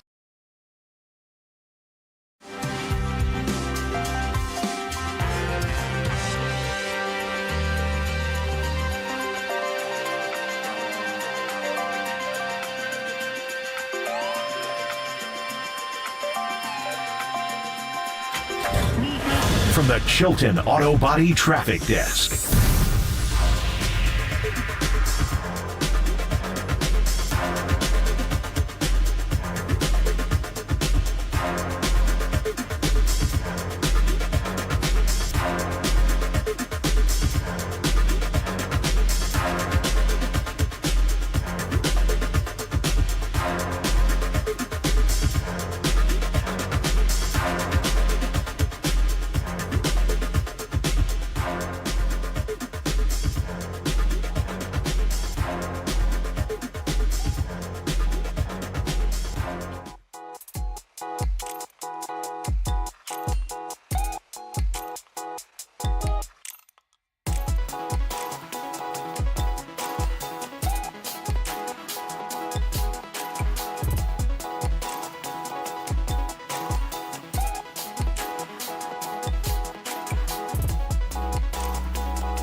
Dub Nation, there's a party happening on our podcast page. Hear every interview from every show on demand at knbr.com/podcast. Now on with the show on the sports leader.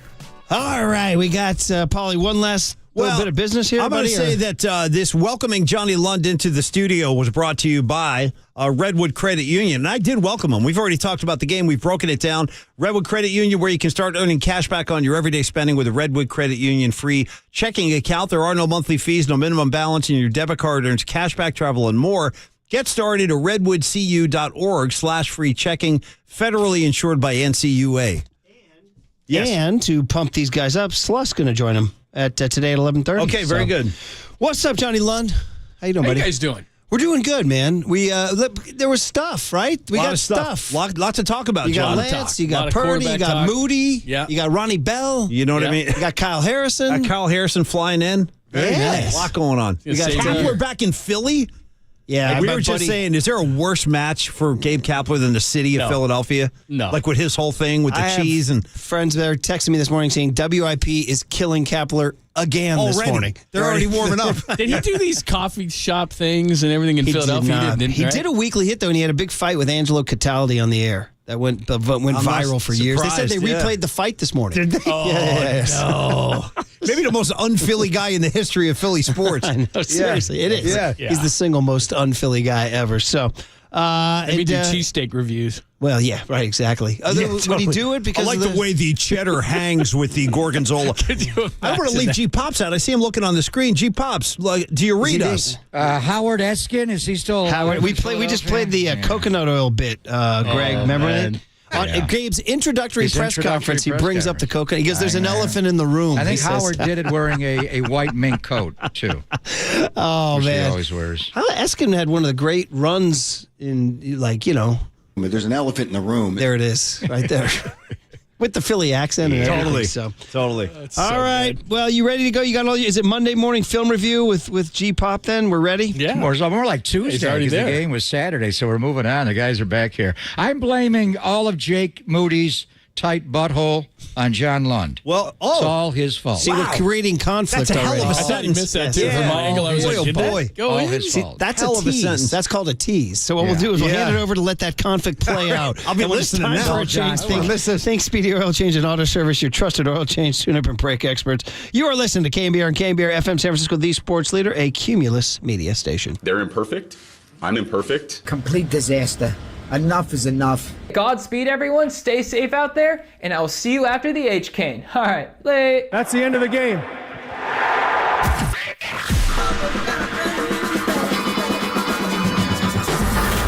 Ladies and gentlemen, Prepare yourself.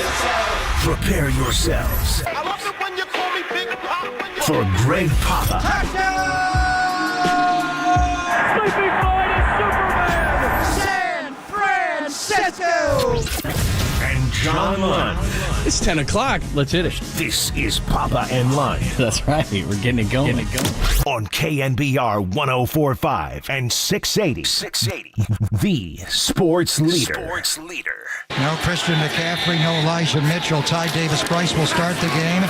There's skinny Debo in the flat from Brock. Room to go. Good block by Charlie Warner. An explosive play on the first play of the game. Play action. Coletto's wide open in the right flat. And he's got a touchdown. Perfect timing. I thought that this was going to be a collision of the night with Turner Yell out there bearing down on him, and Coletto just gave him a little okey-doke and said, I guess you're not going to hit me. 14-yard gain. Bang. Fluttering ball. Latu's got the touchdown. 49ers can tie the game with a 2-point conversion. Penalty comes in late. I think it's going to be on Brandon Ayuk, who went down to celebrate in the end zone.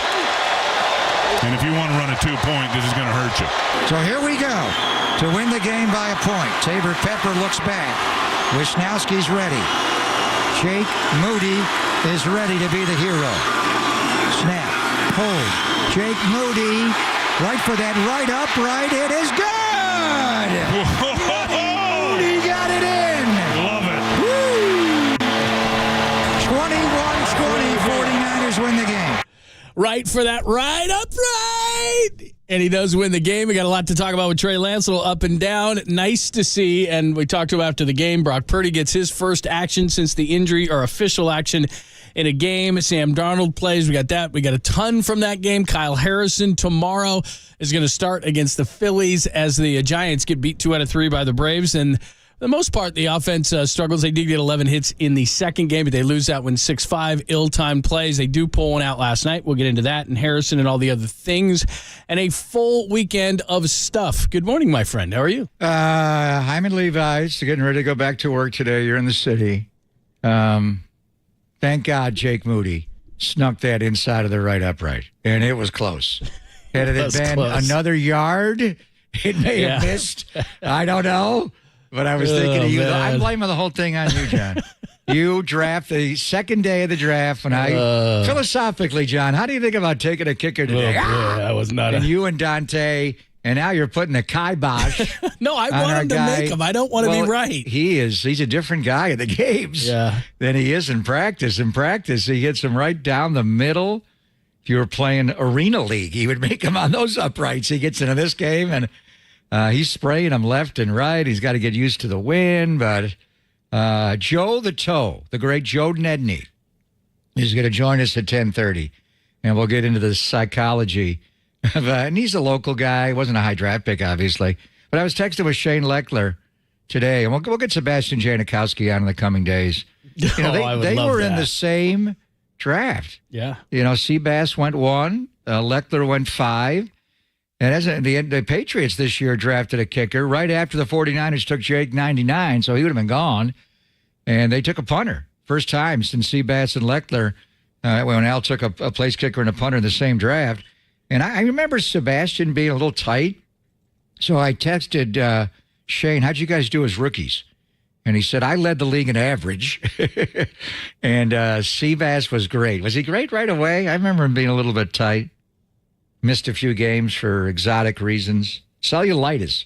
What did he have? Cellulitis, I think, which you get from eating a lot of shellfish. Sure, Seabass, I buy that. Is that what it was? But anyway, I don't remember. So anyway, Jake's just a different guy when you get on the practice field. He's just got to have to play his way through it. Brock was Brock. He did great. You know, Sam, they had some protection breakdowns. He played well. I thought all the quarterbacks played well. When Sam hit that third down out to Daz Newsome, and then it was on, and then he got Jack Coletto on the flat on Spider 2Y Banana for the touchdown. And then Trey, once he hit Cam, Latu on the 3rd and 13, locked in. And he played probably the best he has played for an extended period of snaps consecutively since he's been in the league, whether it's regular season or preseason. So it was great to see, John. But I think Matt Barrows will join us. Matt's kind of on to something about Trey being a bit of a slow starter. Obviously, in the games, the first 3 series against the Raiders, not as good. He got rolled in the 4th series. This one started a bit slowly. I think that, Henningsen, the Denver lineman, just read screen by his footwork there and where McNichols was when he tipped that ball. But after he hit Latu, and actually it was a play before that, I think it was a 2nd and 20. He threw out to his right, got it to 3rd and 13, and then he hit Latu, and then he settled in, and he started ripping the ball.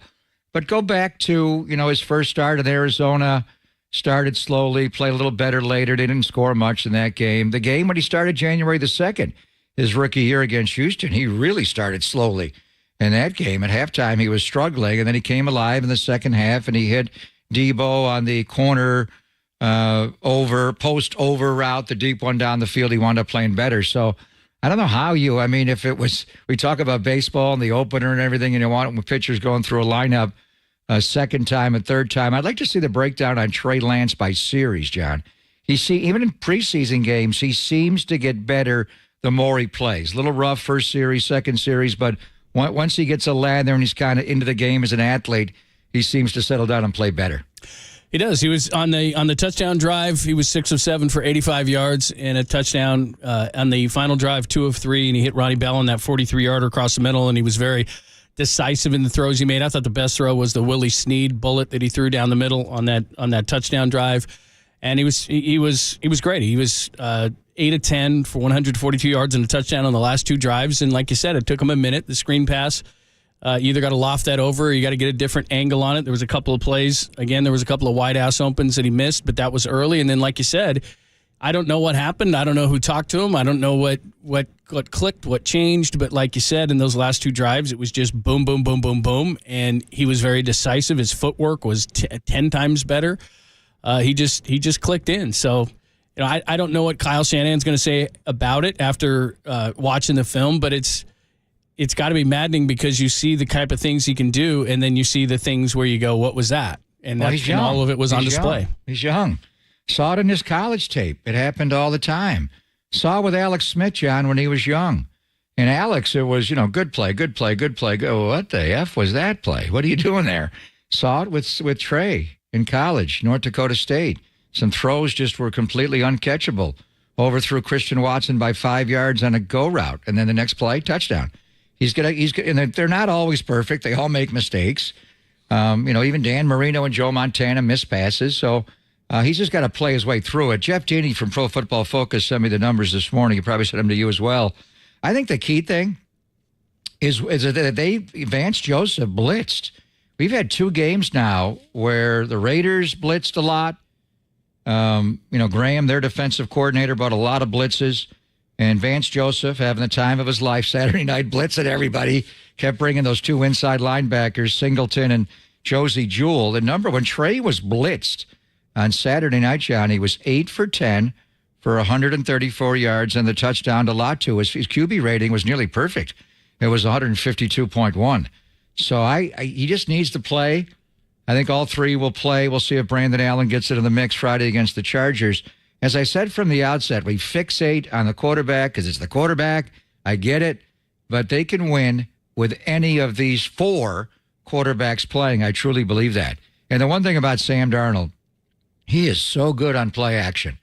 When he's under center and, he pulls it out on play action, he turns his back to the defense and he gets his head around really fast. Like Tom Brady, Jimmy was good at that as well. But Jeff Deeney's numbers from Sam when he was in play action, 4 for 4 for 49 yards and the touchdown. The one to Coletto was a simple play action. He didn't turn his back. It was, fullback is eligible. John Gruden to Andrew Luck. Who's the primary on Spider 2 Y Banana? Fullback in the flat right, Spider 3 goes left. So anyway, I thought, and then Brock was just Brock. We're burying the lead here, John. He's back and healthy. We hadn't seen him on a field in 202 days going back to the NFC Championship game. There were some breakdowns protection-wise. Both the left tackle and the left guard both blocked down. Ty Davis-Price had to pick up a free hitter, and he slipped, and, then he got flushed out. So there were some protection breakdowns that they didn't get in the end zone in the low red zone. But didn't Brock Purdy look like Brock Purdy on Saturday night? I don't know how you put your finger on it or you quantify it, but what it looks like is the offense is just smooth and in rhythm with Brock. I mean, the first play, he goes off left, misdirection, hits Debo, gets 25 yards, hit Debo for a 14, hit Ayuk on the 15-yard slant where he was wide open. He hit Jennings on an 11-yarder. It's just boom, boom, boom, boom, boom. And like you said, the only problem was there was some protection breakdowns, but and then he scrambled and you kind of hold your breath, gets it to the 2-yard line. And I thought Kyle did a really smart thing, and he said this after the game, that he would have probably went for it if it was a different situation, but he wanted to get Moody that easy field goal, which he did. But it just looks smooth and rhythmic when Brock's in the game. He processes fast. He just processes.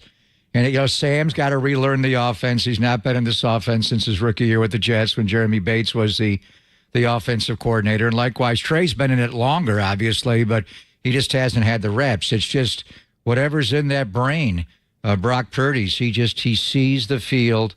Whatever he makes up, small hands, lack of size, 4'8", 440, makes it up with short area quickness over and over again. He just processes. I mean, what made Joe Montana a great, great player and, big quarterback? Stan McGuire, remember Mark's brother? Yeah. How big was he? Seattle. Huge, just 6'8". Great physical skill. Maybe too big, I don't know. But what makes it's the processing. You're making decisions.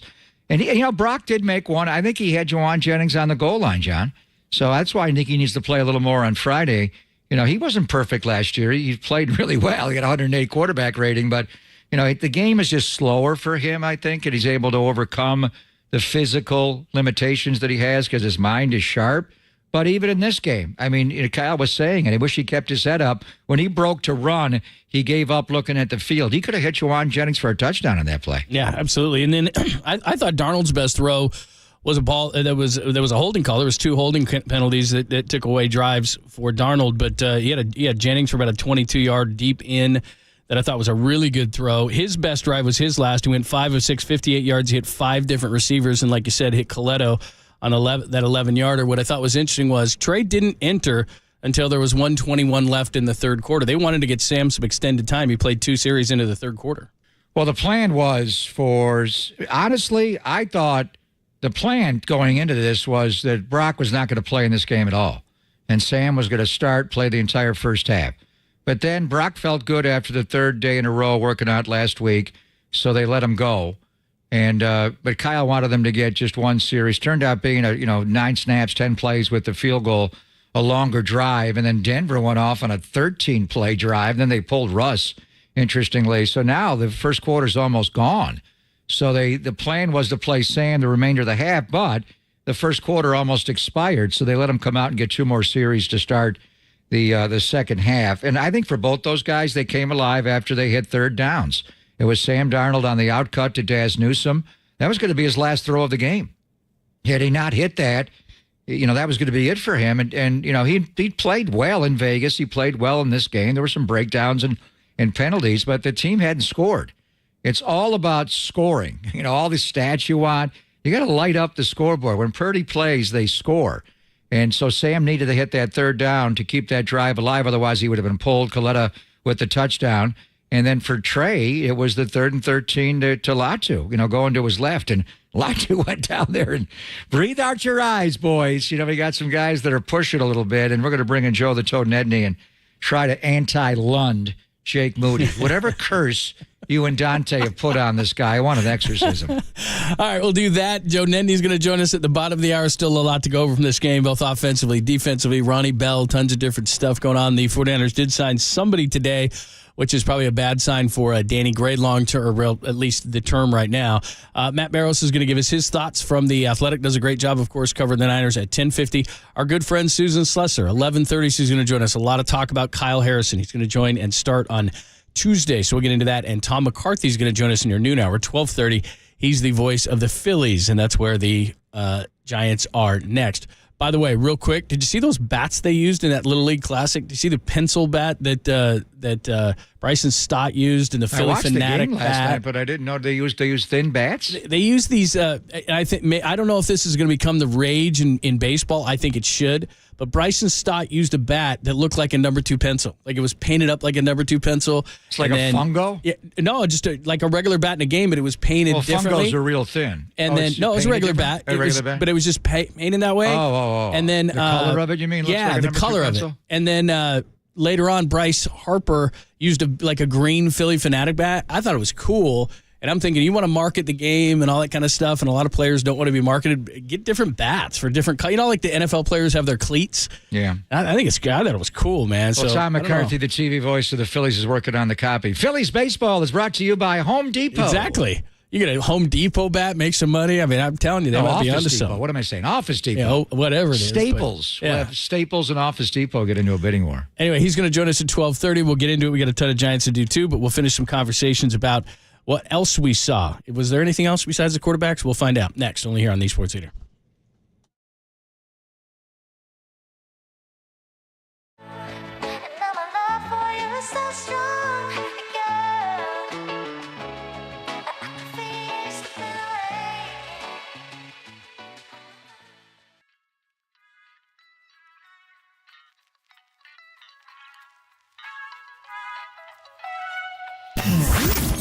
Here's what's trending now. On KNBR.com. Kyle Shanahan discusses the 49ers quarterback performances in the second preseason game against the Broncos. That story and more trending right now on the all-new KNBR app.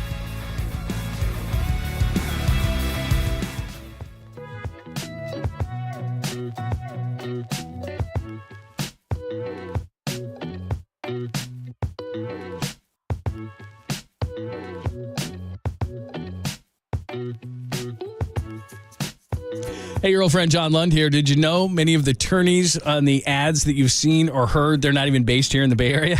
That's crazy.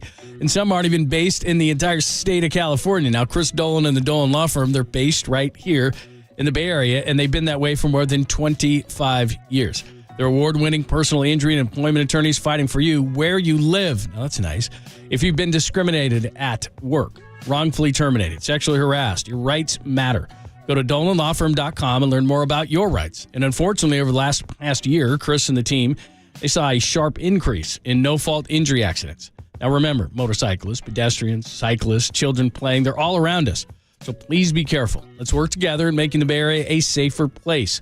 Feel confident in your good hands with the award-winning California Lawyer of the Year, the Dolan Law Firm. They've secured, get this, over $1 billion, that's with a B, $1 billion in verdicts and settlements on behalf of their clients. And you pay nothing up front.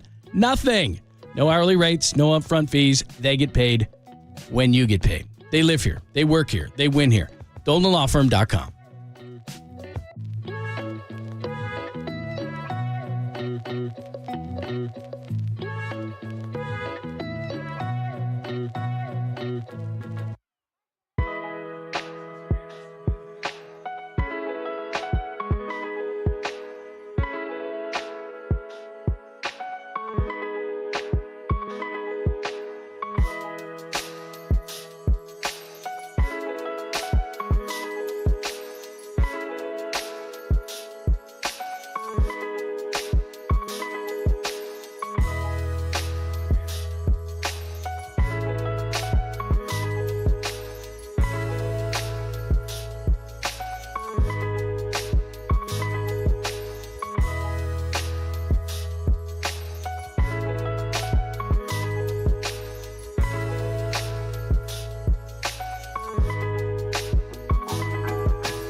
faithful. Filter out the noise and kick it with KNBR on the gram for everything 49ers. Follow the sports leader on Instagram at KNBR. Yeah, I think Debo has, obviously taken last year's film and everything and has been real with himself. And, man, you've seen like a different mindset with him all throughout camp. Every single rep, even if he's not getting the ball, like he's running extremely hard and doing his part for the team. And so today I feel like you saw a little glimpse of, hey, he's going to do his job. He's going to, when he gets the ball, he's going to be Debo. But even when he doesn't, he's still going to be where he needs to be and be there for the team and sort of set the standard. And so Debo's done a great job with that, and we're really excited about what he's going to do.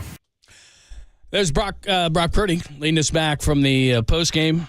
49ers get the win 21-20. Trey Lance does a nice job down the stretch, leads them to a touchdown and a field goal. Jake Moody just gets it in the right upright. Joe Nedney's going to join us to talk psychology of a kicker in about 7.5 minutes. You do not want to miss that. By the way, text line is wide open. You got questions, comments, thoughts for Papa on the game on Saturday night. 415-808-5627. People are already lining up. 415-808-5627 if you got thoughts on the game, want to talk the quarterback situation or anything else you saw.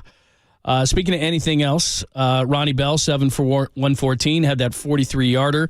Also had a 14-yarder that looked a little bigger, but he had his knee down, but made a couple of nice plays. Did have a ball for the second consecutive week go through his hands.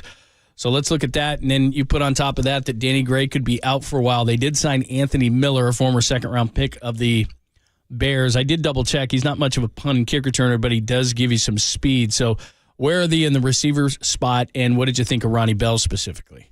Ronnie did fine. The ball got on him fast on the slant route that he let pop up into the air, and Eson Bassey intercepted for Denver. I mean, the top three spots are wide open, are locked up beyond the top three. Brandon Ayuk, Deebo Samuel, Juwan Jennings, year 3. But you're going to start the year more than likely without your 4 and 5. I mean, Ray McLeod was going to make the team and be the primary punt and kick returner, and Danny Gray with his speed. He had a great offseason. Missed the first game, a little hip tightness in Vegas, and Ryan Schneider said we want to look at him on kickoff return. They gave him the first one, and that he was only going to have the one, and then after that they were going to mix in some other guys, and he winds up. And they thought he broke his collarbone. I was told it wasn't bad initially, and then later in the day they thought maybe he broke his collarbone. It's a shoulder injury, so you're looking at starting the year without your 4th and 5th wide receivers. So Chris Conley's a veteran guy, could easily make it. Tay Martin there, but I think Ronnie Bell's a keeper right now. He's your number one punt returner over Deshaun. It would be a question if you want somebody else to do kickoffs, but I think right now, we'll see. There's one more game to go and he can get hurt.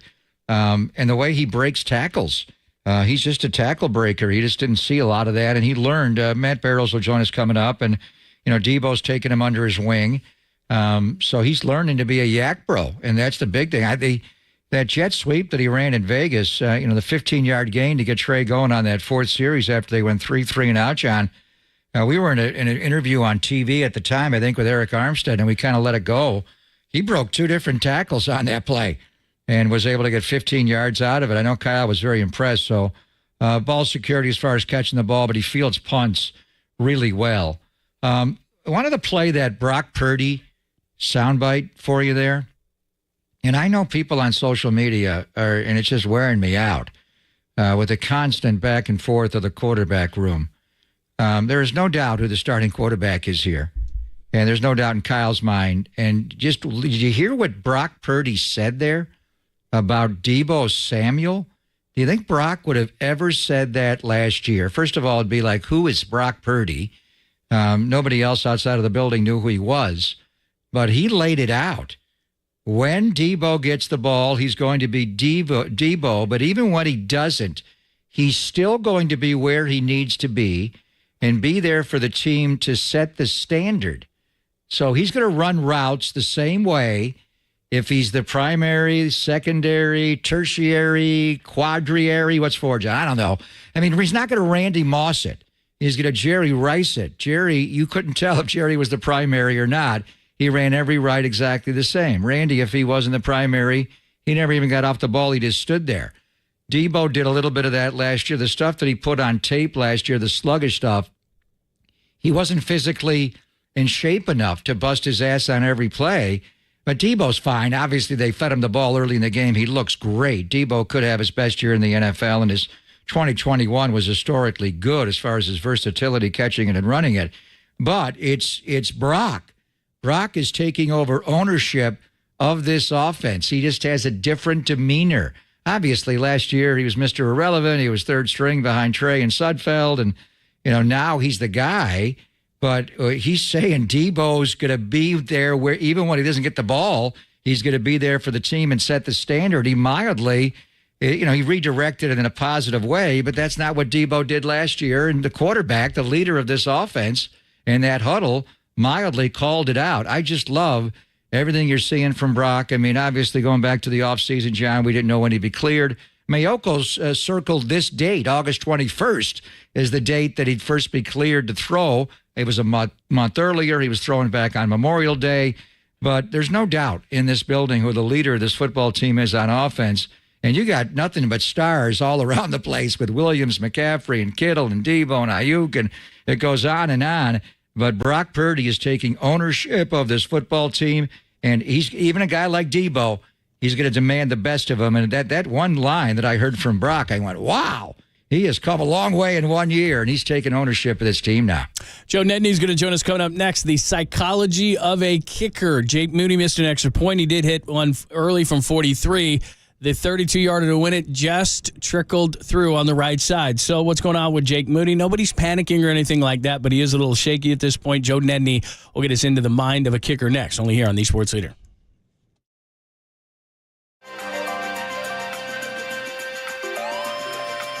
Be caller 10 to 415-896-KNBR for your chance to win a pair of tickets to see your Giants take on the Cincinnati Reds Wednesday, August 30th. First pitch 12:45. Presented by Toyota, the MVP of MPG. With class-leading MPG and more hybrids than any other brand. Toyota, let's go places.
wherever you are around the globe. Stream your faithful home of 49ers football 24/7, 365 on KNBR.com. This is the sports leader. Jake Moody on the extra point is no good. He never missed an extra point in Michigan. Of course, they're much shorter. I'll tell you what, this may be the biggest story on the team going into real football 3 weeks away. And he hit that one right in the middle, and the wind took it and blew it Welcome to right. Levi's. You were thinking of me when he missed that, weren't you? I was thinking of you. Is jinxing this guy. I was thinking of you. You know what I was thinking? Get them all out of the way in August. That's right. September 10th in Pittsburgh. Oh, that's a tough place to That get. is. That's not a great field either. We have to have an exorcism down here. We're going to get all the evil spirits. Evil spirits, come out. Let's get some insight here. Our good friend Joe Nedney, of course, 176 games in the NFL, and he spent his final 6 with the 49ers. We want to get to some psychology of a kicker as we're talking, of course, about the rookie for the 49ers, and Joe joins us courtesy of the Uma guest line. Joe, how are you? I'm good, guys. How are you doing? Good. We're psychoanalyzing a kicker, so I don't know, but just kind of funny. My phone never rings until somebody misses a kick or something's going on. Then people all of a sudden are like, "Hey, let's call Joe." Joe the toe. That's right. Joe the toe. That's right. Yeah. So just get us into the head here, because, I mean, for you played a lot of years in the league, but it takes a minute, and you entered the league in different circumstances, but you were with Miami for a couple of years, Arizona a couple of years, kind of bounced around, went to the Raiders, and then finally at 28, you got a foothold with Tennessee for a few years, and then you finished 6th with the 49ers. But when you come into the league, just how difficult is it to make the transition from kicking in college ball, where you did at San Jose State, to the NFL? It is. It's huge, and you know, that's kind of the question everybody's been asking me there, because you know, if you look at it face value, you're going, well, I mean, everybody talks about the kid's bombing the ball in practice, and he had great stats in Michigan, and so, you know, mathematically it just makes sense. He's going to fit himself right in, right? But there's something about it being a job that you can get fired from, and the expectations, and it's a little bit different than being on scholarship. And I know, you know, the college versus the NFL when I came in was a little bit different, but there is a prestige, there is a stage, there's something different about it, and you don't know it until you get in there. My path was different because I was at the bottom, undrafted, you know, just trying to get a sniff, and it took me a while to bounce around, but I had a lot of that adversity early on, just like what Moody's feeling. You know, I mean, it's, you miss a ball and you're young, you got a small sample pool, and it doesn't look really good, and people are looking at you, and you know it. And, you know, how do you quiet the noise in your head and be a pro when you've never really been a pro before, you know? And that's where he's at. You know, a lot of people staring at him right now, and he's got a lot of noise going on, you know? I mean,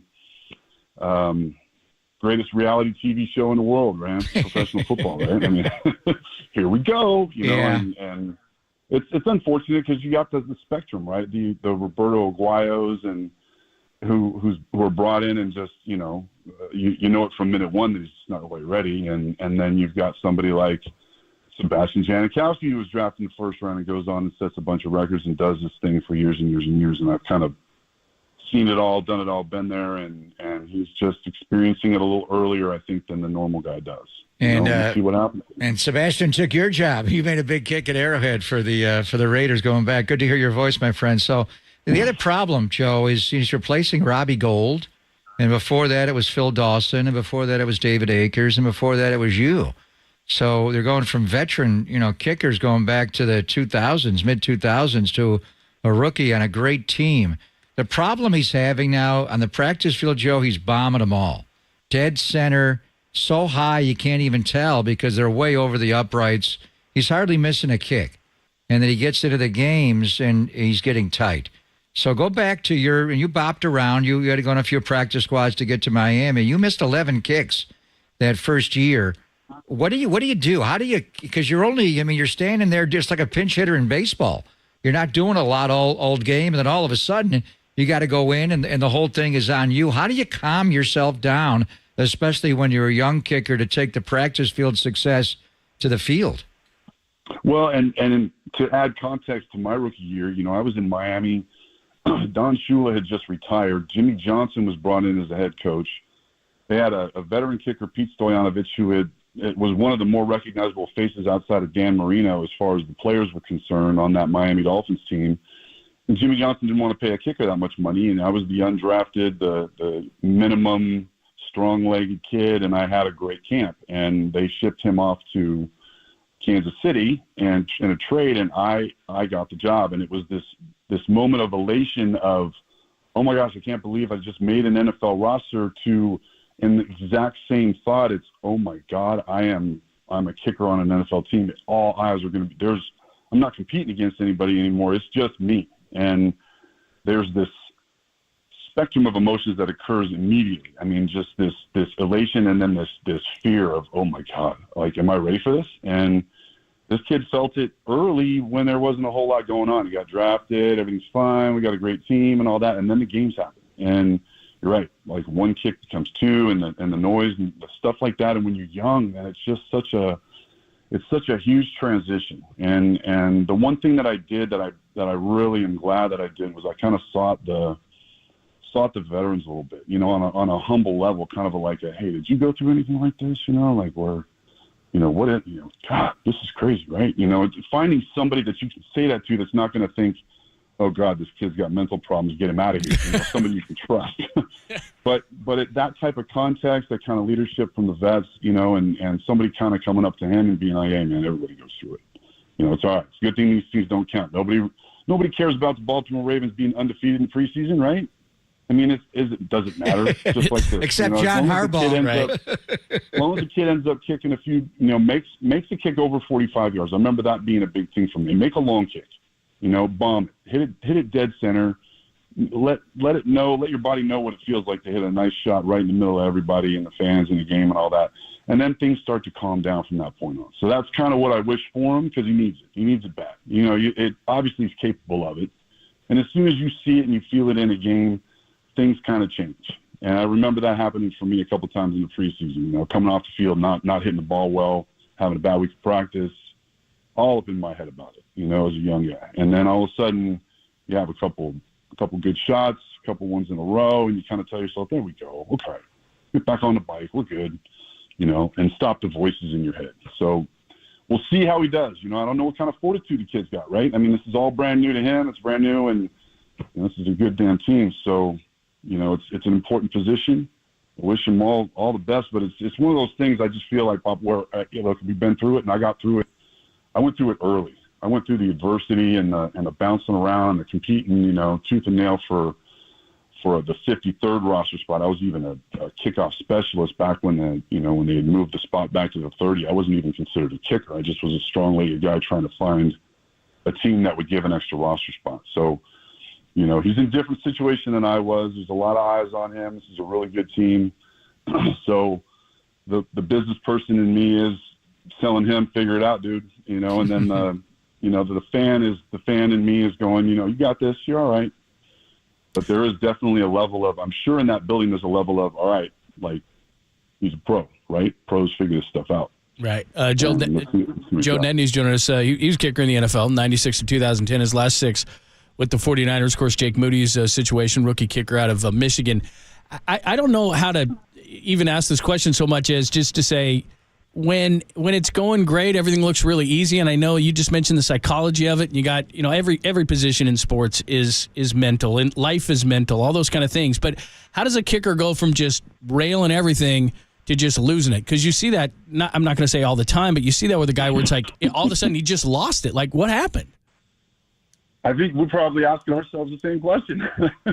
You know, all of a sudden you start mishitting the ball, and it's weird that I can remember a couple of times, you know, early in my career going up on the field as a Miami Dolphin, and we're talking like week 3, week 4, and I might have had a good game, hit a couple of kicks, and then I remember I had a bad game in Arizona where I missed a couple makeable field goals, and thankfully Jimmy Johnson at the time, I think he knew, like, I just traded away one of the most likable guys. I got to stick with this kid for a while. I can't just start blowing through kickers. So he gave me the benefit of the doubt. I think my leg strength might have given me a little bit of help there as well. And whatever it is, you got to grasp onto something that you can build with, you know, and you don't know what it is until you're in it. And for him right now, it's probably just kind of going one for one. Next rep, let's just go one for one next rep. You know, when we get out on that field, first drive, you know, we get down whatever the distance is, let's just go 1 for 1. Log it, move on, next rep. But it is amazing how quickly you lose it, and then the panic that can go through your body as far as trying to find it again. And I had that early, and then I, you know, fast forward towards the end of my career, and I didn't experience any of that because it was muscle memory. You know, you're just kind of going out there and you're doing your thing, and it's an unconscious, it's a confidence. You have confidence in your craft. You've been doing it for a while. But it takes a long time to get there, and some guys make it and some don't, you know, and that's one of those things, drafting kickers, man. The whole spectrum. You know, and you and I, we all have no idea, right? I mean, this could end up going 4 for 4 and look really strong, go into the season and do just fine. Nobody remembers any of this stuff. Or there could be some other scenario that could happen too. It'll be fine. So we're concentrating a lot on your early years because Jake's a rookie. He hasn't even kicked in a real game. But I remember when it clicked for you, it was 99 with the Raiders, and you made the kick that saved John Gruden's job in overtime at Arrowhead, that first game of Y2K, a wild overtime win in Kansas City when the Raiders came away from behind to win. And then they draft Janikowski, and you're on your way. But then you go to Carolina and Denver and, Tennessee. Then you didn't miss a kick. And I remember for games and games, specifically against the Raiders, Joe, you made every single kick. So everything we're talking about, that mind, the mentality of gripping you, once you're set free, and Jake's just got to be set free, does it become somewhat easier now and your talent just flows? Because once you left the Raiders in 99, you were like 27 years of age. You were money. Yeah, and that whole stint with the Raiders was a really pivotal time in my career too, because I had been bouncing around, and I was going to workouts, and being a left-footed kicker, you go to a workout with 3 right-footed guys, and you're the lefty. If the holder doesn't know how to hold for a left-footed kicker, guess what? I'm getting sent on the plane back home again. And there would be scenarios where that would happen, but the bottom line was I wasn't landing jobs. And my agent at the time, Bob Lamont, who loved him to death, he was a history teacher of mine, and I stumbled across him. He was the agent to the coaches. He was Gruden's agent. John Gruden's. Gruden's agent. It was one of those conflicts that, you don't talk about this to that guy, don't talk about that to this guy, right? But at the time, I got a little earful from him about, look, man, I'm going to get you these workouts, so you got to start making these kicks. You got to start landing a job, because if you go to these workouts, it's on the wire. NFL teams see he went to a workout, and if they see he's not getting signed, that means you're not doing very well. So you got to change the narrative here, and you got to do it fast. And it was this time where I went to that workout in Oakland at the end of 99. And Michael Husted was a kicker, and he was struggling, and the team was kind of mid. They were 8-18. It came down towards the end of the year as far as their playoff eligibility that year. But I got signed with 3 games left, and it was kind of a look, man, let's see what you can do. And I went 5 for 7, and it was a mixed bag. I mean, I missed a game winner in San Diego, one of those games. And the last game in Kansas City, that I ended up hitting a game tire in a game winner. That was a big one for me. It was a big confidence booster. And I remember thinking, I can do this. I'm good enough to be one of the 32 in the league. And that's a big switch versus that. Well, I'm trying to get in, and I think I'm good enough to, I got this. Yeah. And that was the difference. And all of a sudden, you're right. I mean, I got with the right teams at the right time when I was with Carolina. John Casey was the kicker. He's a left footer. I got in with this holder, Ken Walter, who ended up playing in New England and held both field goals for Adam Vinatieri in the Super Bowl game winners. He was good at his craft. So all these little things kind of happen. So you hope that, Mitch Wishnowski's in there going, all right, look here, let's work on this a little bit, and get in there and just work on a craft, get your mind right, get your mind down to business, and let's get this rolling. But all those little things, sometimes you need a little fire lit under you. Sometimes you need a little reality to kind of stare at you. And then it's how do you react, and that was my road. It was nomadic at first, and then I got an opportunity to settle in and really enjoy it at the end. But everybody's got their own ride. And kickers, it's a really small stage. Yeah. Joe, so Jake's first game at Levi's was Saturday, and because of all the concerts here, he hasn't kicked in that stadium going back to the spring in the OTAs. And when he missed the extra point, he hit it center. It was going right towards the upright, and the wind just took it. And that's one thing Robbie studied the wind patterns here, and that's why he was money in the stadium. You never kicked at Levi's, but you kicked at Candlestick with the wind. So, how much do you study the wind patterns? What's your advice of a guy who grew up in the Bay Area, was a special teams coach here in the high school level, and, made a lot of big kicks at Candlestick and the infamous winds there? How does he kick through the winds here? Yeah, you got to become kind of a meteorologist a little bit, and really look and study. And I had so much to study with Candlestick, right? I remember driving up Highway 101, and if there were white caps on the bay in the foreground, it was going to be a fun game with the stick, right? And those winds don't show up. They show up differently at Levi's. It's a flat area at the bottom of the bay, and there's a lot of straight line winds that kind of blow across that parking lot and through that whole corridor down there. And with the openings that they are in the corners like that, there's one way in, one way out, and it does a little bit of weird stuff. And I used to watch the pyrotechnics, when the anthem would go off, and it was, and the rockets red glare, and you saw the things shooting off into smoke. Whatever direction the smoke ran, I was watching it. I was watching pockets of swirls over here. Is it straight line on the field? What's it doing 30 feet up when the ball's in flight? Is it blowing in a different? And you can get all this. Well, if it's a windy day, you get it in about 5 to 10 seconds. But sometimes it's you get a little bit better of an idea of what you're doing. And you pick up on little subtleties like that. But that's what pregame warm-up's about. You go out there, and the luxury that he has, or maybe hasn't had, is because of the fact that there's been concerts and there's other events and venues that run through that stadium, that he doesn't have the freedom to just kind of walk out there sometimes with a few footballs and test it out on a windy day at a windy time and go, okay, here's what I need to do here, here's what I need to do there. But I'm sure that's what he's going to end up being able to do, as time goes on. At least that's what we hope. Joe, thank you so much. We appreciate it. I say this with all due respect. Hopefully we don't talk to you again, because if we do talk to you again, it means Jake Moody's struggling. Yeah, let it be down the line when the team's competing, all's well, Can we have him on when he makes a big kick to win a playoff game or the Super Bowl? Yeah, that'd be nice. And really, it's funny because nobody talks to me when the good stuff happens. Give me a call when things are good for a change. We will. You're the best. Joe the Toe, we're going to have you on speed dial all year. You got to settle this down. I'm here. Thank you, Joe. Good hearing your voice Appreciate again, it, man. All right, guys. That is the great Joe Nedney for the last 6 years of his career with the 49ers. But interesting stuff in terms of not only the psychology, but what it takes and the wins and all the different things. And we didn't ask him about this because I'm sure he kicked at Heinz Field. It's not early in the season. I think it's a lot better, but generally it's not one of the more friendly places, not only because of the wins, but because the field is not always in great shape, and that's where it's going to be in Pittsburgh for game number 1. Matt Barrows will give us his thoughts on preseason game number 2, especially the quarterbacks. People love talking about that, so we'll do it with Matty. Coming up next, only here on the Sports Leader.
Listen to the sports leader anywhere, anytime. Download the all-new KNBR app. Now back to Papa and Lund live from the KNBR Casino Matrix Studio. Casino Matrix Progressive Jackpots are here. Where are you? Just drop in. Please play responsibly. 1-800-GAMBLER. 14-yard gain. Bang. Watering ball. Latu's got the touchdown. 49ers can tie the game with a 2-point conversion. Penalty comes in late. I think it's going to be on Brandon Ayuk, who went down to celebrate in the end zone. And if you want to run a 2-point, this is going to hurt you. That was your call with Tim Ryan on KPIX and Vern Glenn on sidelines. The 49ers get a 21-20 win. Trey Lance started slowly, but was really good down the stretch. Sam Darnold played well. A couple of holding penalties held his offense back when he was in there, and Brock Purdy led the team on a field goal, 4 of 5 for 65 yards in the time that he was there. Hit Debo for a couple of passes, including the opener for 25 yards, and the 49ers get the win. Other stuff to discuss as well. Matt Barrows does a great job, of course, covering the 49ers for The Athletic, and he joins us courtesy of the Uma guest line. What's happening? How are you? I'm doing well. How are you guys? Yeah, good. Really good. What jumped out at you? Let's start with the quarterbacks. What jumped out? Well, it was a nice, I don't want to say redemption game, but Trey Lance entered that game with everybody's eyes on him. And I thought it was really interesting that when he finally got in, I think it was a little bit more than a minute left in the third quarter, there was a big roar from the crowd. They were waiting for him to get in. He was I've always said he was the most interesting guy in training camp this year. He has been for the last 3 years. And people were really eager to see him. And I think they were eager to see him play better than he did, obviously, in Las Vegas. And he did.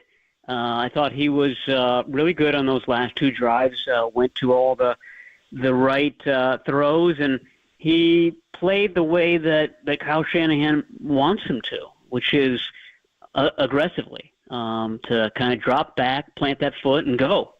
Don't kind of dally back there, which is maybe what was the issue early on in that game against the Raiders. So I thought it was a nice answer for Trey Lance for the game that he had in Las Vegas. And I thought really all the quarterbacks played well. I mean, I thought Sam Darnold had 2 really terrific throws. The one that was called back on a penalty where he just couldn't step into it, but somehow got that ball 21-yarder to Juwan Jennings. And then he had a nice out, Greg, you'll remember this, to Tay Martin on the sideline. It's just a tremendous throw, just a real kind of arm talent type of throw. So that was good to see as well. So I think the 49ers have to be happy with all 3 of the quarterbacks who played against the Broncos. You know, one thing you've been writing about in practices, and I agree with you, is that Trey in practices starts slowly and then gets better as things go. And look at the limited playing time, the game that he started his rookie year. The Arizona game on October the 10th, his rookie year, he was hurt. He had a knee injury. And then, the play on the goal line when Budda Baker lit him up. But the Jan 2 game against Houston, he started slowly in the first half, and then he played better. He had Debo on the corner, post over route, I think his best throw in the NFL. You saw it in the Raider game, the preseason game, first 3 series, struggled, 4th series, came alive.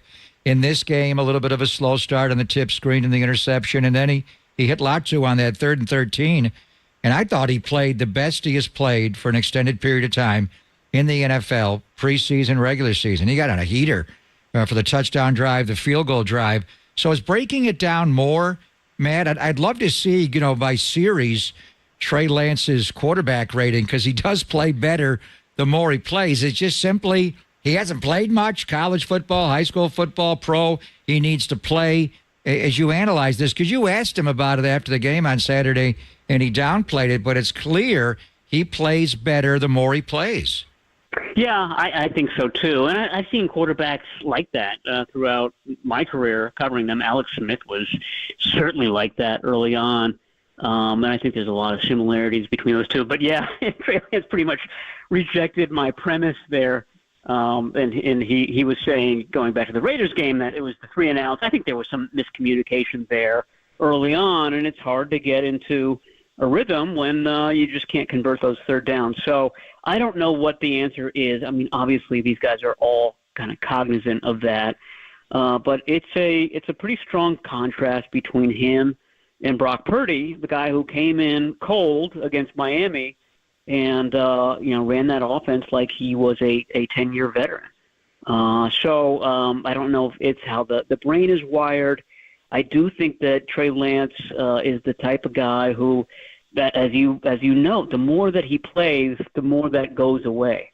The more comfortable he gets. It's just automatic, and it's not quite that way for him when he first comes into. And it goes to practices too. This is how the practices usually go as well. Not every practice, but most of them, he is not firing in all cylinders until the end of the practice. Matt Barris is joining us. Obviously, we're talking about the quarterbacks. Do you think the second job is still up for grabs? And the reason I say that is because as great as Trey was, as you said at the end, his last 2 drives, 8 of 10, 142, and that touchdown got a lot of help from Ronnie Bell and made decisive, nice plays. But he did have the screen pass interception. He did have a long route it was a long crosser. It was open, then it wasn't open. Had the play down the middle where the linebacker jumped the route, but then, as you said, he started to get things going. Sam Darnold finished his last drive, 5 of 6, 85 yards, hit 5 different receivers, hits Coletto for the touchdown, and then he played deep into, a minute 21, I think, in the third quarter was when Trey Lance finally got into the game. Are we drawing anything from that, or as we go into the last preseason game in the last week of training camp, is that job still up for grabs? I think it is still up for grabs. I don't know if either guy has made a dramatic move on the other. I would assume, and we'll have to ask Shanahan this tomorrow, that Trey Lance will be the first guy in after Brock Purdy against the Chargers on Friday. Yeah, I mean, it's very interesting because you sort of move ahead in your mind. What does being the number 2 mean? Obviously, you'd be the first guy that comes in if there's an issue with Brock Purdy. But to me, Brock Purdy really stood out to the 49ers defenders last year as the scout team quarterback. He was really aggressive.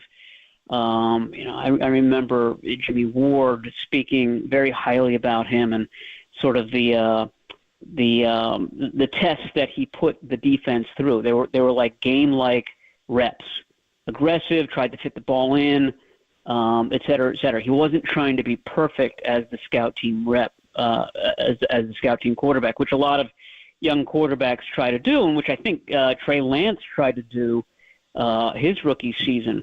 So I feel like Lance being the scout team guy this year and operating that job with a go-for-broke mentality, the one that Purdy had last year, would be really, really useful for him.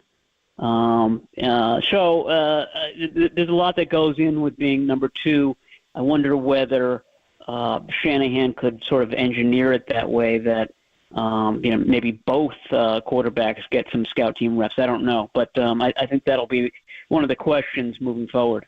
And I think there's a way to have all 3 of them up on game day and not even use the emergency QB rule, because the only way the third can come in is the first 2 get hurt in the game. So, but we're way ahead of ourselves. So, I mean, it's clearly Brock Purdy's team, pick number 262 a year ago. And here we go again, Maddie. 7th round for the 49ers, pick number 253. They get Ronnie Bell. I mean, he was the hero of this game. Obviously, let one get through his hands, thrown by Sam for a second drop interception, but targeted 9 times, caught 7, 114 yards. 74 of the 114 came after the catch. Jeff Daney from Pro Football Focus sent me the numbers. You probably saw him. He averaged 10.6 yak yards per reception. So now with the injuries to Ray and Danny Gray, is it a lock that Ronnie Bell's going to make this team as a 4th or 5th wide receiver? And with Jamison Muffin a punt, is he also going to be the kickoff returner opening day in Pittsburgh? Yeah, I think so. I mean, that's certainly the way it's trending. I mean, he was Mr. Excitement. He made that offense go in the second half. And yeah, you're right. Jamison's muff. I think Jamison's probably the more elusive runner. He's got more wiggle to him. But boy, the muff wasn't good. The fact that he didn't pounce on the ball wasn't good. He also exposed himself to another potential fumble later in the half.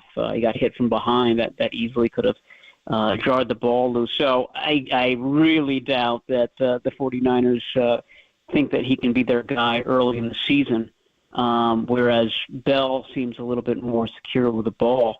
And it may be, and we should probably condition fans and readers to this, it may be a situation where Bell or somebody else doesn't make the very initial roster, but that there's a maneuver, putting Ray McLeod or Danny Gray on IR that allows them to do that a little bit later. But, I mean, he showed so much in that game that I don't even know if you can risk waiving him initially and then signing him to the active roster right after. He was really good, and I think the 49ers have to be encouraged by that, given the fact that really their two major injuries this summer have been to the same position. Danny Gray is the understudy of Brandon Ayuk, and Ray McLeod is the understudy of Deebo Samuel. So it's a big deal. They don't have a lot of depth there to begin with, and I think Bell has stepped up. Bell, I think, and Chris Conley, who we saw actually get some snaps with the first-team offense on that first drive. I think that kind of signals where he is in the pecking order as well. Matt Barrows joining us. On the defensive side, and you have some 5 up, 5 down, and we were getting excited about Ambry Thomas again. He's kind of had an up-and-down 49ers career, but he was probably down in this game. And then Isaiah Oliver, who we thought was going to be the slot guy, he missed a tackle early on the Broncos tight end that led to a 19-yard gain. So now where are we in the secondary in terms of the slot and the outside corner? I don't know, and that's a big deal not to know that with less than 3 weeks to go before the season. They're certainly experimenting with Diamador Lenore at nickel cornerback, and that may be their solution. But that's risky because Lenore was their best outside cornerback after Charvarius Ward. So you're bringing somebody in on the outside that wasn't as good as Lenore, so that Lenore can play nickel. And then Lenore doesn't really have a lot of experience at nickel. To me, that's the key attribute to that position. Going back, I don't know, a little bit more than a decade, you had Carlos Rogers play that spot for a while, and then K'Wan Williams came in, and then last year it was Jimmy Ward. These are all guys that had tons of experience in the secondary before they started playing that role for the 49ers. Lenore, I think, has the attributes. They like his skill set for nickel. He just doesn't have a lot of experience, and a lot of experience overall, and less at nickel specifically. So it's risky, but obviously they're not seeing what they want to see with Oliver, and they're experimenting with different configurations. Yeah, it's interesting when you look at the defense. I mean, your 10 guys are pretty much locked into their spots, right? And then, who's going to be the nickel back, and would Demo go inside and open up the outside spot? And that third stacked linebacker position, where the Oren Burks PCL knee sprain, Matt, going back to the Vegas joint practices and the hit that Mooney laid on Devontae Adams, Oren Burks got him from behind. He may start the year, and he may not. So we know it'll be Fred and Dre at the two stacked linebacker positions. Honestly, between the two young linebackers, I don't know which one I like better. Jalen Graham is taking the Mike linebacker, and D. Winters with his 4.49 speed is flying around. If Oren Burks can't make opening day in Pittsburgh, could one of those two young linebackers, Graham 50 or D. Winters 53, be out there in the base with Fred and Dre? Yeah, for sure. I mean, you go back to 2019, and Azeez Al-Shaair showed that. He showed up in the preseason, and then they gave him that job from the get-go. He was the third linebacker, and he had that for the next 4 years. So I think that there's certainly precedent for putting a rookie there, and those two guys, as you note, have jumped out. So has Marcelino McCrary-Ball, another young linebacker. He's played well in the preseason, looked good in practices too. They really trust Demetrius Flanagan-Fowles there. He's been their number 3 linebacker with Oren Burks out. So they've got some decision to make there. They've got some depth. I think it's their deepest position. They would save quite a bit of money. I mean, over $2 million if Burks didn't even make the team. I don't know if that's possible with his injury right now, but and he's so good on teams, Manny. He's so good on teams. He does have experience. Last year he was their backup Mike linebacker, so there are definitely reasons to keep him. But I'm just saying that there's so much talent with those young players that I think there's obviously a sea change going on at linebacker this year. I just wonder how quickly they will sort of make that change occur. Great stuff. Matty, thanks, man. We appreciate it. We'll see you on Friday night for the finale, preseason finale. Yeah, sounds good. See you guys there. Thank you, Matt. Chargers on Friday night. We'll have everything for you on 8:10 The Spread. This will be your last TV foray for you guys, huh? Yeah. Into the regular season. And you know what's disappointing? Normally I see you late second quarter, come up halftime. Yeah. You go all the way up to the 8th floor. You can't find the TV booth on the 4th floor? And you know what I had for you? What? A whole box, a case, Gold Bar whiskey. You did? Well, Holler brought it. I think it was up in the radio booth then. And you know what? I forget something after every game. Right. I forgot the box. So you did not. I did. That's not. You're not getting that back. No, it's stashed away up in the radio booth, in the Lon Simmons broadcast booth. I can get in there right now. Lon and Russ are sipping on that, getting ready for Kyle Harrison's debut. So I'll be coming down tomorrow then. Saturday or Friday night for the game. Go up and you go up to the booth, grab it, and then bring it down. Come see me at halftime. All right, I'll come down and see you guys. And I'll have no bottles of Gold Bar whiskey left. I thought they'd be gone now. Yeah, we dispersed them to a lot of people, and I just forgot them after the game. That's nice. It is nice. That's nice of you. Nice of Gold Bar whiskey. Yeah, it's nice. It was good. You're back. The official whiskey of the 49ers, yeah. All right, we'll get you ready for Susan Slusser at the bottom of the hour. She's going to join us, of course, from the Chronicle. Does a great job covering the Giants. They do salvage one game from the Braves with the best record in baseball. Probably could have had 2, but the big news is Kyle Harrison's coming up. What do we expect from him? He's going to start against the Phillies on Tuesday. We'll get into that. And then Susan at 11:30, only here on the Sports Leader.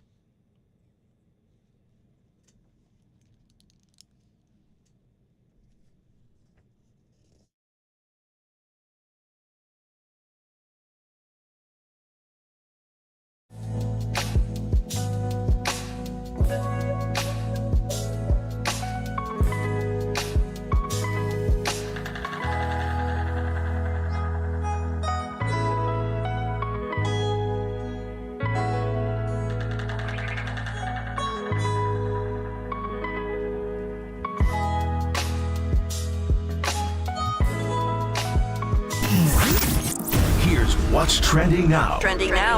On KNBR.com. Kyle Harrison finally gets the call to the big leagues, and he'll start in Philly on Tuesday. But can he hit? I don't think so. I don't think he's Shohei. That story and more trending right now on the all-new KNBR app.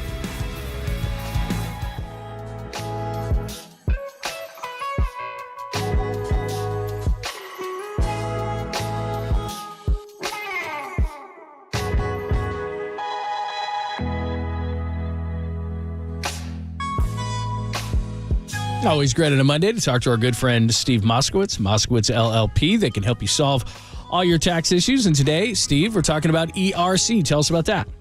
ERC, Employee Retention Credit. This is where the federal government is rewarding employers who employed people during the pandemic of 2020 and 2021 by giving them, that's right, giving. It's not a loan, they're just giving you the money of up to $26,000 for every employee that you had that qualifies. There's 2 different ways to qualify, and you only have to satisfy one of the 2 tests. It's been my experience with a lot of CPAs that I've spoken to, and again, remember, I was a CPA before I was a tax attorney, that the CPAs are just doing the easy test, the math test, a certain drop in gross revenue. And if you didn't have that drop in gross revenue, CPA is saying, that's it, no ERC for you. But there's another way. It requires analysis. That's what we do. Legal analysis. We treat this very seriously, and multiple licensed professionals in our office go over this. And of course, not everybody qualifies. But a lot of people that did not have the needed drop in gross revenue do qualify under this other method. Bottom line is, if you were told by your CPA you don't qualify, treat us like a medical doctor, come to us for that second opinion, and if you qualify, let's get every dollar to which you're legally entitled. Call right now. More information on ERC or any of your tax issues. Call Steve Moskowitz and Moskowitz LLP at 1-888-TAX-DEAL. That's 888-TAX-DEAL. Or simply go online to moskowitzllp.com.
Listen to the sports leader anywhere, anytime. Download the all-new KNBR app. We are your proud home of Giants baseball. KNBR 104.5 FM and 680 AM.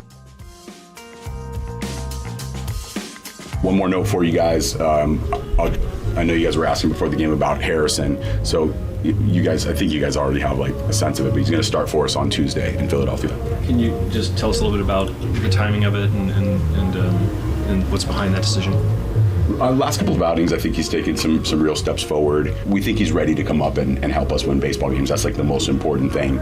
Philadelphia is great, good lineup, lefties or righties, but you might say that lefties have, give you a better shot. I don't want to focus too much on that because this is really about Kyle earning the opportunity, hanging in there, fighting through a challenging season in some ways, but a really good development season in others, and he's just ready for the opportunity. All right, there is Gabe Kapler. It broke early, and then Cap finally gives us the news. So Friday they lose 4-0. Saturday 6-5. Probably should have won that game. Win 4-3 Sunday after Bailey throws one into left field. They come back. They get a walk from Jock Peterson, and they salvage one out of the three against Atlanta. But as we just played for you there, the big news, Kyle Harrison finally coming up And Scott Alexander will go today, and then Kyle Harrison will go on Tuesday. And we're going to have nothing but a De La Salle Harry party tomorrow, John. Wall to wall. We're going to get his baseball coach from De La. He's going to land in Philadelphia at around 11:30 in the morning, our time. We'll pop him on the air, and we'll talk to everybody. And obviously very exciting because he's a Bay Area guy and went to De La out in the East Bay, Concord technically near Walnut Creek, Treat and Winton. We know the area well. My son went there. And so I've been around the football program for years, and they do have now they have a major leaguer. I think the second one ever to come from De La, so we'll do a lot on that. Just the whole weekend, I mean, Friday night, just, Alex Cobb threw the ball well, some shaky defense, and Krog was back on the IL. He bobbled the ball, should have been a double play. J.D. Davis, slow to react, can't make mistakes against Atlanta, and they jumped the Giants early and you don't score. Then Saturday's game was crazy. You wind up giving it up. Eddie Rosario, they're chanting Eddie. It's a bomb laid off of Tyler Rogers. But really the story of the weekend is you're getting the young guys back. Casey Schmidt comes back on Saturday, pinch runs in the game, and Krog goes back on the IL yesterday, and then Luis Matos, and he looks like a different guy. The ball coming off his bat just hit an absolute bomb of a home run yesterday, and he actually hit the ball harder on the base hit later, John. I mean, the home run went 425 feet. What a blast. And then the single he had later was 108.4 miles per hour. And I know Pat the bat's been working with Casey to get his swing down. Looked like he closed up his front side a little bit. When I went down to watch Kyle Harrison's not most recent start, the start before in Vegas, Casey was struggling. He did not look good. He made an error behind Kyle Harrison after Kyle retired the first 10 on a ball that he normally does not make a mistake on. He had an error over the weekend as well, but he started to swing the bat better. Whatever Burrell did, the opposite field approach, and he barreled a few. The results aren't there, but, the young guys are here now. And, I don't know how they're going to line up tomorrow, but Kyle Harrison will pitch. Patrick Bailey will catch him. Casey Schmidt will play somewhere on the infield. And hopefully Estrada's okay. We got to ask Susan about that. He got drilled again. And I know he's going for x-rays today, right on that same hand. That didn't look good in that weird ninth-inning rally. But in any event, then Matos back in center, so it's time. I mean, let the youth be served. And this series in Philadelphia is going to be big, obviously. So just, be calm. But Harrison's back in the strike zone. He's just strike after strike after strike. His last outing, he was pumping nothing but strikes. 19 of the first 23 pitches he threw were strikes. I watched him throw 29 of 39 his start before in Vegas.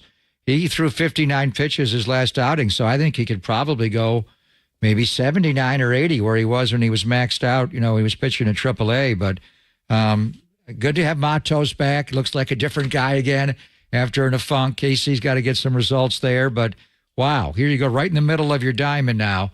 You got pitcher, catcher, say Casey plays shortstop or third, and then you got Matos in center. If they're going to make the playoffs, John, the young guys are going to be a big part of it. Absolutely. And I got some hitting numbers, which we'll go through a little bit later, and we'll talk to Susan about some things. But the main thing here is that as you look at the Giants, they didn't lose any ground. I mean, they've got the Phillies now head-to-head for 3. The Cubs are right behind them. The Cubs took 2 or 3 in the Royals, and they got kind of an easy one against the Tigers now with the group coming up. But they're still number 2 in the playoff chase. They got 3 against Philly, and then they come home. I know it's Atlanta right out of the gate, but they're trying to survive this gauntlet of teams that they're going to play. And as you look up, they're still sitting there in the second wild card spot, so that's good news. And it'd be better to be in the first wild card spot. I mean, and then just getting one. What did we say on Friday going to Atlanta? This is an historically good Braves team, and Strider was on fire. He was great Friday. How many they beat Max Fried though? They let the one slip away. I know they think they could have won 2 out of 3, and they could have, but just be thankful you got one. Just don't get swept in Atlanta. And now they're coming home, and, maybe you take 2 out of 3 from them when they come in for Murph's big weekend. But the bottom line is Philadelphia, they lost last night in Williamsport. We'll talk to Tom McCarthy, their TV voice. Zach Wheeler had a throw last night, so you're not going to get him. You get Aaron Nola tonight, so you miss him. But the way it works in these wild card spots, and the Cubbies are right behind you. They lost on Friday. We watched the end of that game together, and then they took the next 2 against the Royals. Arizona goes to San Diego and wins swept a doubleheader on Saturday, and then the Reds are coming in. Miami, we'll see what they do. I think we'll see. They got a tough schedule coming up, but there's a huge difference. First of all, you got to make the playoffs, so there's no guarantee you're going to make it. Philly's got 57 losses. The Giants got 59. The Cubs have 59. And then right behind you, those are your 3 wild card teams right now. Arizona 61, Cincinnati 61, Miami 61. So you've got a bunch of teams that are all on top of each other, but there's a big difference each spot. Right now, the Giants would play the Phillies in the playoffs.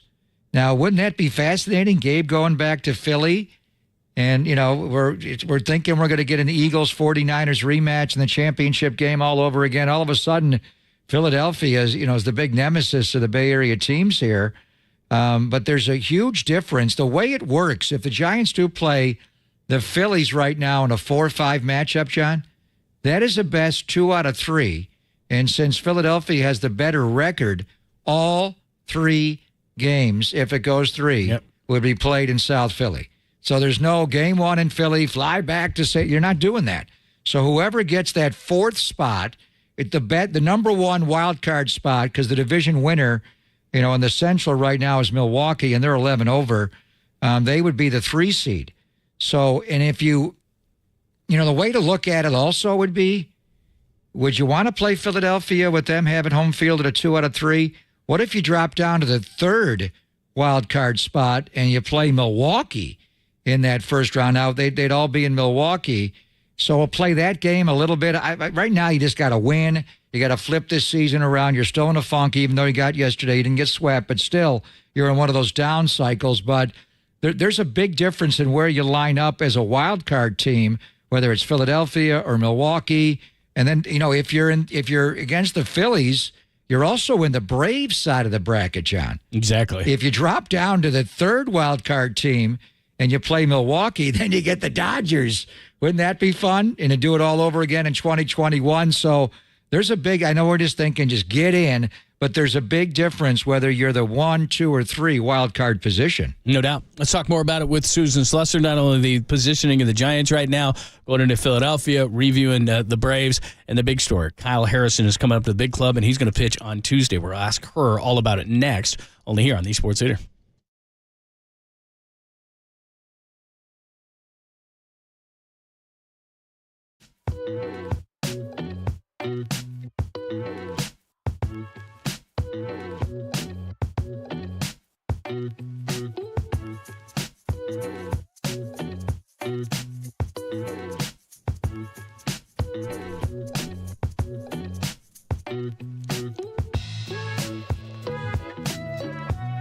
It is the big, and I do mean big, national sales event. It's going on right now at Modesto Toyota, and it's time to go places with great savings on that new Toyota you want. And get this, no dealer markup.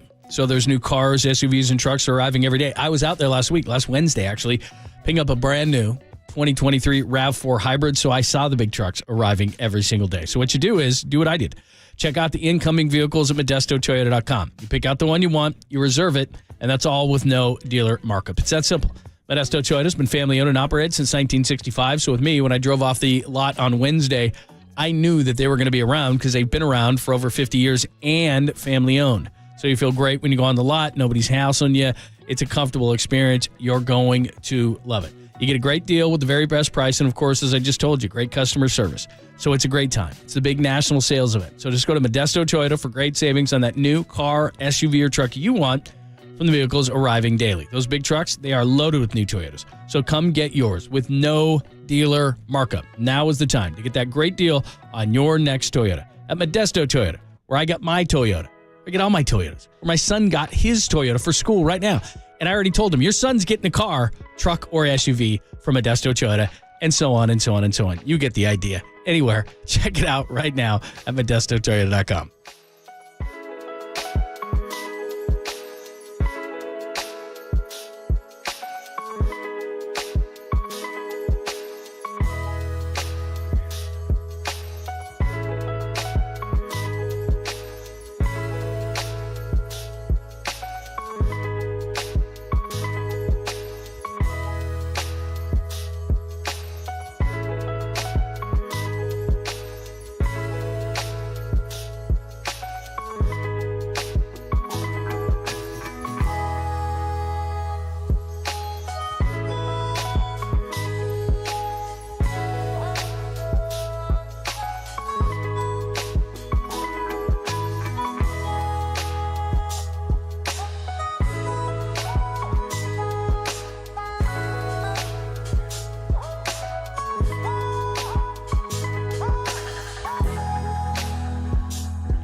Giants fans, can you feel the beat?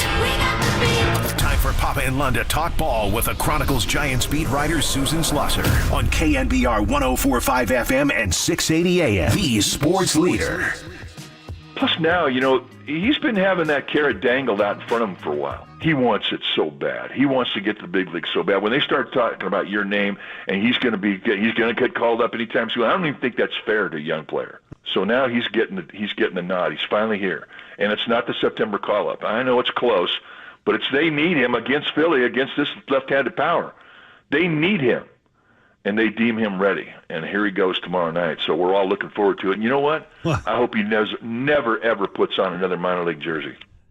There's Kruk this morning with Murph and Mac. He's preaching it. We'll get into the Brave series. They lose 2 of 3. They do get one on a walk. Thank you, Kirby Yates, for being so wild yesterday. So they get 1 against the Braves.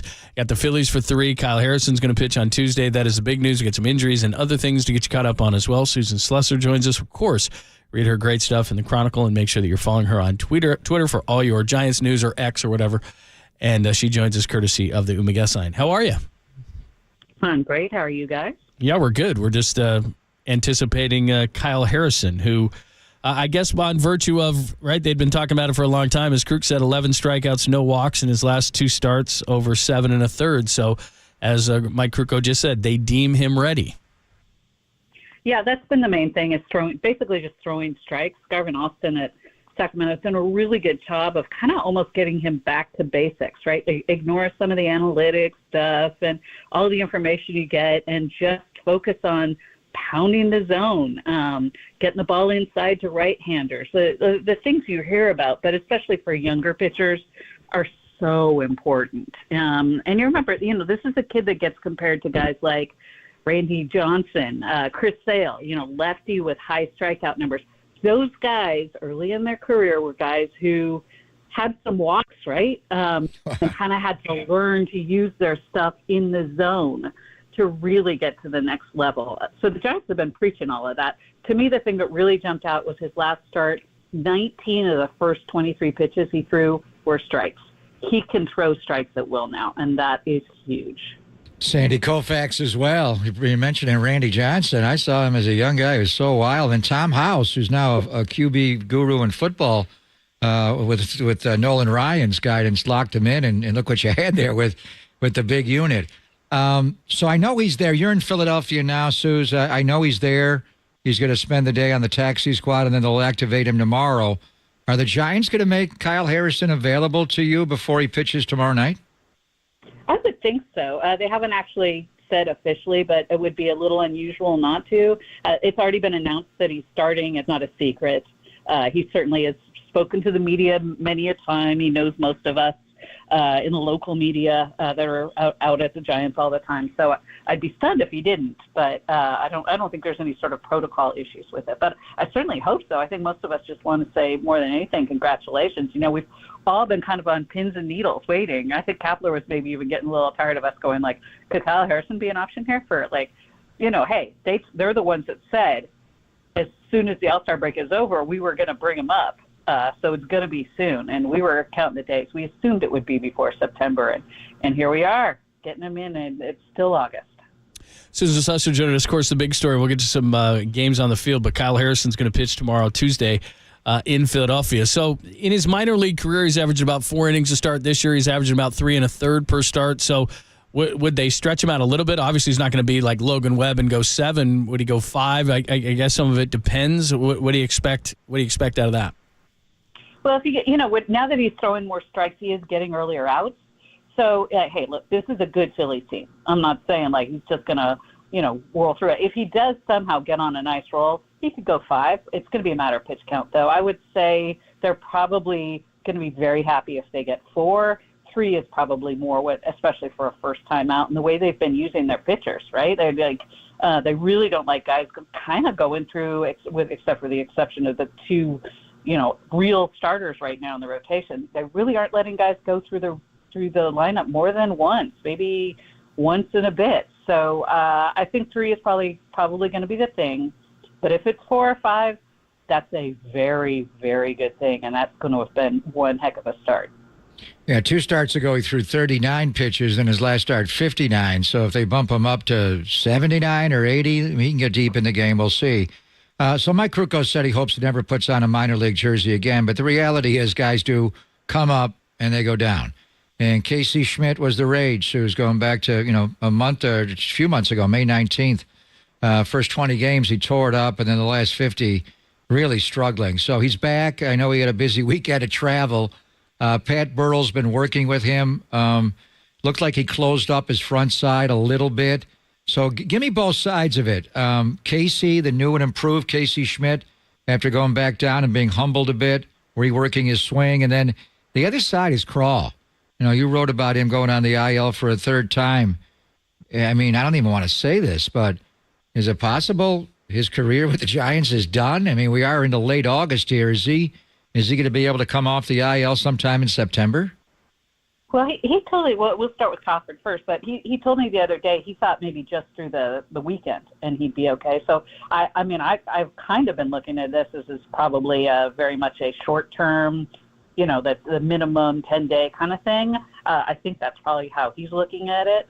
I can't imagine, and maybe this is just me being kind of ridiculously over-optimistic all the time, but I cannot imagine this is it for Brandon Crawford with the Giants. That would be I can't even contemplate that. But look, he was having a rough time at the plate. There's no doubt about that. And when you think about it, left forearm tightness, that makes sense. He's just not getting around on the ball, I mean, you can envision it in your head. It's just not, that's not fastballs in particular. Yeah, absolutely. So, a good thing to get that calmed down. Also gives his knee a little bit of a chance to recover some. We know that's been a problem. He has been good when he comes off the IL. Almost every time seems like he gets going. Maybe this could be some good timing. Comes off, refreshed, gets rid of that little thing, and maybe gets on a little roll at the right time. I think that would be ideal. So that's what I'm going with. Don't even want to consider the other possibility. So we're just going to put that in the background and then talk about something fun, because I think Casey Schmidt and Pat Burrell have had a really good working relationship for a long time. Pat Burrell just loves Casey Schmidt like one of his kids or something, and really watches out for him, and I think has no doubt about the talent whatsoever. And Schmidt, he looked a little overwhelmed when he got into his funk, which is understandable. He's never really gone through anything like that before. Goes back down, gets it together, gets more success, 12 for 27, couple of homers, a triple, a couple of doubles. We know that, he can play pretty much any of those infield positions at a very high level. So all he needs to do is get it together with the bat. And, he comes up and basically goes straight from the airport into a pinch running situation, then strikes out. It's been small sample size, obviously, since he's been back. But talking to him, he sounds rejuvenated, refreshed, and he's a goofy kid in such a good way. A little bit like Blake Sable, just kind of very friendly, eager personality. And he seemed kind of back to, super happy to be here, big smile, and having fun. And we weren't seeing that for a while. I think he was really kind of in his own head. And if he's out of his own head, I think that's going to mean good things for him. Talking Giants with Susan Susso. They lost 2 or 3 over the weekend. The Braves. They got the Phillies coming up. Kyle Harrison's going to start on Tuesday. Tyro Estrada. I think a lot of Giants fans, their hearts skip a beat when they see that he gets hit again with a pitch on the wrist. Is there any issue with Tyro? They were going to get him scanned. We haven't heard an update. We probably won't until we get out to the ball into the clubhouse, maybe until we talk to Kapler, which won't be until about 2:00 your time. That's worrisome. He does have a kind of a bigger, more firm hand guard there, so you hope it wasn't hit in the same place with a fracture. You hope it didn't affect that, or it's not something new. There was some numbness, so I think that made it tough to actually tell if there was a problem there the other night. But once he gets a scan, we'll know. But, you can't rule it out, and that would be, what was it last time? It was close to 6 weeks, so that would not be ideal, really not. No, he's swinging the bat well. He and Wilmer were the heroes, along with another guy that came back from Sacramento and had a wild weekend of travel, Luis Matos. The swing that he had on the home run off of Max Fried, the bomb that he hit, but then, as you noted, his next at-bat, the single in the third, was off the bat 108.4. So with Casey back, Bailey's not going anywhere. Kyle Harrison obviously starting tomorrow night. They're going to need these guys that, have been with Sacramento earlier this year to contribute. But what did you see from Matos yesterday, Suze? Yeah, look good. I'm really a big Matos fan. I think he's going to be a very good major leaguer for a very long time. A little bit the same thing with him with Schmidt, not to the same degree where he was maybe overthinking things when he got a little bit of a funk and it needs to make the adjustments. Looks like he's doing that fine. He's got such a nice swing, really a beautiful swing. And when he connects, he's I've heard a couple of people say like, well, it's warning track power and he needs to get a little bit stronger. For me, I don't care if he's hitting in the gap. He's a guy who could wind up with a ton of extra base hits. He can run pretty well. He's a pretty good defender. I know he had some struggles in center, but I'm not worried about that long term. He's smart, motivated, great attitude. That was really good to see, a really nice game for him. And you've got to think that helps him, contributing like that when he was coming off a red eye and he steps in and contributes like that and really looked good. Susan, great stuff as always. Thanks for the insight. We'll talk to you next week. Fantastic. Thanks, Sus. Thanks. That Enjoy is Philly. Susan Susser. We need to have our fingers crossed, man, because they can't lose Tyro again. That would be not good. Not good. No. Because, we went over July. I mean, they were the worst offense in July, and then I was looking at the numbers in August through 17 games. They have 56 runs, which is second to last. The A's have 55. They have the fewest hits, 122 in August. They have the 29th in home runs, 14. Their OPS is 28th, 619. And then, Slater is still 0 for 20. We mentioned Crawford. He's 4 for 36 in the month. Sable's hitting 172 for the month. Meckler's come up 3 for 17. Davis is hitting 196 with a home run for the month. Jock is hitting 200 for the month with no home runs. They can't lose anybody. I mean, they got basically they're rolling on two hitters, Conforto and Wilmer, and you can't have Tyro. Tyro swung the bat well. Yes, before he got drilled yesterday, and Matos had 2 big hits. The ball seems to be different off his bat, so we'll see. The offense is better, John. I know they got shut out on Friday night, but they came alive on Saturday and yesterday. Double-digit hits in each of the last. So I know the month numbers. I mean, we're 3 weeks into the month now. Really, it's the last couple of games.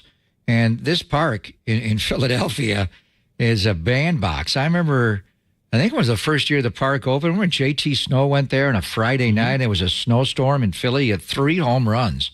So, it's not quite Coors Field or Cincinnati. By the way, Brandon Belt hit 2 more home runs in Cincinnati yesterday. If he doesn't go to the Reds at some point, if he was a Red after Joey Votto retires, Brandon Belt would hit 40 homers easy if he stays healthy, which is always the disclaimer with him. But in any event, this is a park to score.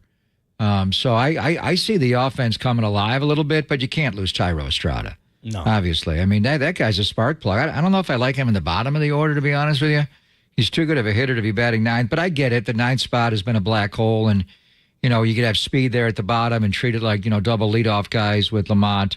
And Meckler just looks overmatched. He is. I mean, did George Contos call him Wade Boggs Meckler? I love the guy. It's a great story. He's undersized. Just because of the but stash. he's striking out. When did Wade Boggs have a stash like that? He looked like Wade Boggs. But it's kind of what they've had to do is let's keep just throwing something against the wall. Let's keep rolling the dice, take the hot hitters up from AAA. And like you said, in Meckler's case, I mean, look, he's gone 3 levels this year. He should be commended for what he's done. But Major Leagues looks like it's too big of a jump, like you said. I mean, it was first 17 at-bats. What does he have, like 11 strikeouts, something like that? I mean, he's completely overmatched. So, he's got to go back down. You got to keep just rolling through because July they were the worst offense in baseball. And I get what you're saying. They were better on Saturday, but they've been one of the worst offenses again They're in starting August. to come out of it, though. Yeah, but I mean, the numbers are the numbers, and they've got to find people to hit. And I'm with you on Estrada. I mean, I get it. But what's happening is that when you roll through the lineup, you got to get your best hitters up as much as possible. And clearly, between Conforto and actually Bailey's bounced back, he's hitting 289 for the month with a home run and 8 RBIs. Wilmer's been your best hitter, but you've got so many poor hitters in the lineup. Whether it's Jock's just not getting it done or Davis, guys who have done it in the past. These are veteran players. It's not just the rookies. It's veteran guys who are just not getting it done. I mean, Austin Slater's 0 for 20 for the month. I mean, this is unbelievable. Yeah, I know, but he's a proven hitter. I think Austin Slater's done forever. He's never going to get left-handed pitching. He'll figure it out. Baseball's a long season. I mean, at the end of it, you add up all the numbers, but the guys that are consistent are amazing. But otherwise, with Estrada, he felt numbness when he got hit. That's not good. So, I mean, you need him in the lineup because this all started when Tyro got drilled in New York on Sunday Night Baseball on July the 2nd. So you need him to go. I think these guys are going to come out of it. Honestly, I feel going into the Atlanta series, I thought, oh, boy, don't get swept. They didn't get swept. Now they're going to Philadelphia, and they could beat the Phillies. They swept them. When Casey Schmidt came up for the Washington series, and then right around that time, the next series against Philadelphia is where he took off. They swept the Phillies. You also got a tiebreaker situation. You want to finish ahead of them. So if you do play them in a wild card, first round best of 3, all 3 games at Oracle Park and not at Citizens Bank Park is big. And I think it's doable now. I think now Atlanta's coming back in. They could beat the Reds. They went there and, beat them the first 2 times, let them slip away. It's a young team. They got a lot of youth there. And then go to Wrigley and see after the Padres. I think, I feel better about this team actually after the weekend. But I think offensively they're coming out of it a little bit. The key thing is going to be Philadelphia's batting order. And they're going again with the opener with Scott Alexander. It's pretty obvious you want lefties to pitch to Philadelphia. They're so left-handed heavy. I mean, right away, you got Kyle Schwarber leading off, and, that guy is just hit or miss. He is the truest of the 3 outcomes. Either it's a bomb, he walks, or he strikes out. He's just bad. And we'll talk to Tom McCarthy, their great TV voice. Then you got to deal with Bryce Harper and then Trey Turner in the middle of it here. But it's pretty obvious you want left-handed pitching against them. But I think they could go there, John, and easily take 2 out of 3 on this series. They've got some good guys coming, though. Aaron Nola, of course, you're going to miss Wheeler, but Nola, Walker, and Lorenzen, who they got from Detroit. True and no, but his last outing, he wasn't great. Yeah. So anyway, those are the matchups coming up against the Phillies. Pop and Lunch, sponsored by our good friends at Redwood Credit Union. Start earning cash back on your everyday spending with a Redwood Credit Union free checking account. No monthly fees, no minimum balance. And your debit card earns cash back, travel, and more. Get started. redwoodcu.org/free checking. Federally insured by NCUA. All right, you're waiting for it. If you didn't hear us at the beginning of the show, we did talk about the preseason game and specifically the 3 quarterbacks. What does Pop think? You got questions, comments. Text line is wide open. We're on YouTube and Twitch as well. You can start the conversation over there so you can see our sweet, clean, friendly faces. By the way, you've been doing this for a while, but someone must be new on YouTube. They're liking your wardrobe changes. The wardrobe I like change. to be they're liked, John. That's great. They're liking the wardrobe Thank changes. you. So just so you know. First-time caller, long-time listener. Yeah, so they're liking that. Thank you. All right, we'll get into all of those things next on the Sports Leader.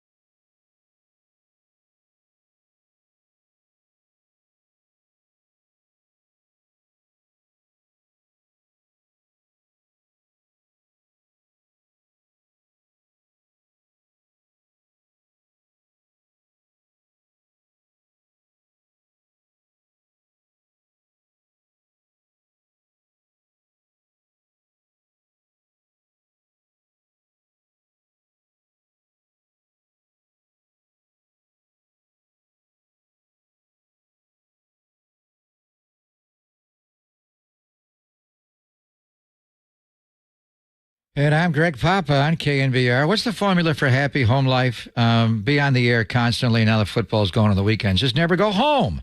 No, actually, the happy home life is to have the perfect temperature in the home. Low heating and cooling costs and attractive features. Architects and designers can easily achieve that formula for their clients at Golden State Window and Door. Your clients can defend against the elements with a variety of options like triple pane glass that provides a comfortable temperature year-round while delivering energy efficiency, and that adds up to low energy bills. Get started by taking a virtual tour of Golden State showrooms. You'll see a great variety of attractive windows and doors in all price categories, the very best: Marvin, Anderson, AG Millworks, True Style, and many others. When inspiration has grabbed you, click to request an appointment on GoldenStateLumber.com and bring your client in to see and feel what appeals most to them. Golden State strives to keep it simple and save you valuable time. Serving the Bay Area for 3 generations, Golden State. When you succeed, we succeed.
Listen to the sports leader anywhere, anytime. Download the all-new KNBR app. Now back to Papa and Lund live from the KNBR Casino Matrix Studio. Casino Matrix Progressive Jackpots are here. Where are you? Just drop in. Please play responsibly. 1-800-GAMBLER. 2nd and 1 from the Denver 10.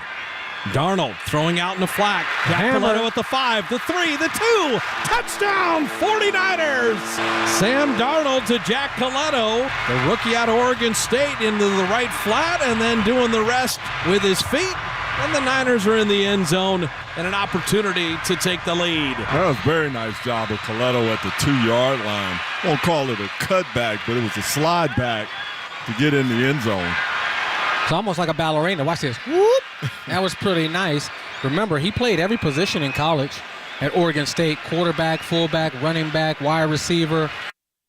Dante I love Dante, Keenan man. and Fitz. Yeah, Dante's amazing. Oh, man. The 49ers get to win 21-20. Trey Lance getting a lot of the credit for those last 2 drives. He was great in those last 2. 6 of 7 for 85 yards on that touchdown drive. Did that 43-yarder to Ronnie Bell, which we'll get into as well on that last drive as well. So he was 8 of 10 for 142 and a touchdown on the final 2 drives. You heard Sam Darnold there with the throw to Coletto. His best drive, his last, ended with that 11-yard touchdown throw to Coletto. 5 of 6, 58 yards, and hit 5 different receivers on that drive. And Brock Purdy, his first action since the injury, at least game action, 4 of 5, 65 yards, and led them down for a field goal on the first drive. So what did you think of the quarterbacks on Saturday night? They all played well. There's no doubt. Brock was Brock, and, Sam, they had some protection issues and penalties, but once he hit the third down outcut to Daz Newsome, he hit sweet feet Coletto, the ballerina, Baryshnikov-like in the end zone, Dante, and then Trey. When he hit Latu on the 3rd and 13, he got rolling. That was the best extended play he's had in the NFL preseason, regular season. They're deep. And then, Brandon Allen became a father last week, so he didn't play. We'll see if he gets in on Friday against the Chargers. The quarterback room is deep. We were talking to Matt Barrows about the linebacker group.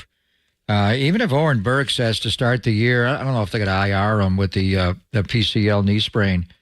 But those 2 young linebackers, my God. I mean, when you see, Winters wearing 53, Navarro's number, I'm obviously with Patrick and Navarro Bowman with a standard here for a long time. Fred and Dre are getting there. I'm not saying Graham and Winters are going to get there, but I don't know. Those guys for late round draft picks, those guys, and they're completely different. Winters is just pure speed. That guy just flies at 4'9", and then Graham from Purdue was just taken to Mike linebacker now. So losing Aziz, you were worried about that spot. But now you're not. And then, Marcelino McCrary-Ball's making plays. Flanagan Fowles is great on teams. Curtis Robinson. Then you got Oren Burks. I mean, I don't know how they're going to do this. And then the wide receiver room, what Matt Barrows was saying, John, you got to put Ray McLeod and Danny Gray both on the roster, and that if you wanted to move them both to IR the next day, how many wide receivers are you going to take in the initial 53? With Ayuk and Debo and Jennings, obviously. Ray, he's not out the whole year. Neither's Danny Gray, they hope. So those guys have got to make the original 53, then get moved out. So what do you do there? I think Ronnie Bell, the bag is out now. You can't cut that guy. Somebody's going to pick him up. So it's just that area of the team is deep. In preseason football is all about just depth and everything. I'm concerned about the offensive line, frankly. The starting 5, we know who they are. Feliciano missed some plays the other night. He's fine. He's going to be your backup center guard, the interior guy. Who's your backup? Who's your 6th and 7th and 8th offensive lineman? Behind the starting 5, McKivitz, Burford, Brendel, Banks, Trent, and then Feliciano's your swing interior guy, center in both guards. Who's your swing tackle here? And who would be your extra lineman? Zakel or Poe? Could they go back on the practice squad? So I'm concerned about depth there. But the bottom line is we kind of, we worry about, you need depth because they get hurt, and the 49ers lost 12 free agents in the offseason. McGlinchey's gone. Brunskill's gone. All the edge rushers, a lot of good ones are gone. Ebukam and Menahue and Jordan Willis are gone. You lost a lot of guys. But the bottom line is your stars. I mean, how good was Deebo Samuel on Saturday night? And his fitness, his face looks thinner, his body, he looks like a totally different guy. Even when he walked in here as a rookie, John, to me, he was weeble wobble because he don't fall down, was Deebo. He was a little wobbly, a little pear-shaped, and now he is just flying. He looks so good. Obviously, Ayuk looks great, and then Brock looked great. So, in the preseason, your mind is cluttered with, how do you round out the roster? What's the wide receiver room going to be with Ray and Danny getting hurt? Who are the 7th and 8th offensive linemen? Do you have them here? Who's the nickelback? All those things. But the bottom line is the stars are stars. And we didn't even see George or Christian or Trent. And George may come back and play on Friday night. I think he's going to be cleared for practice this week. Yeah, Friday night, of course, the finale against the Chargers. Thoughts on the game on Saturday night? Give us your thoughts. Text line is wide open, 415-808-5627, 415-808-KNBR. If you had questions for Pomp on the game on Saturday night, he and Tim had the call on KPIX along with Vern Glenn. I went back and watched your broadcast. It was outstanding, of course, as always. The one thing just about the quarterbacks, because we were talking about Barrows earlier, and look, maybe Brock gets through the entire year, but the reason why we fixate on who's 2 and who's 3, since Kyle's come aboard in 2017, and this isn't a knock on anybody, this is just the way that it's been. In 17, Hoyer for 6, Beathard 5, Garoppolo 5, 18, Mullins 8, CJ 5, Jimmy 3. 19's the only year Jimmy did all 16 when there were 16 games and went to the Super Bowl. 20, Mullins 8, Jimmy 6, CJ 2. 21, Garoppolo 15, Trey Lance 2. Last year we know the situation, Jimmy 10, Brock 5, Trey 2. They've had multiple quarterbacks every single year but 2019. So the odds tell you that one of these guys is going to be needed at some point, maybe in a game, a 2, whatever the case may be. Maybe I'm wrong in this as I look at it. And look, as you said, Trey was as good as Trey's been. He did get off to a bit of a slow start. Do you take anything from the fact that he didn't get a chance till there was 1:21 left in the third quarter? To me, just all the talk and the trust, and you know what's going on down there. Is the competition over for 2, or is this still going to go into the final preseason game? I don't know. I don't know how much this game will impact it. They're back on the practice field right now. They're starting up again. So they got, today, tomorrow, Wednesday, off Thursday, walk through, play Friday. I would say Sam's ahead of Trey, but I don't know. The big question is, I mean, anybody who talks about cutting Trey Lance off this roster, I would not do that. I think that you just haven't given him enough time. I wasn't in favor of, trading James Wiseman, and they had to do that. Joey Bart's still in the Giants system. Trey can play in this league, but this is a ready-made team that wants to win the Super Bowl, so they have the highest level. So do you even play Brandon Allen in this game? Can you waive Brandon Allen and get him on the practice squad? If you waive him, and they got a couple of, Trevor Siemian's there, they got a young guy in Cincinnati they like. I don't know if the Bengals will pounce on him. I mean, the 49ers signed Brandon Allen in May. So I think, you could cut him and then get him on the practice squad. He's going to be 30 years of age. He'll be 31. That's kind of old for a practice squad, but you want him in the building. To your point, you need volume in the quarterback room. And also look at the schedule. You want to get off to a good start. This Pittsburgh game is really concerning. They are lighting it up. They took Buffalo apart on Saturday night. And I know it's only a preseason game, but that team, they were a near playoff team last year. The young quarterback, Kenny Pickett, looks locked in. They're good. Going to Chicago last year, you thought you'd get that one, and you wound up losing it. This one going into it, you got to be ready for Pittsburgh. And then the whole schedule. But the back end of the schedule is really loaded. Those 3 in a row, Thanksgiving night at Seattle, at Philadelphia, December the 3rd, home for Seattle. That may define your year. So who's going to be the quarterback when you get into November and it's Thanksgiving time? So these are big questions here. I think they can win with Brock. They can win with Sam. I think they can win with Brandon Allen as well, as long as they stay reasonably healthy.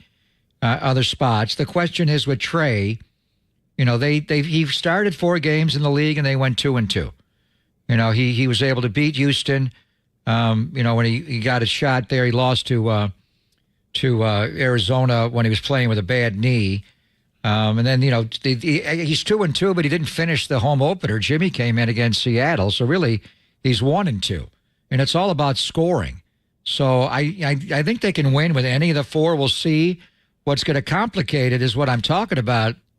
The injuries to Ray and Danny Gray, you're going to have to move them to IR after you set your 53-man roster. So it's going to be complicated. You may lose a wide receiver here. So they want to be as deep as possible in the quarterback room to insulate themselves from all of the what's happened here. And it's not just them. I mean, players get hurt, especially quarterback. The only year they played one guy all year was Jimmy in 19, and Nick Mullins came in for a few kneel downs against Carolina in a home route. Other than that, Jimmy took every snap all the way to the Super Bowl. But they can win with any of them. I think they can win with Brandon Allen. So this team is deep. This team is loaded. When I say deep, and then I'm concerned about my depth, I'm kind of contradicting myself. When I look at like the top 30 of the team, 15 on offense, because you got to get into sub packages, 3 wide receivers. They rotate the running backs. They rotate the tight ends, obviously, the receivers. It's not just 11 on offense, 11 on defense. It's like 15 on each side or more. Then after that's where the depth does concern me a little bit. And I think specifically in the offensive line, you cannot afford – they may have to pick somebody up that gets waived, John, as far as the offensive line at swing tackle. I don't know. Can Matt Pryor do it at 332 pounds? In this offense, is Jalen Moore good enough? Leroy Watson was playing tight end not too long ago collegiately in San Antonio with Spencer Burford. What if you ever lost McKivitz, or don't even want to say it, if you lost the left tackle, what do you do here? I mean, last year you had Colt McKivitz and Brunskill to back up. You don't have those guys now. So I think they're clearly better. This team is a loaded roster for the top 30. I worry about the 23. And then after that, the 16-man practice squad. And the bottom line with Brandon Allen is, can you release him and then re-sign him to the practice squad? Yeah, no doubt. I think that to me, and look, this is just a very small sample size with Brock, but we know what Brock can do. It just looked like a different game when he was in there. Just the rhythm of the offense, how quick things were done.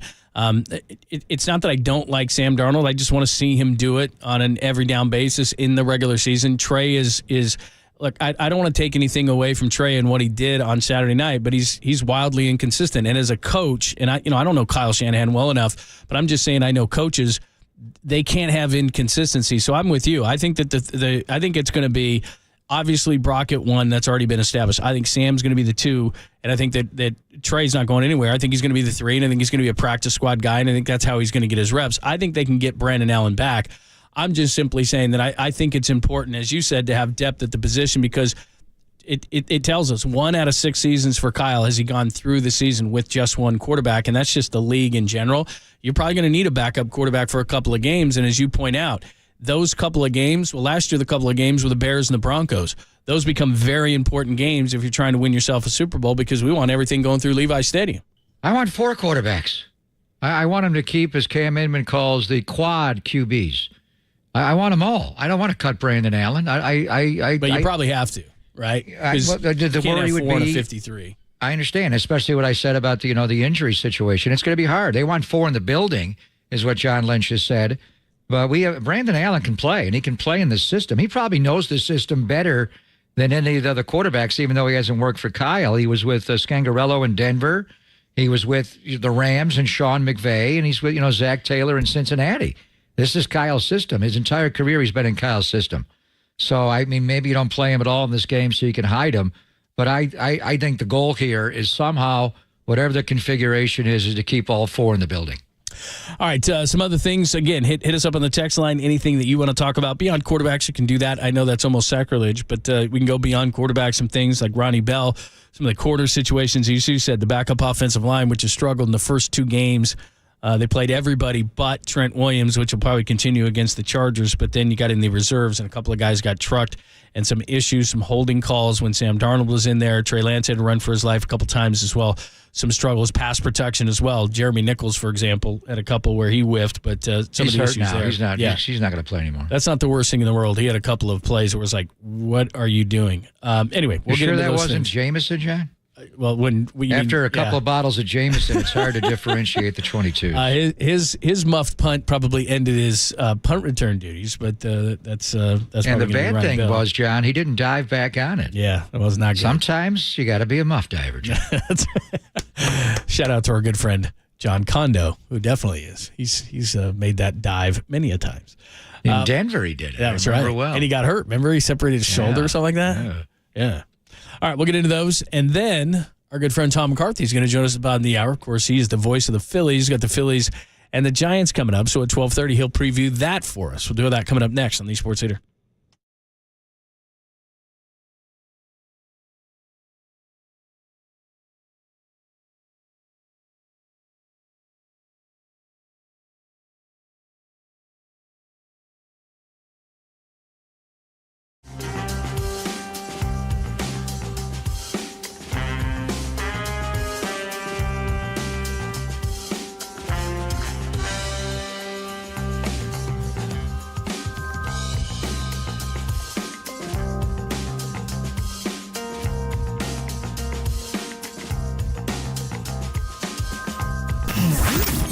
Here's what's trending now. Trending now. On KNBR.com. 6 things that stood out in the 49ers' last-second preseason win over the Broncos. That Jake Moody made that final field goal. I've always been a big Jake Moody fan. That story and more turning right now in the all-new KNBR app.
And now, time for the Protect Your Assets with David Hollander Business and Technology Report.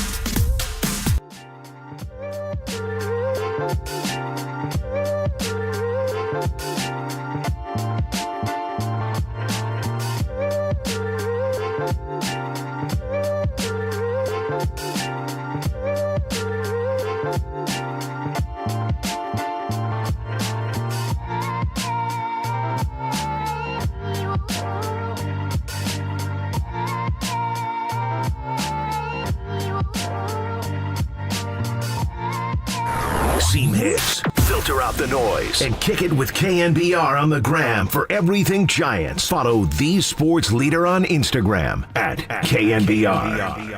You excited personally to see Kyle? Very, yeah, of course. I mean, just as a fan watching him, come up through the ranks for us and seeing him in spring training, seeing some struggles in spring training, watching almost all of his outings on video, communicating with our coaches.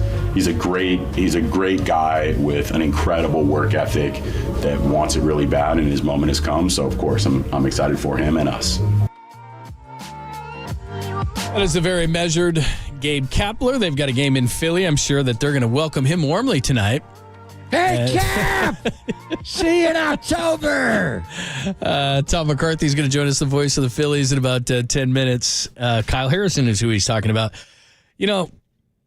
This hit me this morning as I was prepping for the show, and Matos is back, and Schmidt is back, and all this kind of stuff. I mean, in a season, we've talked so much about it. When are they bringing this guy up? When are they bringing that guy up? And it's happening all over the league. I mean, the Orioles are doing it. There's tons of teams doing it. They're just bringing guys up left and right. If they don't, if it doesn't work out, they bring them back down. A lot of times, as Mike Krukow said, you don't want them to wear the minor league uniform again. You want them to come up and you want them to be up. But there seems to be a change, a philosophical change in Major League Baseball that you bring a guy up. If he doesn't work out, he goes back down. He works on stuff. He comes back up, blah, blah, blah. I'm just amazed at how many – now some of it's out of need, there's no question, but how many guys, how many rookies the Giants have brought up this year. It's amazing. What have you said, 20? Yeah, they're closing in on 20. I think with Harrison now they're up to 19. That's amazing. I mean, that's nuts. You got to give me the whole list of all of them. Yeah, I will. I'll pull it up. I mean, some of these guys, like VR, is he a rookie even though he came up last year? I mean, technically he is, yeah. But yeah, that's a little deceiving. So anyway, I think they are just – I think they've been taking inventory on what they have. They've been fast-tracking their guys. I mean, there's just no doubt. A lot of these guys, Patrick Bailey caught 14 games at AAA, and he's up. I mean, ordinarily you'd say you can't skip AAA unless you're Pudge Rodriguez, but this guy may be Pudge Rodriguez. So, and he's, hitting, he comes up with timely hits, and he's hanging in. He's fighting through the ups and downs and being a catcher. He made an error yesterday dropping down a little bit on the throw to third, but he's just such a difference maker. The other guys, Luciano was in AAA for a week, and then he got up, and then he was up for a week, and he got sent back down. I think they kind of fast-track guys way more than most teams do, and it's just a different philosophy. And Farhan did say they would do that before the year started, and they have.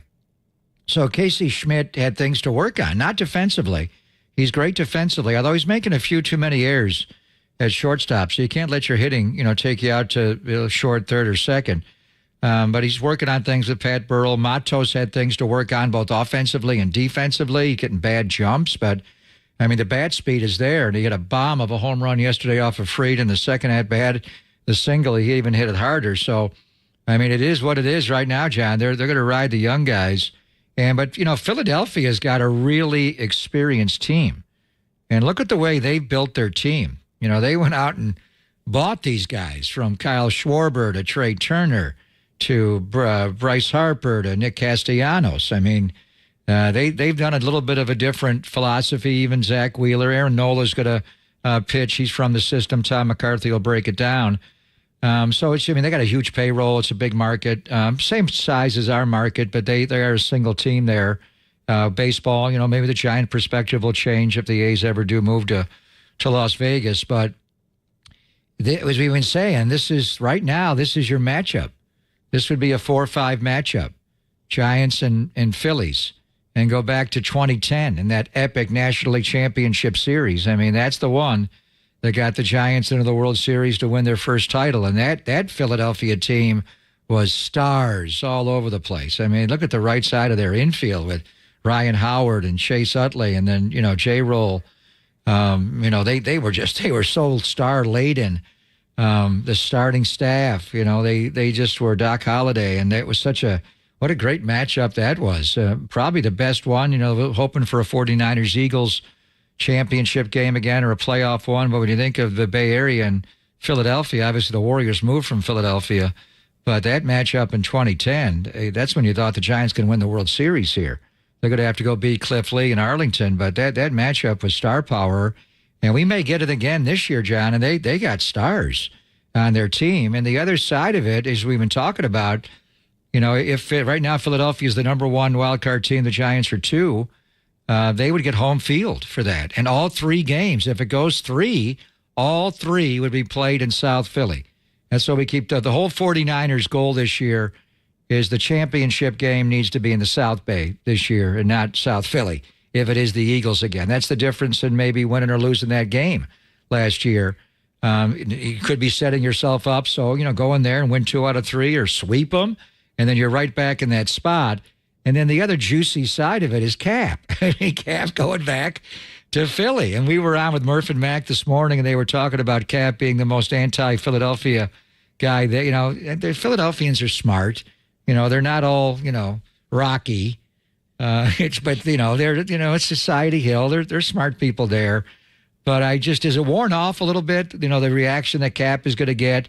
Will the Philly fanatic go over and rub his head or anything? I mean, the citizens of Philadelphia, do they still have something out for Gabe Kapler? We'll find out. I'll be interested to talk to Tom McCarthy. It seems like it. I mean, just knowing Philadelphia as sports fans, I don't think they will have forgotten anything. I mean, they have long memories. I'm sure they're going to give him grief. What was it, the bullpen fiasco, right away, first game that he managed? I'm sure they're going to. And like you said, there's a lot of media members back there probably not going to let it go. I mean, I'm sure they're not going to talk about Howard leopard Eskin print. will never let it go. Right. I mean, I don't know that they're going to ask him about leopard print underwear or anything like that, but I'm sure Howard Eskin has leopard print underwear. No, I mean I believe he does under his mink coat. You talk about an ego on a guy. Let's get Howard on the next couple of days and go at it. He's classic. We've had him on. He is a piece of. He likes you. He loves my brother. Yeah, my brother exactly. was That's in what I'm saying. Philadelphia for He years. likes you.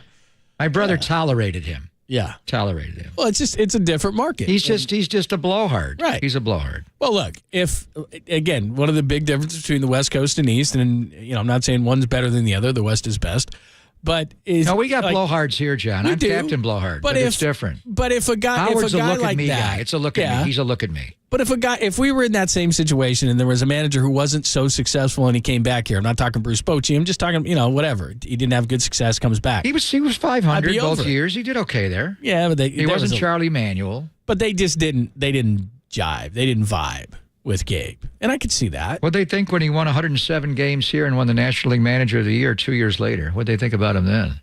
Probably still don't like him. Great. It's not like they changed their opinion on much, but we'll see. Tom McCarthy is going to join us coming up next. We'll get the Philly side of things, and this is huge, like you said, because it's not just about getting in, as you said. This could be a big series towards winning the top spot in the wild card, which means these games would be here and not there. And oh, by the way, we already saw what being in Philadelphia is like in the playoffs. That's not fun. So we'll talk to Tom McCarthy about it. You don't want to go there. No, I don't want to go there. It wasn't so good on the football side. So we'll talk to Tom McCarthy about it next, only here on the Sports Leader.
Wherever you are around the globe, stream your proud home of Giants baseball 24/7, 365 on KNBR.com. This is the sports leader.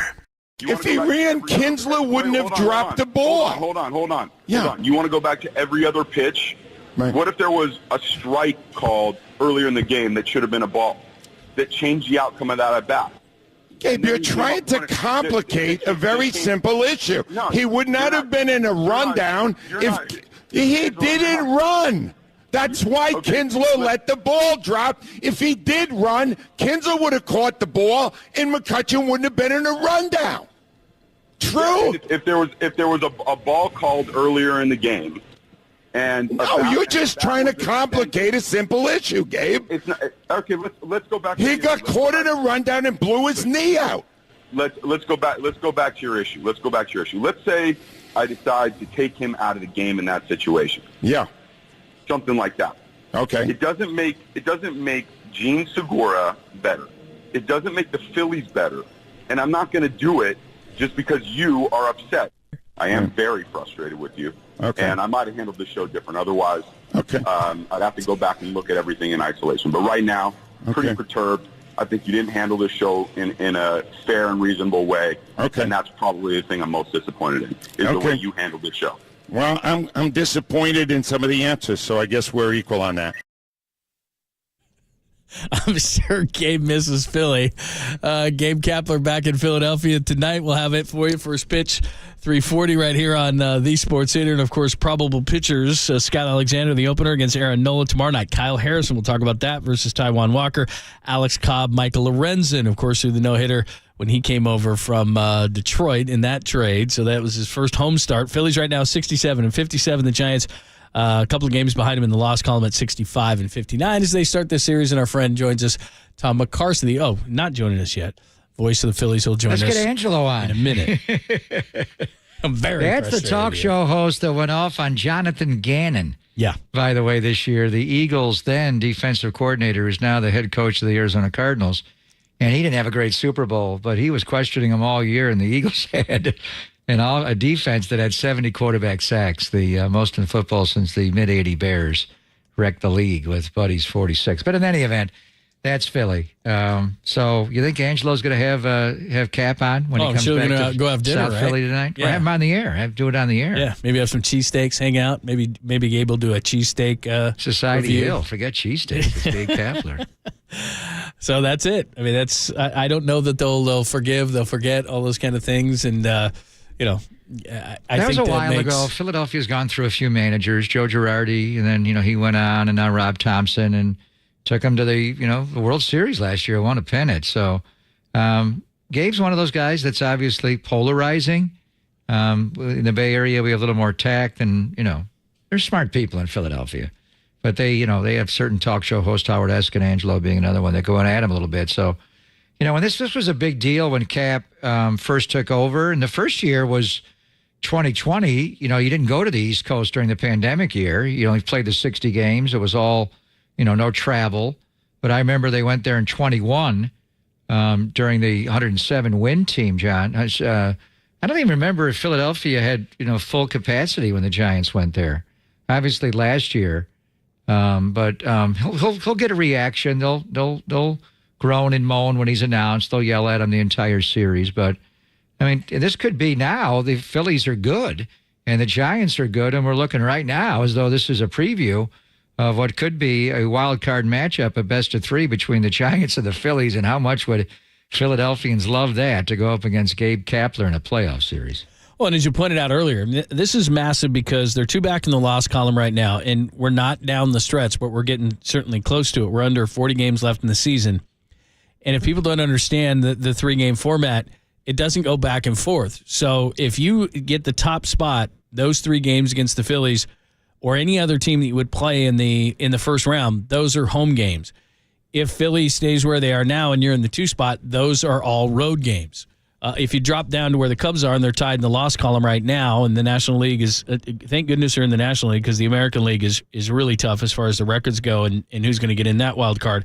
But if you drop down, then you would play right now Milwaukee, and those games would be in Milwaukee. Neither are great situations, so you need to get yourself in the first spot so you can have those 3 wild card games at home. Without a doubt. And that's why this series is so important. And the Giants did sweep Philadelphia as well. So, as long as they don't get swept on this series, you prefer to take 2 out of 3 because you are behind them 2 in the loss column. But if there is if you tie with them because you swept them when they came in May, then the Giants would get that tiebreaker. So, and the Giants have been, you'd rather play at home. They've been up and down and all around as far as the home record. But right now they're 35-28 at home and 30-31 on the road. They've been awful on the road. It's been cyclical. They started poor on the road. Then they were on a roll. Remember, they went to St. Louis, swept that series, swept the Dodgers, beat them 15-0 on a Saturday night. They were better in the road Grays for a while, but it is cyclical. So you'd rather be at home, obviously. The Phillies are 10 over at home, 34-24 at Citizens Bank, and they're a 500 team on the road at 33-33. So obviously that's why this series is extra spicy, John, with the Phillies, because right now you're looking at a 4-5 matchup in the first round, the wild card round, best of 3. And as you say, whoever has the better record would have home field advantage for all 3 games if it goes 3. All right, that's what we've got. Tom McCarthy is the voice of the Phillies. He joins us now courtesy of the guest line. Again, the top 2 teams in the National League wildcard race tonight in Philadelphia. Tom, how are you? I'm doing great, guys. How are you? Yeah, we're doing good. First and foremost, before we move on to this series, I love the bats that Stott used, the pencil, and that Harper used, the Philly Fanatic. I don't know if that's going to be the next big thing in baseball. I don't know if that was just because of the Little League Classic, but man, my wheels were turning. Like, that's some serious marketing there. I thought, especially Stott, I thought that was cool. Yeah, I got to tell you, Bryce really gets it when it comes to this stuff. So that's from Victus. Victus is a bat company that's local, and a lot of players use them.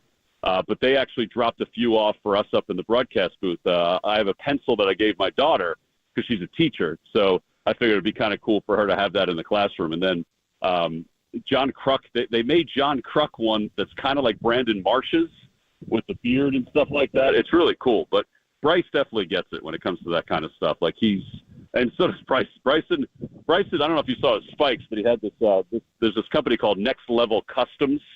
And they did spikes with the Media Little League on it and with Henderson Little League on it. So I thought that was kind of cool, too. Now, I know you didn't broadcast the game last night on TV. It was on ESPN. But were you in Williamsport last night, Tom? I was not. It's such a small facility that they asked if we would not go because there was no room in the press box. I probably could have sat in the stands, but I just used it. I used it as a night off and got ready for a little football because I got a couple football games coming up and watched the game from home.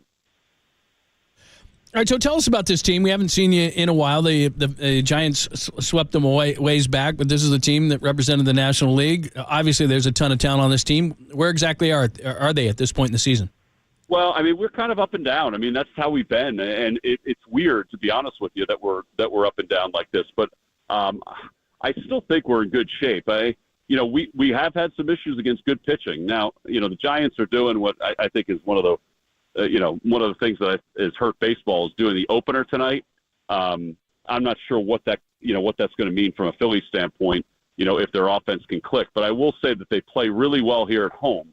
So your point about, the wild card and getting that top wild card spot is huge, particularly for us, because our crowds during the postseason, much like San Francisco, I mean, they are electric. So that's the key, is to kind of get that number 1 seed so they can host and have an opportunity to, to be fueled by the fans here in Philadelphia. Yeah, they are well known in all sports, certainly. Tell me about the interaction with Trey Turner, and obviously we've seen him, with the Dodgers and just his great skill set. He signed the huge contract, and the year's not been going well.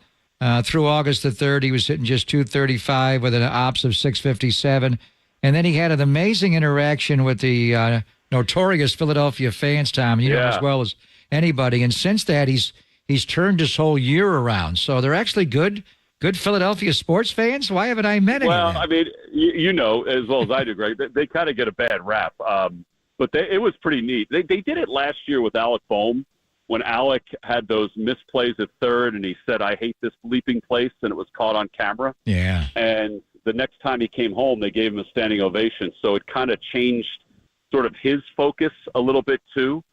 So I think they felt that same thing could happen. And it was really cool. I mean, it got louder as the weekend went on. And it definitely, I think, eased his mind a little bit. It is funny that after all these years of all these guys playing, baseball is still between the ears on so many different levels.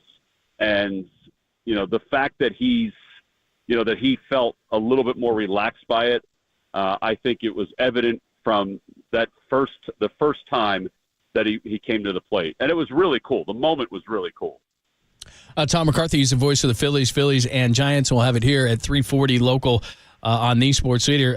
I'm fascinated by Kyle Schwarber because a guy's hitting $182, and I know average isn't what it used to be, but 32 home runs, 78 RBIs leads the team, but yet he's down there at 182. What's Kyle like? Well, first of all, he's an unbelievable teammate. Like, he's made a huge difference in our clubhouse these last 2 years. But somebody had a crazy stat the other day. There's somebody that's in the top 5 or top 10 in hitting over 300. And Kyle Schwarber's been on base more than he has. Isn't that amazing? Yeah. Like, it's,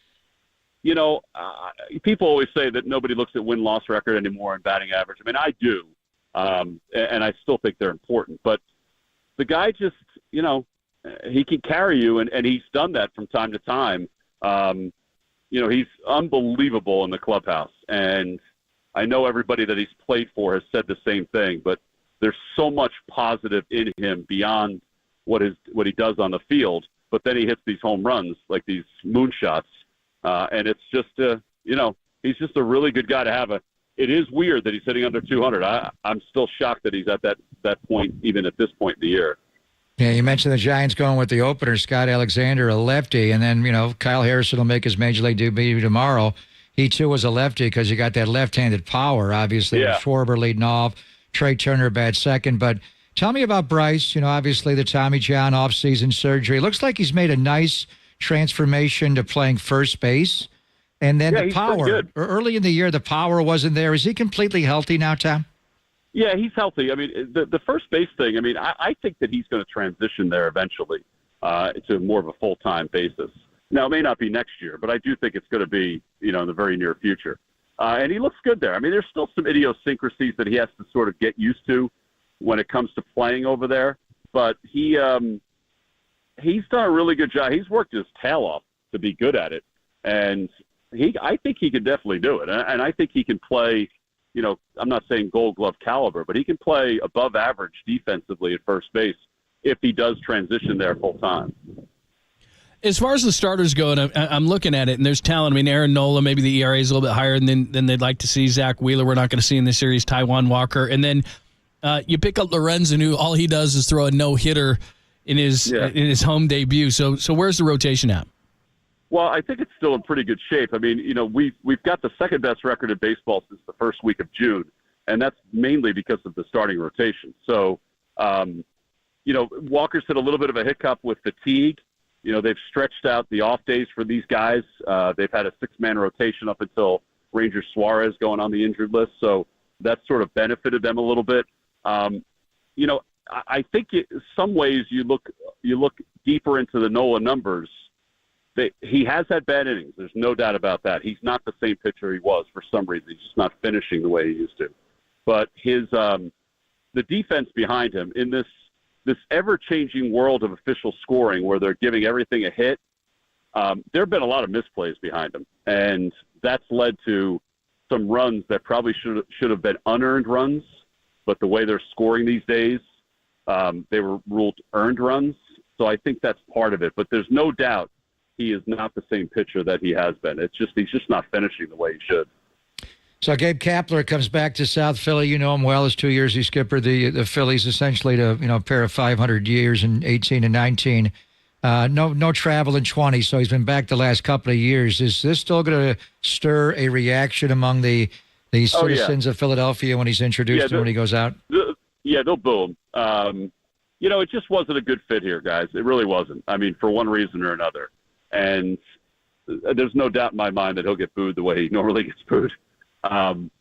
Yeah, it's just the way it is. I mean, sometimes this can be a tough city. There's certain personality that you need to play here and manage here, and I just don't know if he had that. He's definitely a better fit for him in San Francisco, I think, where he's got more control from the front office and things like that he can do the things that he wants to do because he's going to manage differently.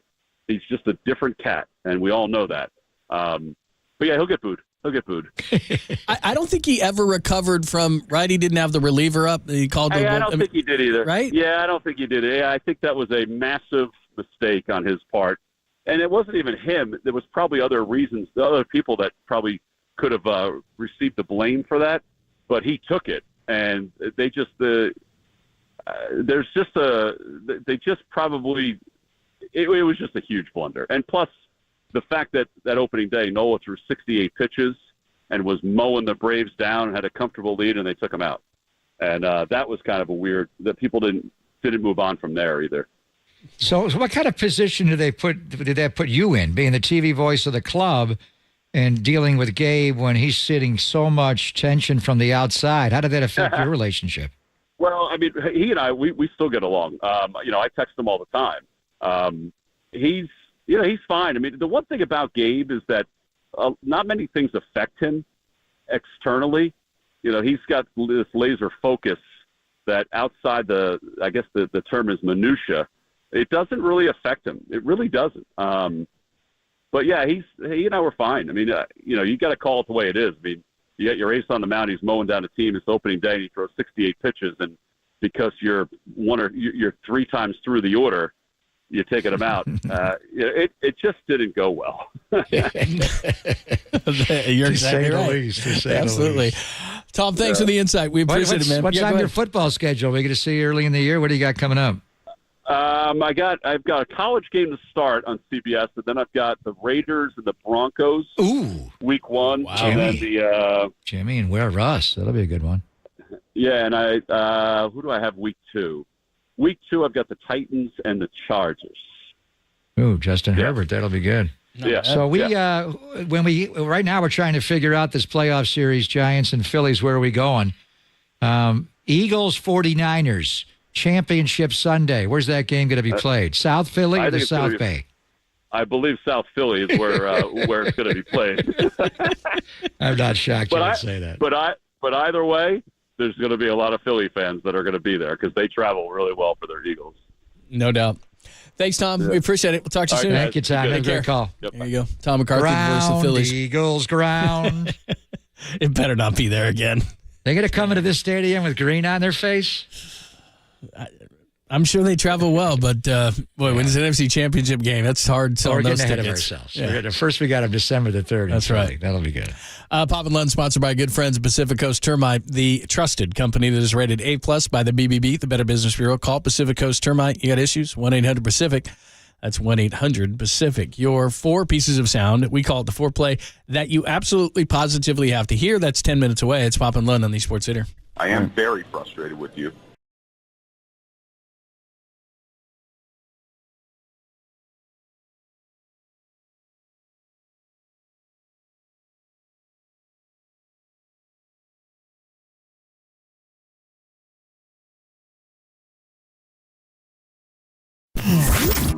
Here's what's trending now. Trending now.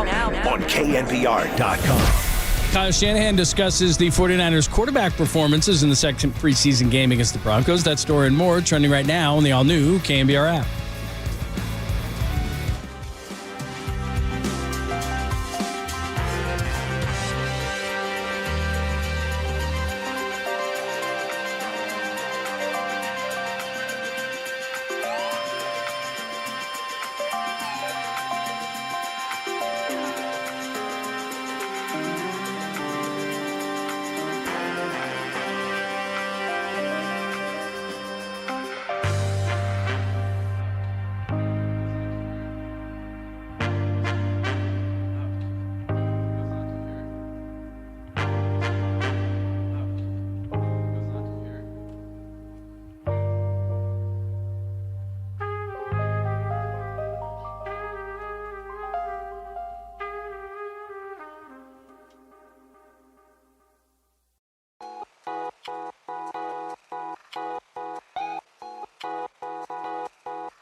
Listen to the sports leader anywhere, anytime. Download the all-new KNBR app. Now back to Papa and Lund live from the KNBR Casino Matrix Studio. Casino Matrix Progressive Jackpots are here. Where are you? Just drop in. Please play responsibly. 1-800-GAMBLER.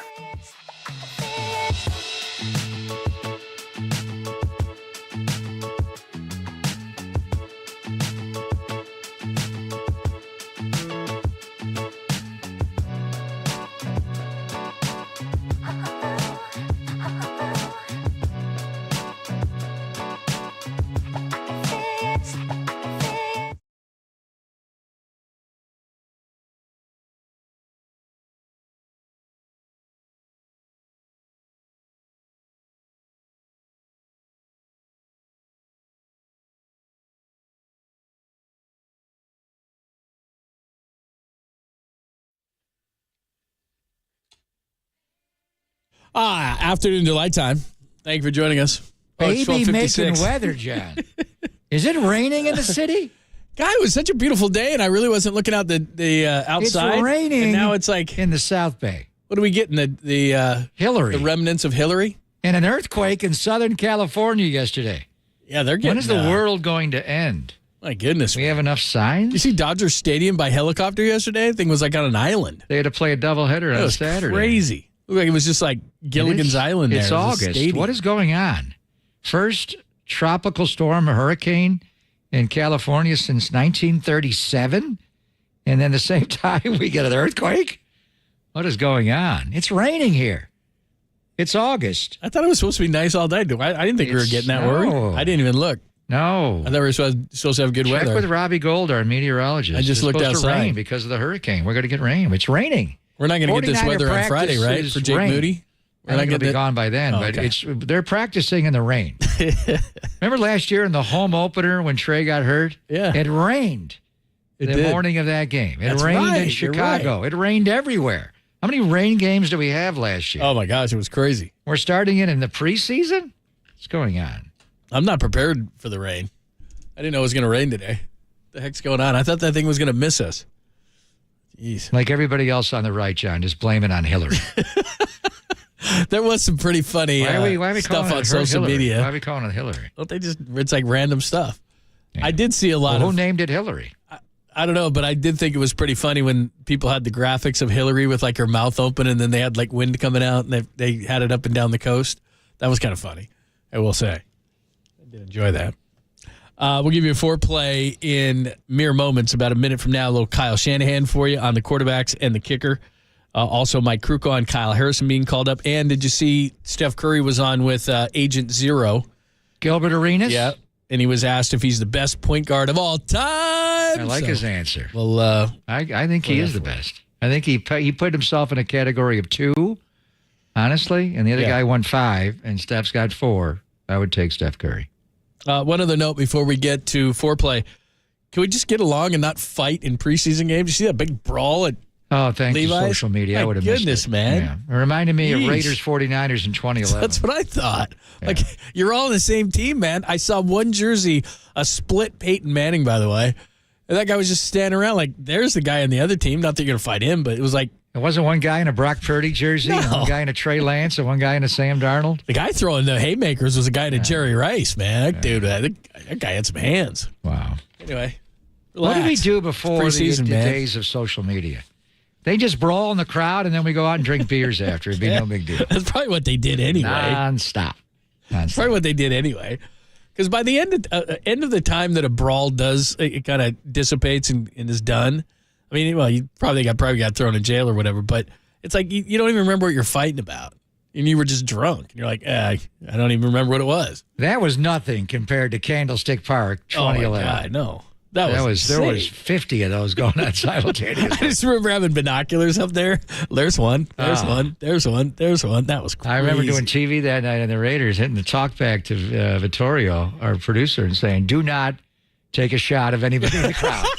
Right now, there's 35 different fights going on. It was amazing, wasn't it? It was Bonfire of the Vanities, then leaving. It was a 5 o'clock kickoff that night. I was going to meet people in the city. The trash cans were on fire. Literally. What is going on? I'm going home, drawing the drapes and hiding under the bed. The world's about to end. It's a hurricane and an earthquake That all in the was. same time frame. That was crazy, man. Strange. That was really crazy. All right, let's get to it. Pop and London on KNBR, AM and FM San Francisco, the sports leader at Cumulus Media Station for Playtime. Time for some foreplay with Papa and Lund. I'm Dirk Diggler. 4 chunks of audio that really get you going. I have a gift, and I am trying to not be selfish about it, but to use it. On KNBR 104.5 and 680, the sports leader. All three quarterbacks very solid in the 49ers' last-second 21-20 win over the Broncos on Saturday night. So we'll start by Trey Lance, but he finishes those last 2 drives. Sam Darnold, very solid. Had a couple of holding calls, called back a couple of nice plays he made. And, of course, Brock Purdy went 4 of 5 and led them down to a field goal. Here's Kyle Shanahan talking about the overall quarterback play on Saturday night. Yeah, I thought all 3 of them did a good job. I thought the 2 picks we had, one was a tip, that Ronnie had, and the other one I thought that D lineman made a good play on that screen, which still thought we were going to reverse it, but I think it was inconclusive, some of the shots. But I thought all 3 of them did a good job, and good stepping stone for next week. All right, there you go. And we'll see what happens this week. We'll see who the number 2 is, but Kyle was happy across the board. So for $15 million, the 49ers have that quarterback room, right? And I'd even, whatever Brandon Allen's making, but to have Brock Purdy backed up by Sam Darnold and Trey Lance and then, Brandon Allen, there's quarterback rooms that are making over $50 million on one player. Tell me who has got a better depth at quarterback 1, 2, 3, and 4 than the 49ers have, and they're doing it for $15 million for the whole room, John. Well, I'll give you an example. The guy across the hall, or down the hall, I should say, for the Broncos, makes $49 million this year. Russell Wilson. And they got Jarrett Stidham behind him, but he's unproven. I mean, just look at... He's playing against the Niners, though. Buffalo's backup to Josh Allen is Allen, but it's Kyle Allen. And then Matt Barkley. Look at great teams. Tua Tagovailoa. They got Skylar Thompson again and Mike White. Tyler Huntley, Josh Johnson are backing up Lamar. Trevor Siemian and Jake Browning are backing up Joe Burrow. Just go around the league. Who's got a better backup quarterback than Sam Darnold? Cooper Rush won some games last year for Dallas behind Dak. So, Andy Dalton, behind Bryce Young, but Bryce is going to start. So, for $15 million, tell me who's got a better quarterback room than the 49ers have with Brock and Trey and Sam, and I'm going to throw Brandon Allen in there. Well, isn't Andy Dalton is seen as pretty good, right? He's a veteran he's guy. Backing up with Bryce Young. Yeah, they may need. All right, Philadelphia, their quarterback's making $50 million plus. Marcus Mariota is the backup. He's terrible. Would you rather have Sam Darnold or Marcus Mariota? I'd like to see what Sam Darnold can do a little bit more. So I see where I'm going here. And everybody wants to pit the quarterback. They're all 49ers. They all get along. I'd like to see a way to keep all 4. Trubisky behind Kenny Pickett in Pittsburgh. Who's the best backup quarterback in the NFL? Well, Tyler Huntley made the Pro Bowl. Yeah. So I ask you, who's the best? Who's the best backup quarterback in the NFL? Jameis Winston? You like Jameis Winston? I'm going to go Jake Haener. You see Jake last night? I did see Jake Haener. He played well. He did. He'll be the 3rd with the Saints. He Andy did play Dalton well. behind Bryce Young. In fact, I watched that game, and Jake was getting a lot of love, man. I felt prideful well. because he played. Dan He's on the Fouts show a loved him. bunch. He did love him. All right, here's the other side of it. Here's our kicker. We did have Joe Nedney on to talk about the psychology of a kicker today, and he did make the game winner, and he did make a 43-yarder. Did miss an extra point. Doing great in practice, but here's Kyle Shanahan, because that one wasn't right, but it was going that way. Kyle Shanahan asked if he was concerned about the way the ball's coming off Jake Moody's foot. Yeah, I'd like it to go really high and right down the middle every time, and I didn't see that today, but that's what he's working through. He's had 2 NFL games to get through it. It was better this week than last week. I can say that it's been extremely consistent in practice, which is why I don't worry too much, and I think he'll keep getting better as he goes, but there's pressure in those situations, and that's really what he's got to go through is those pressure moments, and it was cool to generate some of those for him today, and a step forward from last week, but we just got to keep him getting consistent and being the same on game day as he is in practice. Okay. I'll go with you. You sound skeptical, John. He sounds skeptical, too. It's all your fault. Now, Kyle doesn't know anything about kicking. He just knows he's got to put it between the big yellow poles. The left field pole and the right field pole. You have to admit, though, he didn't I watched he didn't sound overly confident. No, in practice, though, he's just got to transfer. Right now, and Joe Nedney talked about it. Can you imagine the anxiety, the pressure this guy's on? He's got to replace Robbie Gould. And, they haven't had a, young kicker here going back years and years, probably to go back to Doug Bryan when he got drafted and the 49ers won the Super Bowl in '94.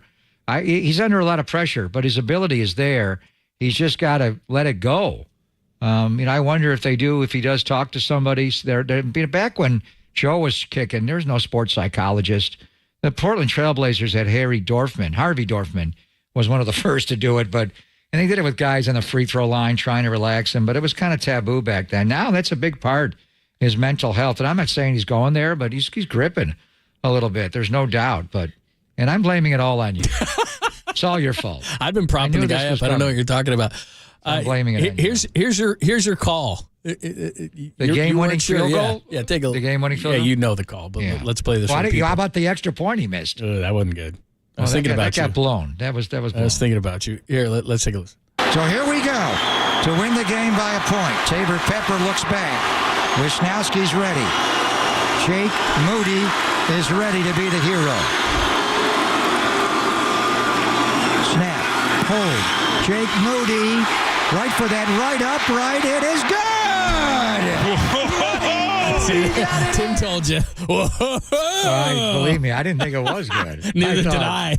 Well, and you see Tabor Pepper standing up and looking back? Yeah. He didn't do that with Robbie. He would get down and look between his legs. Right. I don't know what he was looking at. And you see the snap? The snap was not great on that one. So it's a 3-man job there. He made it. He made it.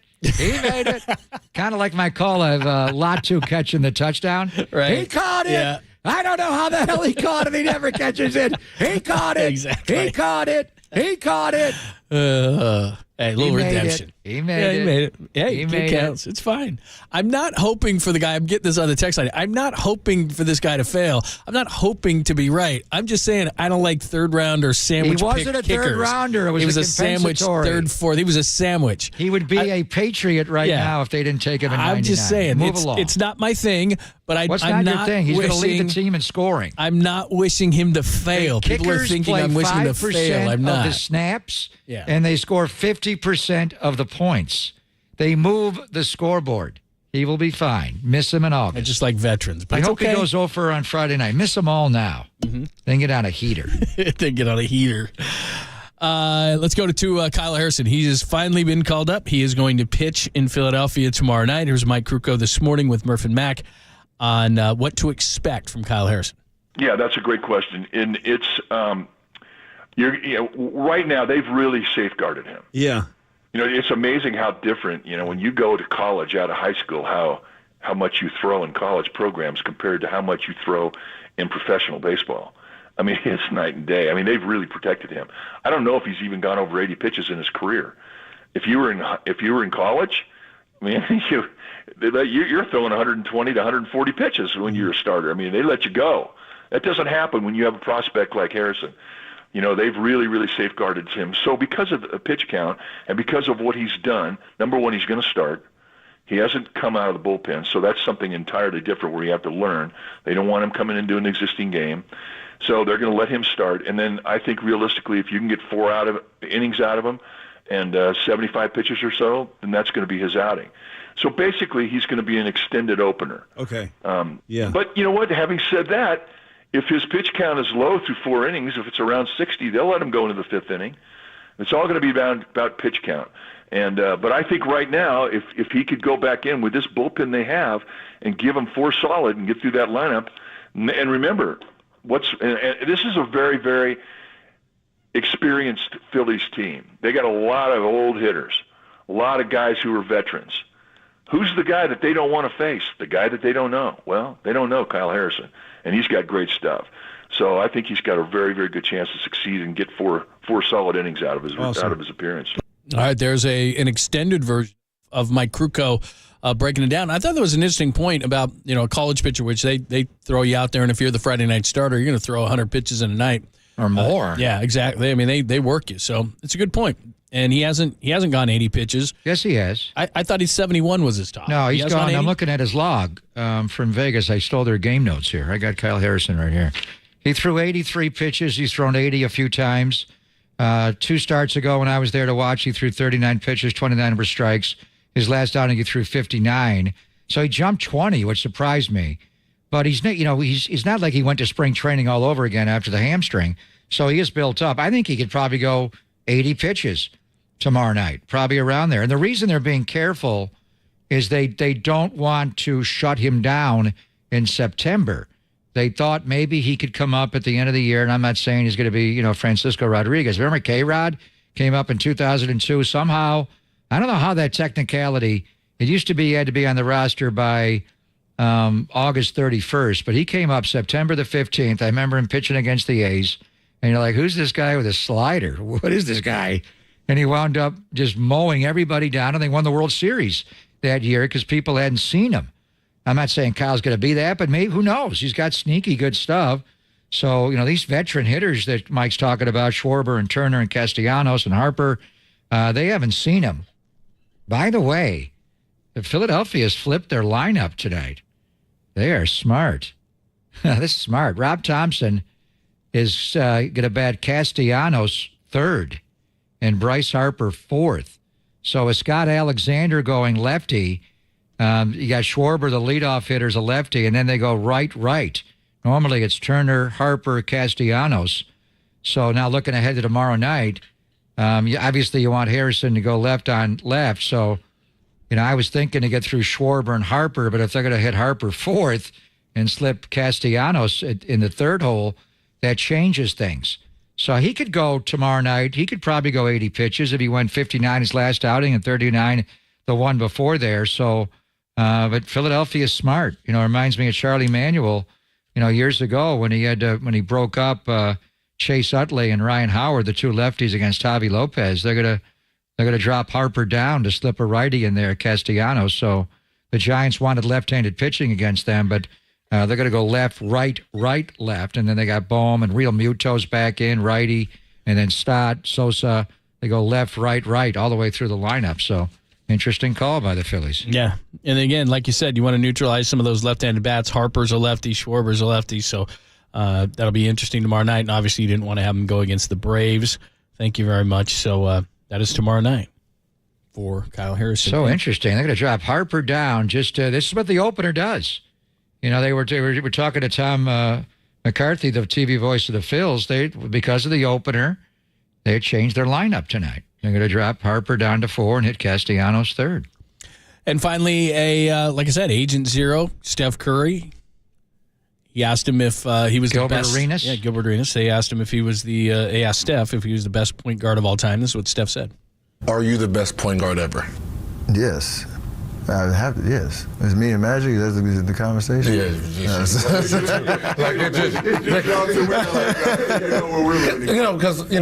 as we can look at stats all day, right? We can look at stats and try to judge. I wasn't around with Magic. Me either. I know, right? So I have so much respect. I know there's not a lot of 6'9" point guard. No one's trying to. I'm thinking about the 90s growing up. There was nobody trying to be a 6'9" point guard, right? I mean, it just. But I can witness and watch every kid trying to be Curry. You know what I mean? So it's like the influence that you really have on the game from the position as a player. I look at the stats and say, okay, Magic then Curry. When I look at the kids and I watch AAU, it's like, nah. Yeah, I mean, I obviously I have to answer it that way, but I really feel like to your point, like Magic's resume is ridiculous. Yeah. Like, all right, so the fact that we're even having that conversation is it's a place I never thought I'd be in. But the fact that, to your point of like how you grade it and the whole conversation, that's why we have the conversations, because it's fun and it's measuring errors against each other. And I love that's what basketball, that's what sports is all about. That's why people watch. That's why people get in heated debates about it. I love it. So you put me on my own team, I'm gonna rep myself for sure. Good answer. I love that. I mean, that's, he's understated. I said that when he won his 4th championship and finally, Steph finally made the, finals MVP and all that. And that was, he broke, Ray Allen and Reggie, became the all-time three-point shooter and was the MVP of the All-Star game. He was the Western Conference. He won the Magic Johnson Award that year, and he won the Bill Russell, and he was the finals MVP. At that point, I watched Magic's entire career, and Magic was skilled in a lot of areas. He didn't play defense. He couldn't shoot until later in his career. He developed that, shot put three, but he never could shoot like Steph. And, right from his first year, he had Kareem, he had James Worthy. They later got Byron Scott for Norm Nixon. I mean, it went on and on. He had great players around him. Steph obviously does. I think Steph's a better player than Magic, but now you're pushing yourself past Bob Cousy and John Stockton, who was a pure point guard, Isaiah, and, the championships he won in Detroit. So this is going to get reaction, John, for him to say that. And there's going to be a lot of pushback. And we had Michael Wilbon on, and we talked about it this year in the playoffs, and he went right to Magic. He wouldn't even say that. Most people would say Magic because of the 5 championships, but now you're going to get pushback from people like Isaiah and even his own teammate, Chris Paul, the point god. What does he say that Steph Curry says he's the greatest point guard of all time? He's even the greatest point guard in his own locker room. No, it's a great point. And I like how he answered it, like you said, with affirmation, but then, acknowledging Magic as well. And I think that shows well on him. But I think one of the things that Gilbert Arenas said was really important there, because if you look at Stockton from a standpoint of assists and steals, he's number 1 all time, but he never won championships. He used the word impact. And to me, it's impact, because Magic impacted winning, and it was 6'9" and all those things. But Steph has impacted winning. And not only has Steph impacted winning, he's impacted the game. Maybe more than any player, just because now the reason why we have what we have as far as the shooting, and some people don't like it, is that Steph came in and kind of changed the game. So, I think he is, but I also think from a pure impact standpoint, I mean, who's had more impact than Steph? Because of the three-point shot, but Bob Cousy didn't have a three-point line in his career. There's been a lot of great point guards that have played, Walt Frazier, Lenny Wilkins, and go on and on. The rules changed, and they played to Steph's benefit, obviously. We were talking about the long shot, the three-point shot to the logo. Obviously, he's changed the game more than anybody. I mean, they had to change the rule to do it with Wilt and open up the lane. It used to be a key, and they made it wider because he would just dominate. It's the same way. The one thing I would say, by saying point guard, you're limiting him. To me, he's not a point guard. He's just a guard. The beautiful part about Steph is he doesn't even lead his own team in assists. The point forward does, Draymond. So Steph's not really, in a sense, a pure John Stockton type of point guard. He's just not. He's different. Or Chris Paul. To me, he's just a combo guard. And to me, he's more lethal off the ball than he is on the ball. That was always the debate with Steph. He's a tweener. What is he? He's a hell of a shooter. He could lead the league in assists easily if he wanted to with his left hand, and also lead the league in threes. But Magic was more of a pure point, but he was at 6'9". No one ever saw that. Although Magic played center and won a championship his first year when Kareem was hurt, and so Magic moved inside. He could post, whatever it is. This is going to get reaction, though. I think the one thing is we're seeing a little bit more Steph later in his career, John. Last year it was the Petty Kings and pushing back on everybody questioning him. And for him to come flat out, I love the thought. But this is going to get reaction. My all-time backcourt is Steph and Michael Jordan. And I don't care where you want to play him. Michael could bring the ball up and play in the triple post. I don't care. And Steph could play. Can you imagine him being a drift shooter beyond the line? He had great shooters there in Chicago, John Paxson and Steve. He didn't have Steph Curry. So that's my backcourt. I don't care how you line it up. But if you wanted to be real traditional with the term of pure point guard, the people are going to push back on that because that's the brilliance of Steph Curry. He's not a pure point guard. Absolutely. There you go. That is your foreplay. A little Steph Curry in there. You heard from Mike Krukow with Kyle Harrison coming up. Talked about the quarterbacks and the kicker with Kyle Shanahan, and that is your foreplay for a Monday. We will recap some of the other things that weren't around the quarterback for the 49ers. We still got a sweet, clean, family-friendly caboose pistol before Tolbert and Copes at the top of the hour, only here on the Sports Leader.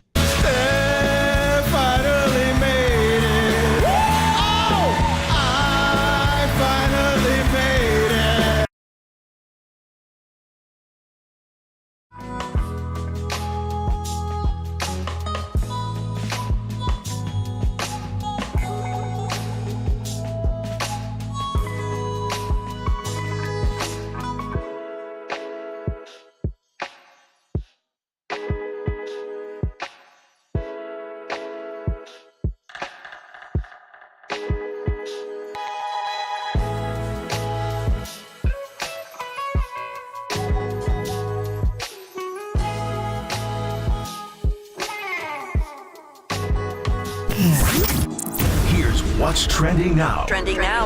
On KNBR.com. Kyle Harrison finally gets the call to the big leagues, and he'll start in Philly on Tuesday. But can he hit? I don't think so. I don't think he's Shohei. That story and more trending right now on the all-new KNBR app.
Now, time for the Protect Your Assets with David Hollander Business and Technology Report.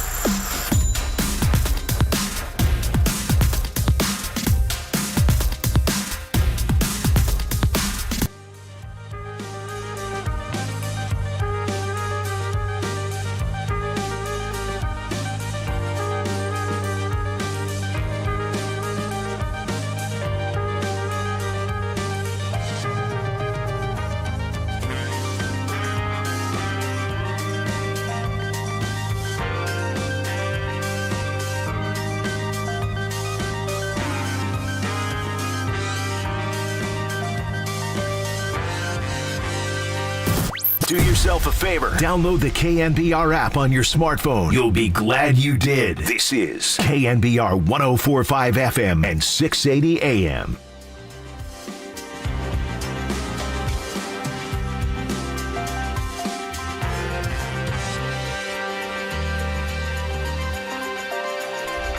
Your sweet, clean, family-friendly Caboose Pistol coming up in just a few minutes. One NFL note. Scott Van Pelt is the new host of Monday Night Countdown. Didn't we already know that? Well, some people speculated. He said no, the deal must not have been done, but now it's official. He just signed it this morning? Yeah. And they got their first countdown? And Ryan Clark, Marcus Spears, Robert Griffin III, Michelle Beisner-Buck. Joe's wife. And Larry Fitzgerald and Alex Smith. Alex Smith is back. So there you go. So who was gone from last year? Steve Young. Is Adam Schefter on the show? Probably. Yeah, they put him on there for news. Is Steve the only one that's gone? Well, Susie Colbert was the host, right? Yeah, with right, Steve. Susie, yeah. Wasn't Woodson on that show? Charles was it? No. Oh, he wasn't? With his ascot? No, Charles has been retired. He's on the Fox show with Carissa Thompson. Who else was Didn't on we that already show? know that? I think we knew No, that. they didn't. They just announced it this morning. Officially. I knew saw about the it press like release. 2 months ago. Well, Scott Van Pelt, they had speculated, and he said no. But you know what made him say yes? He got a lot more money. Okay. He got a new contract this morning. I think that was done. So, Do you think they really signed the contract this morning and he's going to host Monday Night Countdown right now in like 2 hours? The press release was this morning. Okay, right. I know that. They just wanted the attention going into the show. Yeah. The thing is, we got Monday Night Football tonight. Ravens. And two teams the 49ers will play in back-to-back weeks. Commanders on New Year's Eve, and then Baltimore on, or actually Ravens first on Christmas Eve, and then New Year's Eve we're in Washington. Well, the nuttiest things ever, right? They've won, 24 consecutive preseason games? The Ravens? Yeah, it's wild. Yeah. That is really weird. Because normally it's like, whatever. You're just trying to get players, you're evaluating players. Like, I came home, I didn't talk to my wife on Saturday night, but then Sunday morning, she's like, who won the game? I'm like, it doesn't really matter. I'm like, Jake Moody made a kick. That mattered. I said, players matter. But, so well, but the 24 one in a row. the 49ers have been good in the preseason the last couple of years. And what it showed me is the depth. You typically, their 2s and 3s were better than the other team's 2s and 3s. I mean, the Raiders took it to them in the first game. And then this game on Saturday night, Denver was winning the game, and it looked like you were going to lose. And I just, kind of made me think they're not. I still question this team's depth beyond the top 30 and top 15 on each side of the ball. 49ers are not as deep. So it does matter to some degree, where it's just an indicator of how deep your team is in the preseason. Your second and thirds, because those are the guys that are going to decide preseason games. But we shall see. Tough news on the Giants. We haven't gotten a roster move, but Tyro Estrada's not in the lineup tonight. Casey Schmidt is playing second. So what's going on there? Like you said, when you hear numbness, you're like, ugh, that ain't good. Well, we haven't gotten the corresponding, roster move yet, but they did X-ray it. Now, it could be just he needs a day off, but he's not in the lineup tonight. Camargo's at short, and they've got Casey Schmidt at second base, and Wilmer Flores is at third base tonight. Where's J.D. Davis in the lineup? No, he's not in. Jock Peterson's DHing. J.D. Davis has been struggling. That's probably Is why. that an ode to Susie Colbert? Yes. And it's nothing against Joe Namath, but J.D. Davis has been struggling. I thought he swung the bat better over the weekend. Mm-hmm. He had some severe exit velocity. I thought he was coming out of it, so we'll see. All right, we'll give you the sweet, clean, family-friendly Caboose Pistol. A bunch of good things on the Caboose today. One thing, a brain fart that Pete Alonso had, we'll give you that one as well, which you're like, dude, what are you doing? We'll give you that and more. It's Pop and Lund on the Sports Theater. Struggling.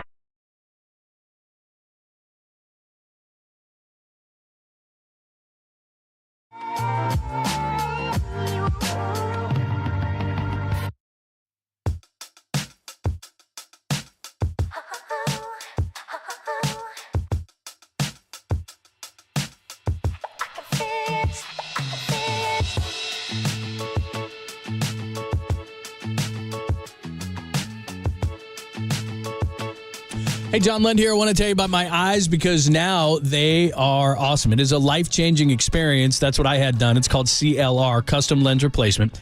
And it's all because of the great team at the Laser Eye Center of Silicon Valley, Dr. Joe Ling and the incredible team down there. First and foremost, you got to make sure that you give them a call because the consultation is free. 877-GET-2020. So get that in your phone right now, 877-GET-2020, or go online to BayArea2020.com. It has been a life-changing experience. I had laser before. Didn't work as well, but this one has been a total life changer for me. Now, there's different types of procedures at the Laser Eye Center of Silicon Valley. They're the leaders in modern vision correction. They do LASIK and SMILE and EVO, ICL. The procedure I had, though, was CLR. So ask them about custom lens replacement. It was absolutely incredible. And as I tell you all the time, it is life changing. But there are a lot of different procedures that you can do as well. And they do all sorts. So go down there, get your free consultation, give them a call or check it out online. And talk to them because everybody's a different candidate. Mine was CLR, custom lens replacement. And for me, it worked. It was easy. It was fast. You do a couple of adjustments and you go out of there and you're like, you got to be kidding me. It's almost been a year now and it's been absolutely incredible. And like I said, it's been life-changing for me. So find out the procedure that is going to work best for you. And as I said, if it's CLR that you do, Laser Eye Center of Silicon Valley and Dr. Joe Ling, it has been an incredible experience for me. So to find out what's going to work best for you and how you can maximize your vision, call 877-GET-2020. It's a free consultation, 877-GET-2020, or visit them online at BayArea2020.com.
It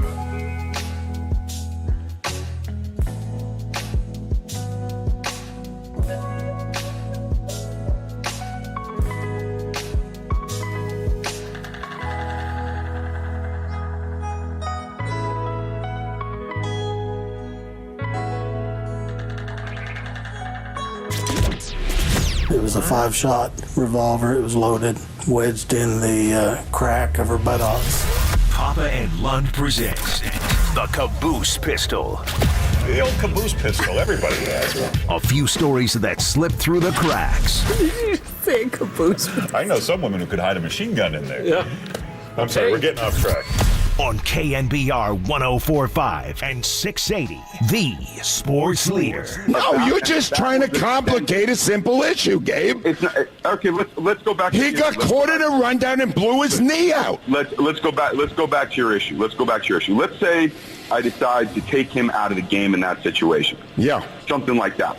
Okay. It doesn't make Gene Segura better. It doesn't make the Phillies better, and I'm not going to do it just because you are upset. I am very frustrated with you, and I might have handled this show different. Otherwise, I'd have to go back and look at everything in isolation. But right now, pretty perturbed. I think you didn't handle this show in a fair and reasonable way, and that's probably the thing I'm most disappointed in, is the way you handled this show. Well, I'm disappointed in some of the answers, so I guess we're equal on that. That's Angelo Cataldi on WIP in Philadelphia a number of years back when Gabe was the manager, and there's going to be more of that. I've been told that they've been crushing him on radio all day long. Great. Fun. Should be fun at their old ballpark for Gabe tonight. They're anti-Gabe Kapler in Philly. Cataldi is the guy that also went at Jonathan Gannon. Yeah, the DC. Last year, and Nick Sirianni went at him as well. He was questioning him as the defensive coordinator. Didn't they have one of the best defenses they've ever had in Philadelphia last year? Sure. Yeah. That doesn't matter. It's entertainment. It is? Screaming and yelling. That was entertaining. Screaming and yelling. That's what they like. Speaking of bad guys, Pete Alonso was a bad guy in St. Louis over the weekend. I don't know if you saw this, but he made up for it. So what he did was Cardinals shortstop Masson Winn his first hit, and Alonso accidentally tossed the ball from the rookie's first Major League Baseball hit into the stands on Friday night. Accidentally. He didn't know. He did not know. He did give him, by the way, a bottle of 1942 tequila and a signed bat. Here's is this Pete Alonso? How much is that worth? Here's what Pete said. I feel horrible. I feel awful. I didn't mean to. I didn't. I know it sounds stupid, but it is just a bad brain fart. I know throwing the ball in the stands that robs him of a kind of a really special moment. But I feel really bad thinking back on my first hit and just getting the ball thrown back to the dugout. I feel awful. I feel like a piece of crap. It's just in the heat of the moment, you kind of just get lost. I just kind of got up from trying to make a play, and then umpire said, "Hey, we're going to switch this ball out." So I'm like, "Okay, like I'm going to do what I always do, like I always throw the ball in the stands, but I'll never throw the ball in the stands again. I'm just going to roll every ball to the dugout when they're going to switch it out." But that's a really bad mistake, and it's completely unintentional. I feel horrible about it. Jeez. I mean, so they why got the why ball didn't back? They did get the ball back? Yeah. Well, still, it may have been, he just, because it's important to him. Why didn't the Cardinal dugout yell right away that they wanted the ball in their dugout? That's a good question. Normally, that's pretty automatic. Plus, I don't want them to not throw it in the stands because then fans get balls and they love getting balls, and so that's a but bummer not after for everybody. guys his first major No, league exactly. hit. That's totally Pete different. Alonso's a good guy. I like that. He's Well, guy, you that can around. tell He it, was that really kinda, genuinely upset. Exactly. Yeah. And he sent him a bottle of 1942. What's that worth? Plus, I was just looking. So like $1,100 or so. Yeah, the lowest end of 1942 tequila you could get is about 150, but like you said, it goes up to about $1,000. Yeah, I'm sure he sent him good stuff. Yeah, I'm sure he sent him really good stuff. But they That's did too get the bad. ball back. So how quickly after he threw it in the crowd did they realize? Right away, pretty much right when he left his hand. No big deal. They were like, no. And he's So going to anyway. get traded in the offseason, according to Max Scherzer. Yeah. Anyway, there you go. So, by the way, I don't know if these are Giants fans, but it says there are burglars on the loose in L.A., and they appear to have specific targets. I'm sure this happens when guys leave town. Freddie Freeman and Max Muncy's homes have been burglarized over the past month, prompting a police investigation.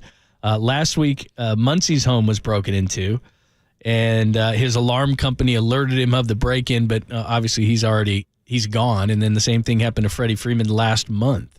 Road trip. How about that? Yeah, they knew they were out of always town. been a concern of mine, especially when my kids were young. Especially They know, with social media, where right? I am. Yeah. Social media. Turn on the television or the radio.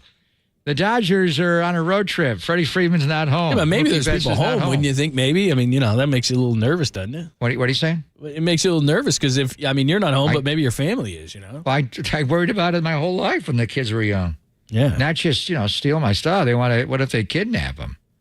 Right. I mean, that's you would think they would have a security system or dogs or to protect them or have people stay there. But that's been a concern of mine my entire life. After you had kids, I mean, it's not even social media. They know that I'm in Cincinnati. I'm not home.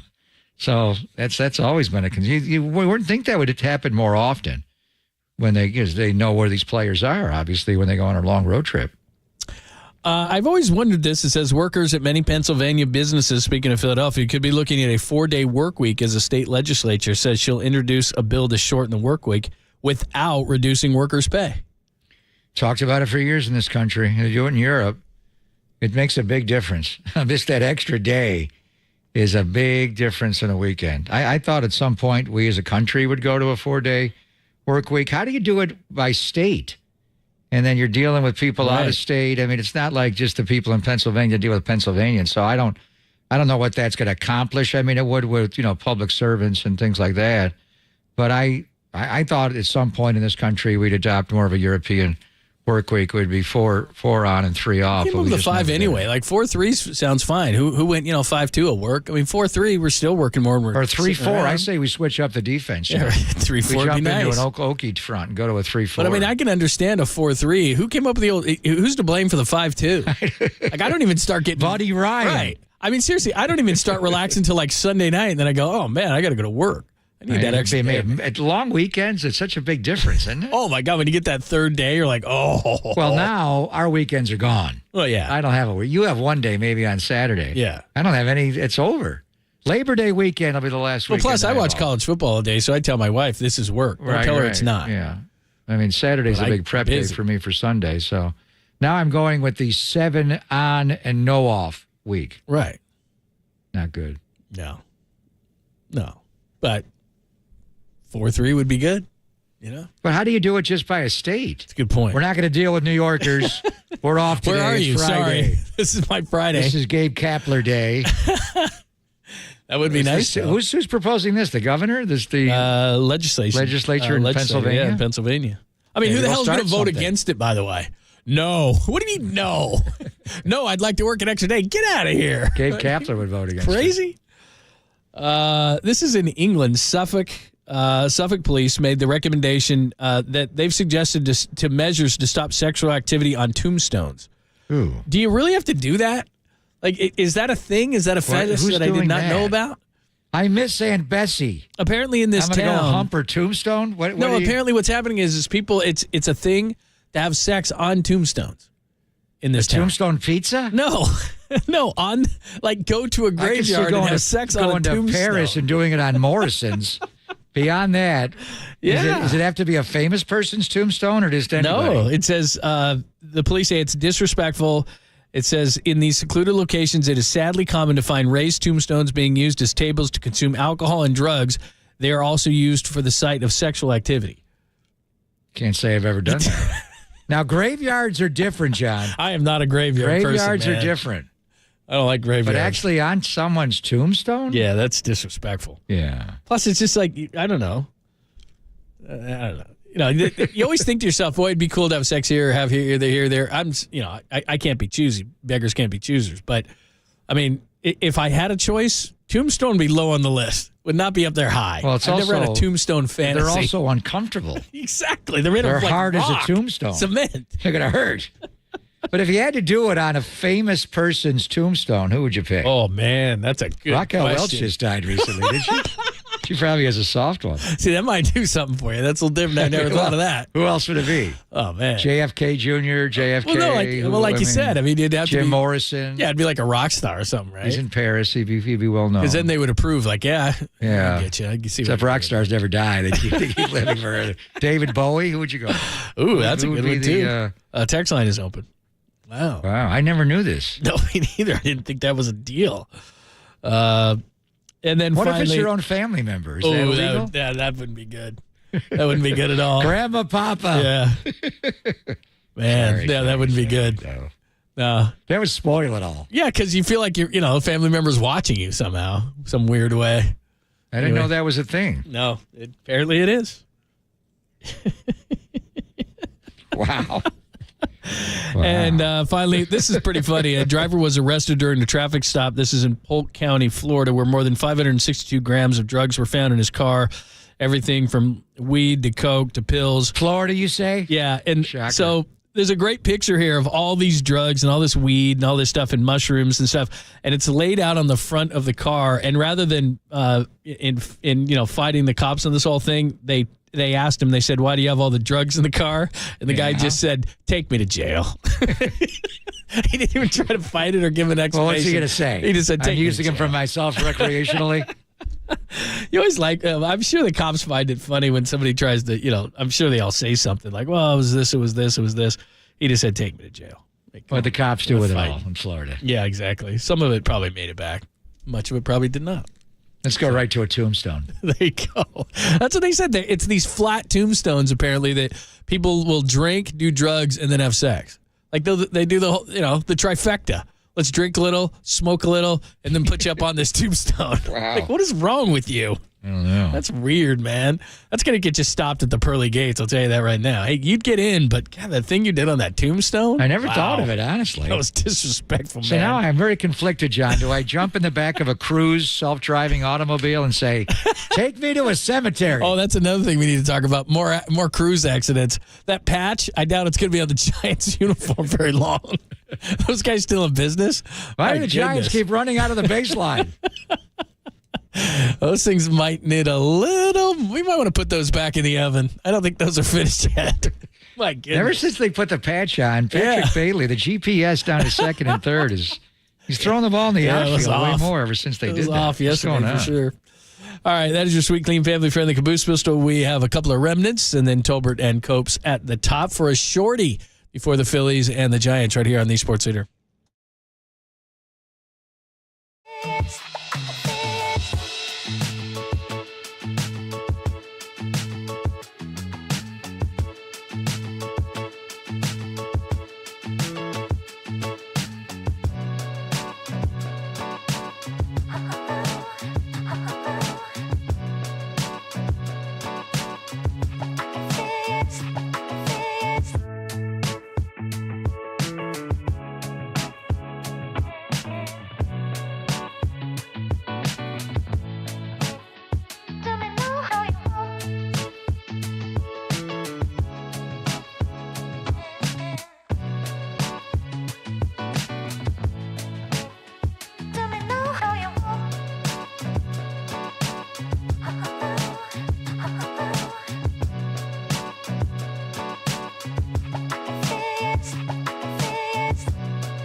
The all-new KNBR app. Now back to Papa and Lund live from the KNBR Casino Matrix Studio. Casino Matrix Progressive Jackpots are here. Where are you? Just drop in. Please play responsibly. 1-800-GAMBLER.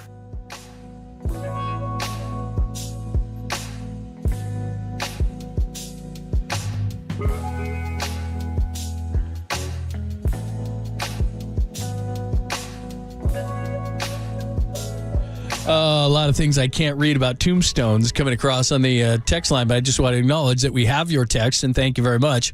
415-808-5627, 415-808-KNBR. Send them to me, John. Why can't you read them? They're that good? They're that bad. I didn't know that was maybe. a thing. I didn't know it was a thing. I didn't either. I had no idea.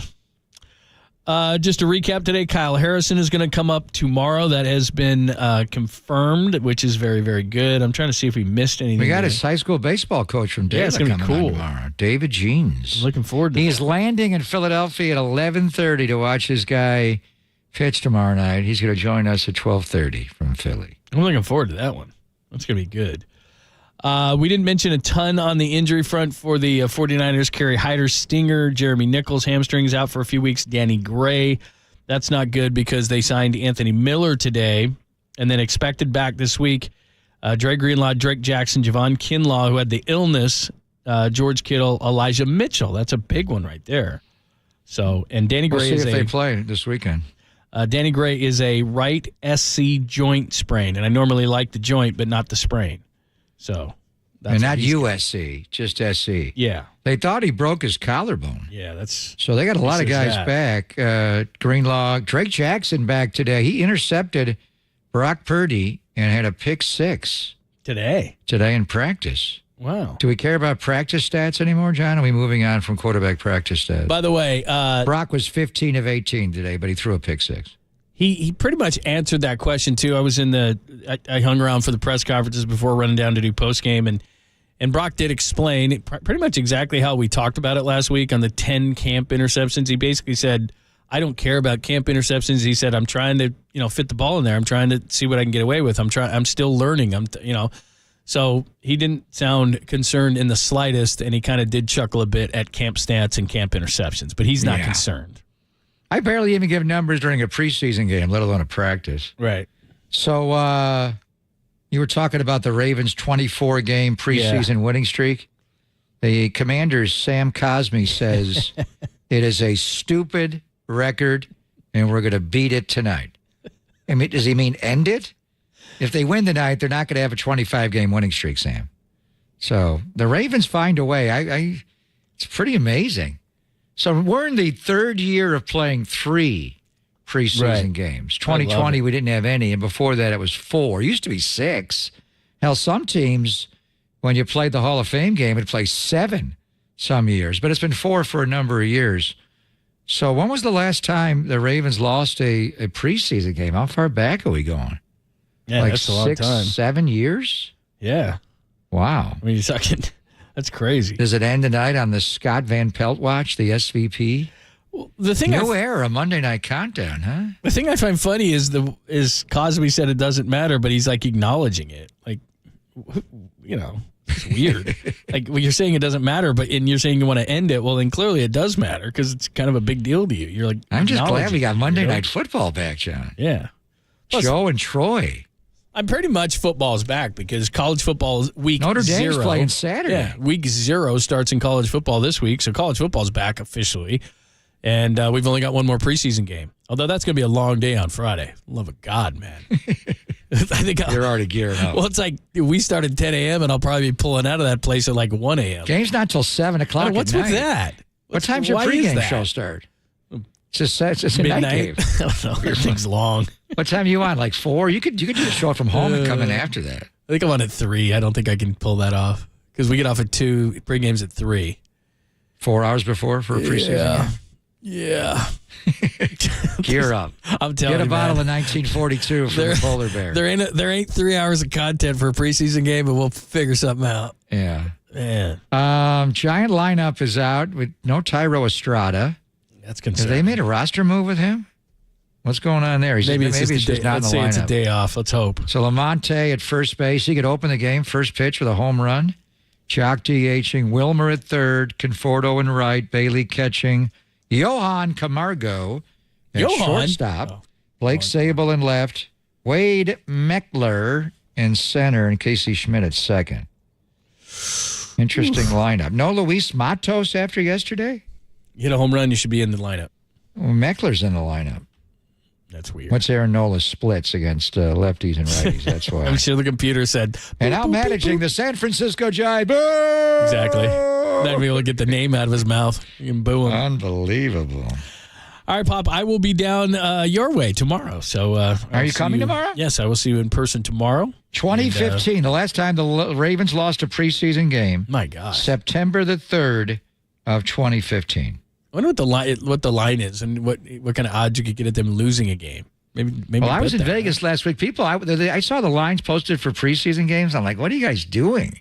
They said it's actually better if you follow it closely because you know which coaches are going to play their guys, that you can make more money in the preseason than you can in the regular season.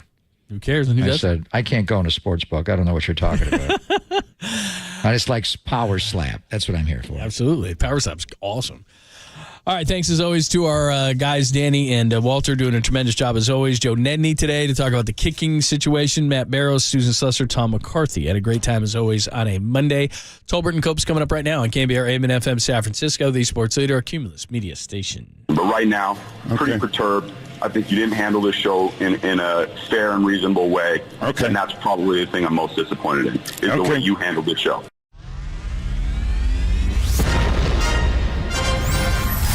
The NBA brought him to the Bay. Oh, what a move by Tolbert. Tolbert is really feeling it. While while his co-host was born and raised here. Adam, that is great co-host work right there. That is amazing. You're lucky to have Adam, Tommy. Oh, absolutely. It's time for Tolbert and Copes. Let's get it on! Tom Tolbert. Yeah, thank you. Now if I could ever get some beer. And Adam Copeland. We're going to get after it today, man. It's got to come with swagger. On KNBR 104.5 and 680, the sports leader.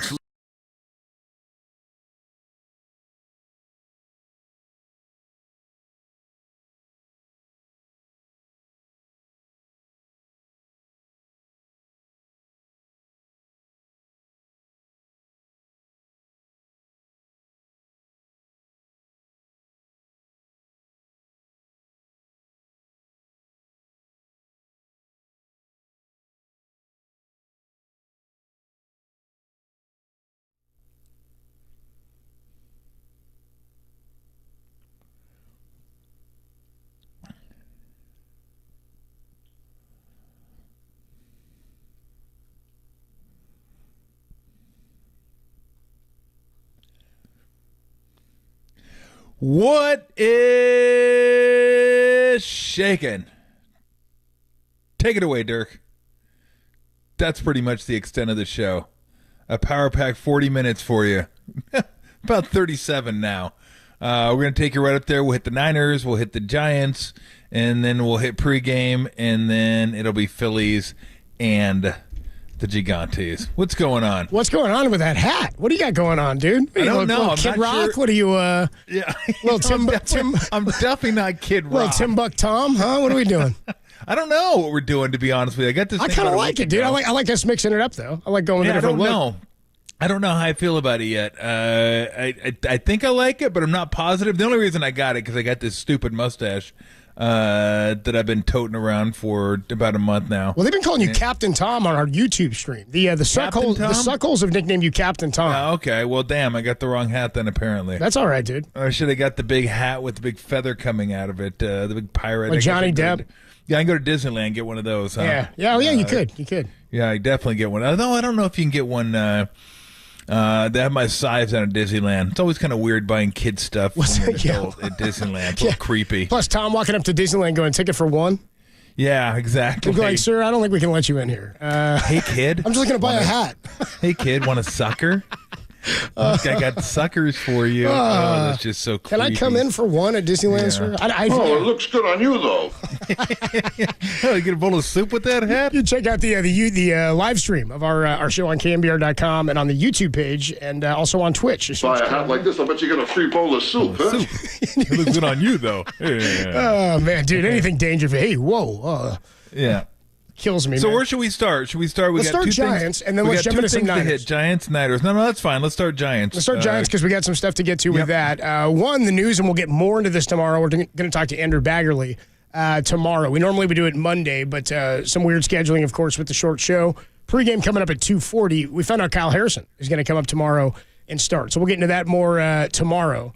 But over the weekend, is losing 2 or 3, is that... I think that feels like breaking even. I kind of felt that way too. I was like, you got to get like one. Breaking even. You got to get they one. They keep taking one from all these like really good teams. You had a chance for 2, which is why take one for Texas. Well, yeah, but they also had a chance to go 0-3. True. So I'll take the one. To me, this is the big one.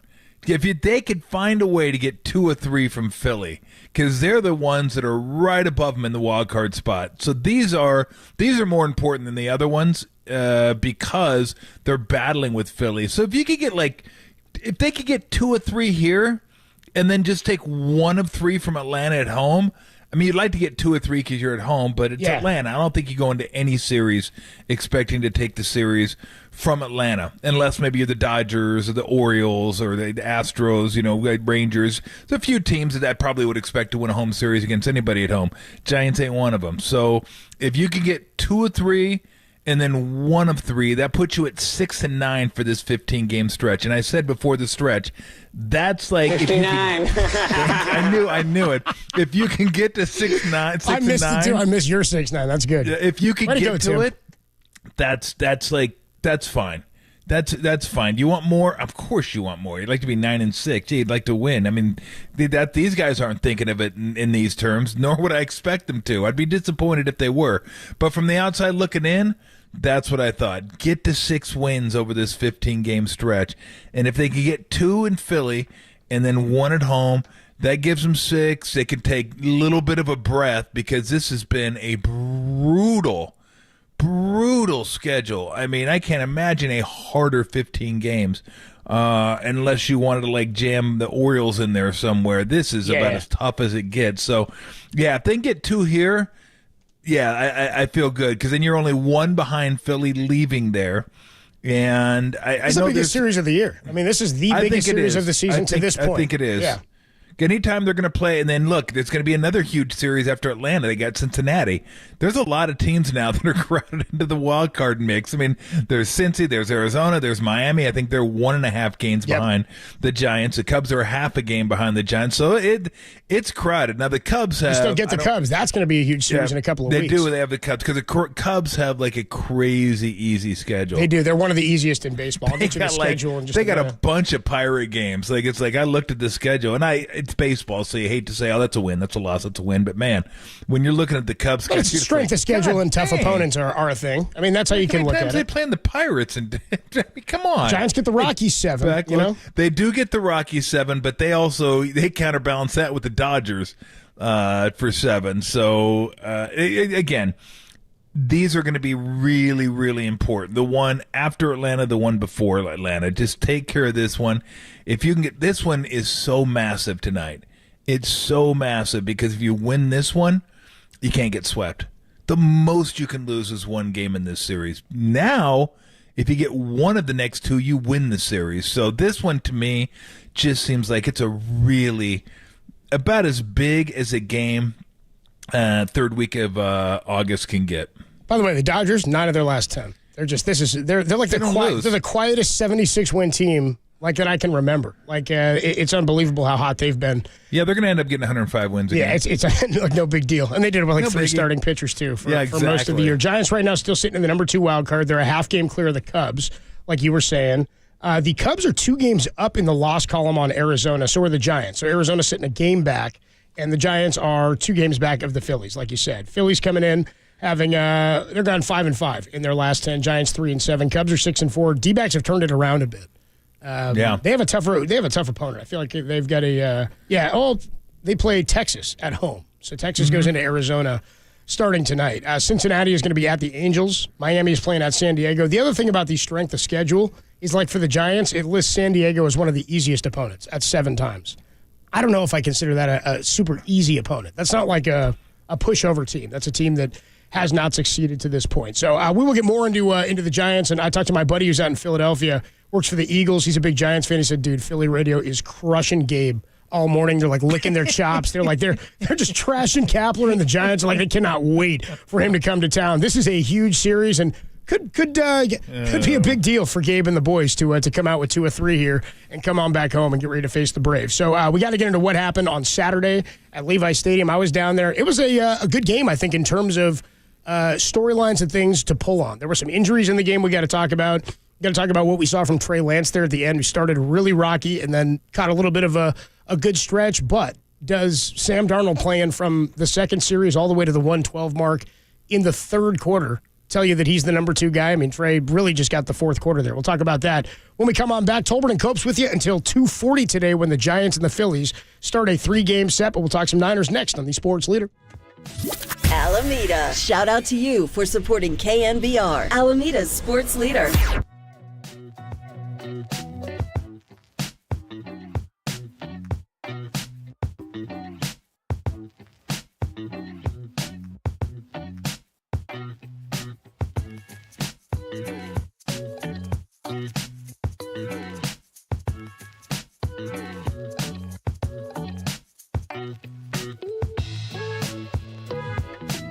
Giants lost 2 or 3 to the Atlanta Braves over the weekend, but they head into the biggest series of the year, facing the Philadelphia Phillies. Pregame today at 2:40. More to come on the all-new KNBR app.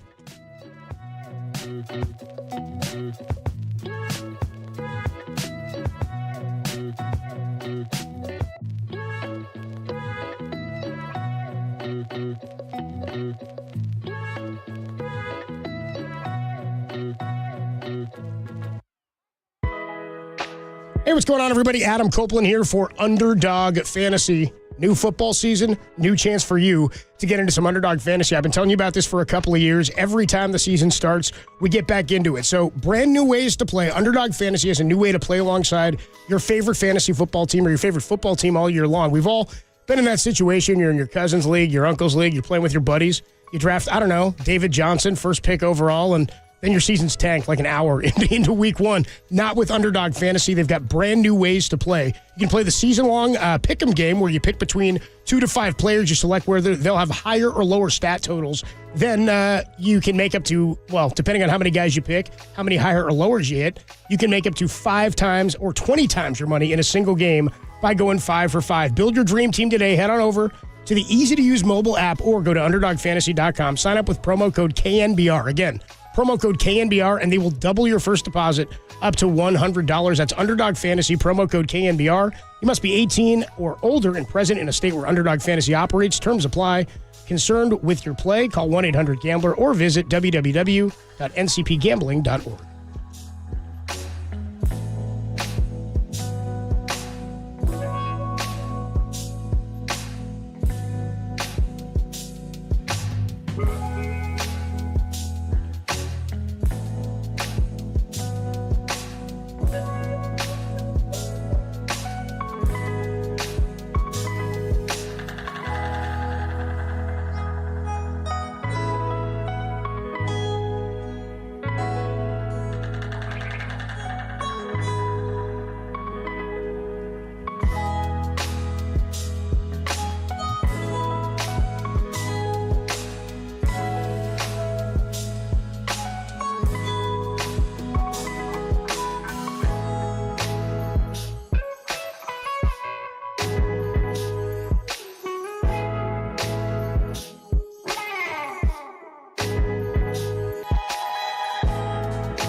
And now, time for the Protect Your Assets with David Hollander Business and Technology Report.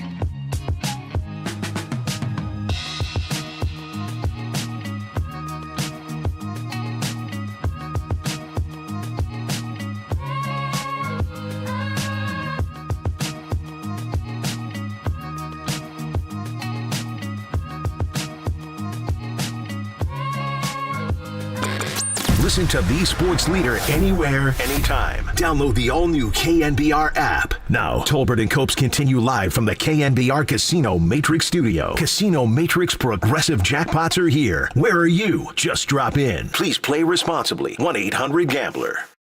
Fake the give right and rolling left. Firing out to Deebo Samuel at the 40, the 45-50, into Denver territory at the 45-yard line. And Deebo Samuel had such a great physical reshaping in the offseason. Dante looked excellent. 2nd and 1 from the Denver 10. Darnold throwing out in the flat. Jack Coletto at the 5, the 3, the 2. Touchdown, 49ers. Lance looking into the end zone. Caught for the touchdown. Trey Lance and Cameron Latu. So Trey Lance heated up the fastball on multiple completions on the drive. Dante Whitner and Bob Fitzgerald on the call on Saturday, where the 49ers come back to beat the Broncos 21-20. Pretty good game in terms of opportunities for Kyle Shanahan to do game-like things and for guys to get reps within the game that you might not normally get. I think that's why coaches love, well, we know it's why coaches love the joint practices. You can set up situations, but in games, you're not necessarily going to get the opportunities to go, end a half and end a game, 2-minute drives. They got one or an opportunity at the end of the first half, and then again at the end of the game with Trey Lance. Trey definitely, and I know the reports on him are that he starts slow in practice and then he comes on strong. I think in perspective, one, we got to give credit to him for doing kind of what Kyle said. He sort of let it rip there. And they got a little bit more chemistry and cohesion, I thought, as the game went on or into that fourth quarter. Now, I think it's important to know who he was playing against and where he was playing in the game. He got a little bit of a time at the end of the third. 1:12 was left. Almost feeding time, Lou. I know, dude. Almost time to eat for Tom's dog, dude. It's literally dude, it's like on clockwork. the microphone. Lou is like, dude, it's time to eat. Like clockwork. Yeah. He's like, what are you doing? Well, she got fed earlier today, too. I got up earlier, so she got... So maybe her clock's a little off. She's like, you can talk T.Y. McGill later, dude. I need to eat. So, Trey Lance, let's go. My key takeaway from the game was Sam Darnold played from the second drive of the game. Well, let's start with Brock. Brock, 4 or 5 leads that drive. To me, It wasn't about the plays and the throws. It's about the timing. To me, the best throw in the play he made, I was sitting on the corner of the end zone they were coming towards. The best play he made to me was a ball where he rolls out of the pocket to to his left. Yep. And he threw a ball where I didn't think he was trying to get like throw it out of bounds, but it looked like he might have just been throwing it away. And out of nowhere, here comes out of my line of sight, into my vision comes Jawan Jennings, who makes that catch and then goes down near the sideline. He was throwing it to a spot, and it was all timing. I mean, those plays, that execution, that was all incredible timing. Great plays to Deebo. I think Ayuk had a nice one. Didn't see Trent Williams in there, but he didn't play in last year's preseason. So that for Brock, that was all good. And then Sam Darnold gets the chunk of time from the second series until 1:12 left in the third. That, to me, was kind of all I needed to see that he's the number 2. What was your takeaway on the playing time and how guys looked? I thought Purdy looked great. Sharp. Timing was good. He was sharp, ran the team in and out of the huddle, all that stuff. Looked great. Darnold was fine, and Lance was, they're both fine. I thought Lance was really good in the fourth quarter. You're right. I mean, you got to point out who they were going against, which at that point, you're probably third stringers. I call them the FCS of the NFL. Thank you. But he did let it rip, and he hit guys in stride, on target, and it was... he was good. Yeah, if you're going to ding him for some of the stuff that happened in game 1, then I got to say that was much better. There were a couple times early where he didn't get it out, but it wasn't as noticeable. Second drive and the third drive, it was like zip, zip, zip, zip. So, no, I thought it looked good. And the more chances he gets to do stuff like that, the more it gets ingrained in the brain, and you just, that's enough. You just see it over and over and over again. See, now you're going to make me laugh, then when I laugh, she's sorry, I only laughed that time because I heard that. She gets super excited. Right. It's like, oh, you're laughing. That means that's funny, huh? Let's go. No, look, the one thing, and I haven't really mentioned it yet, but really the one concerning thing heading into the last preseason game and the regular season is Moody. Moody has been very shaky. Not only is he missing field goals, extra points, the game winner that was anything but a sure thing. I was lined up with it. I was standing from the end zone behind watching the Niners go field, and that thing was like, if it was 10 more yards, it might not have made it. Oh, no way. If it was 10 yards further, it might have hooked right. So that's the thing is the ball's coming off his foot, and it's dicey. I mean, you want to see something that just it's good. That stays in between, like kind of right down the middle the whole way. With him, it's not that at all. So, and that's the thing. I think that's why people say drafting kickers that high can get fairly dicey, is because when you get drafted that high, as a kicker, like, I got to perform. Kickers don't get drafted this high. I got drafted this high. I got to make everything. I got to do it. I got to make them all. And then when you miss a few, then the scrutiny starts. Robbie Gould said that. He was on a podcast. He was talking. Can you about handle that. it? Can you handle that stuff? So that's the tough part about it. And we'll see. They're gonna look. You draft a guy third, though. You got to stick with him for a little bit. You can't just say, "Do you throw him out?" I do. Other kickers have been. Who was that? Roberto Aguayo? Was he the one that the Buccaneers drafted? And Buccaneers. Was he a second rounder or a third rounder? I think second sounds right. Second or third. But they whacked him early. They just said, "See ya." A glue factory. But that's me. I'm giving a guy because I want to see what happens once he misses one and fights through it, and then can he get it going? Like if he gets on a roll, because you hate to give up on a guy. Like you think he's really good. You thought enough of him to draft him in the third round. Whether they should have or not, debatable. But you did. So you're going to give up on him, and then he's going to go somewhere and have like an 8-year career? That makes no sense. Yeah. It's like Gostkowski. He's like kicking Super Bowl winners. Yeah, but the question is, can he do what he would be doing there with you? Like, can you get out of your own head when you're drafted third as a kicker? Because there is added pressure, and that's what that job is all about. It's all about handling pressure. So, can he handle it? He hasn't got off to a great start. They said during practice he's been great. I don't care. It's like saying somebody makes 85% of their free throws at practice. Who cares? Yeah. If you can only make 65% during the game, there's not 19,000 people in the stands during practice. There's not something on the line during practice. I need you to be able to make it when there's some pressure. When you you feel the fingers on your shoulders, like, oh God, I got to make this one.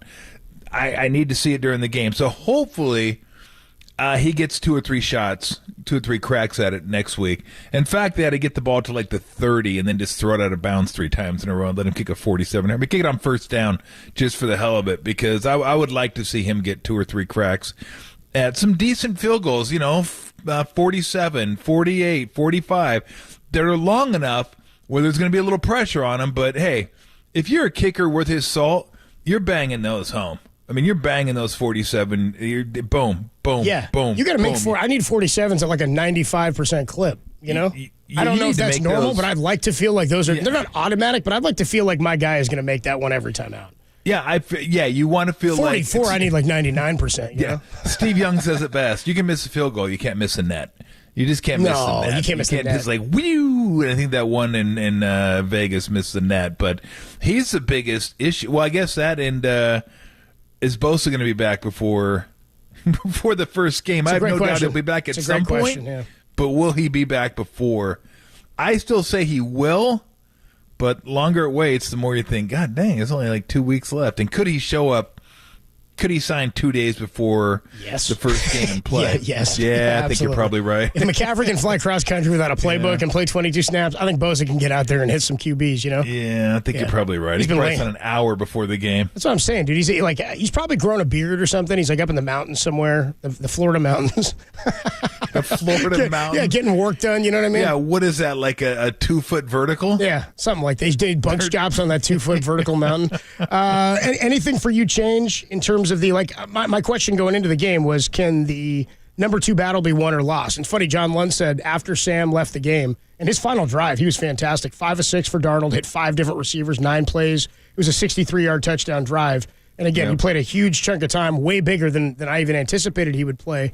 Kyle didn't even really give us a update on Friday when we talked to him about when Trey was going to get in the game. He really only talked Brock and Sam Darnold, and Brock will play again, he said, with some more starters coming up on Friday, which is good news and was exciting to see him out there in that first drive. But do you think Trey still has a shot at the number 2 job? Is there? To me, that seemed like it was kind of all done for me, for the amount of playing time. You know what? I don't know. Probably, but who knows? I don't know how coaches look at the third game now.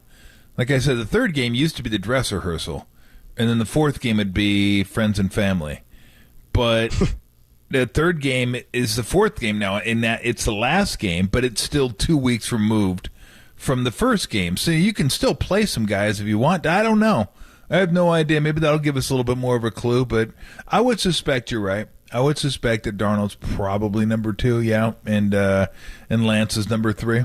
I mean, that makes sense. That would make me most comfortable. I think that's where we're sitting right now. So Yeah. we'll see what happens when we get into the when we talk to Kyle on Thursdays, how we're doing it. I think we're going to have Kyle on Thursday like we normally do. So make sure you stay tuned for that. Should let you know Tolbert & Cope is sponsored by Redwood Credit Union. Start earning cash back on your everyday spending with a Redwood Credit Union free checking account. There's no monthly fees, no minimum balance, and your debit card earns cash back, travel, and more. Get started at redwoodcu.org/free checking, federally insured by the NCUA. The Giants have called up Kyle Harrison. He will go tomorrow. We'll see Scott Alexander tonight as the opener against the Phillies. We got pregame coming up in about 13 minutes or so. Giants and the Phillies coming your way. We'll talk more about the Phillies trashing Gabe Kapler all morning long. Only here on the Sports Leader.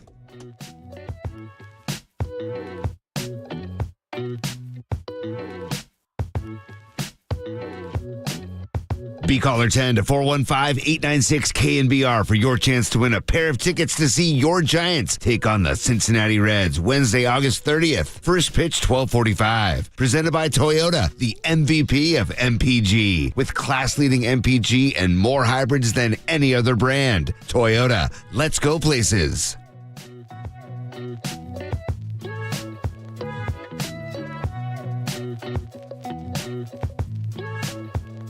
Hey, what's going on, everybody? My good friend Steve Moskowitz hanging out on the line. I'm Adam Copeland, by the way, with my good friend Steve Moskowitz. What's up, Steve? Happy Monday, man. Tell everybody about the ERC. Happy Monday, and that's going to make your listeners happy, too. If you owned a business that employed people in 2020 and 2021, the federal government is rewarding you by paying you up to $26,000 for every employee that you have that qualifies. How do you qualify? There's 2 different ways. You only have to qualify under one of them. But a lot of CPAs that I've talked to, and I was a CPA before I was a tax attorney, are only doing the first method, the easy method. It's math. That's what they like. And if your gross revenue didn't go down enough, they say, that's it, no ERC for you, nothing to talk about. Wrong. There's a second method, but requires analysis. We're tax lawyers. We like doing analysis. Not everybody's going to qualify, but a lot of people that did not have the required drop in gross revenue do qualify under this method. You may be entitled to a tremendous amount of money.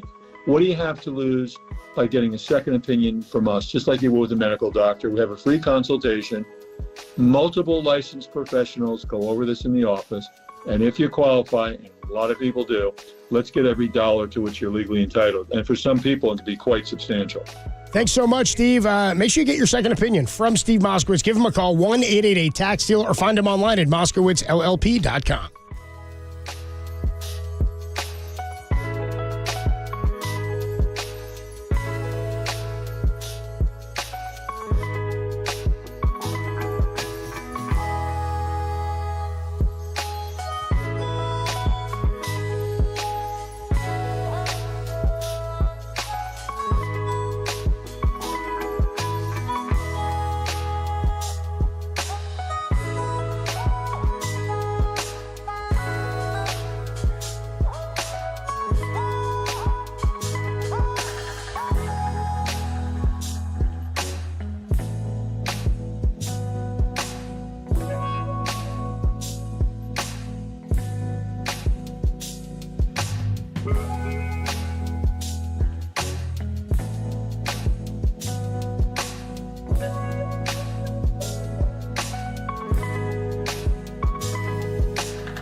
Wrapping things up here on a Monday afternoon. Giants and the Phillies coming your way pregame at 2:40. We've got Aaron Nolos having a tough year, 10-8 with a 4.58. Going up against Scott Alexander as the opener, 6-2 with a 4.06. Giants' top pitching prospect, Kyle Harrison, supposed to debut tomorrow. Dude, we're getting great cat in the camera, dude. Just straight ahead into the camera. Dude, what do you like? Camera. What's it doing? Camera hog. What's the cat doing? What's the cat? It's not turned around. Sometimes we're getting right up the, Yeah, I mean, if you could figure it out, just let me know. She just she does it. Have you ever owned cats? I have had cats. Yeah. Well, then cats do what they want to do. They don't listen. They're aliens, dude. Yeah, they're on their own. They're on their own plan, like their own schedule, their own everything. It's just like, what? Hey, can you get down? What? Yeah. Okay. Like it's not going to get in your face to feed it. It's just going to go get the food. It's like I'll get it myself. I don't need you. Sometimes I ask her to DoorDash for me. She'll give me a burrito. It's pretty awesome. So my buddy Gabe works out in Philly. We played high school baseball together. He's a trainer with the Eagles. Anyway, he's a big Giants fan, diehard Giants fan, and he texted me this morning going, "Dude, they are crushing Gabe Kapler on WIP here in Philadelphia." He's like, they're just ripping him. He's like, they hated him when he was here. And he's like, nothing would be better for me. And these guys to come out, he's like, it would just be so much sweeter to go out and beat. Like Giants fans, I know you've got your Gabe Kapler frustrations. We've all had them, but I'm going to go to bat with my guy over Philadelphia. You know what I mean? Rob Thompson's done a nice job out there, but this is the biggest series of the year. So I know they had this on Pop Online. Angelo Cataldi, I guess Gabe used to do a weekly show with him when he was the Phillies manager. Tom, this is how people, I think, wished we would speak to Gabe Kapler. Here's Gabe and Angelo Cataldi when he was back in Philly as the Phillies manager. If he ran, Kinsler wouldn't have dropped the ball. Hold on. Yeah. Hold on. You want to go back to every other pitch? Right. What if there was a strike called earlier in the game that should have been a ball that changed the outcome of that at bat? Gabe, you're trying to complicate a very simple issue. He would not have been in a rundown if he didn't run.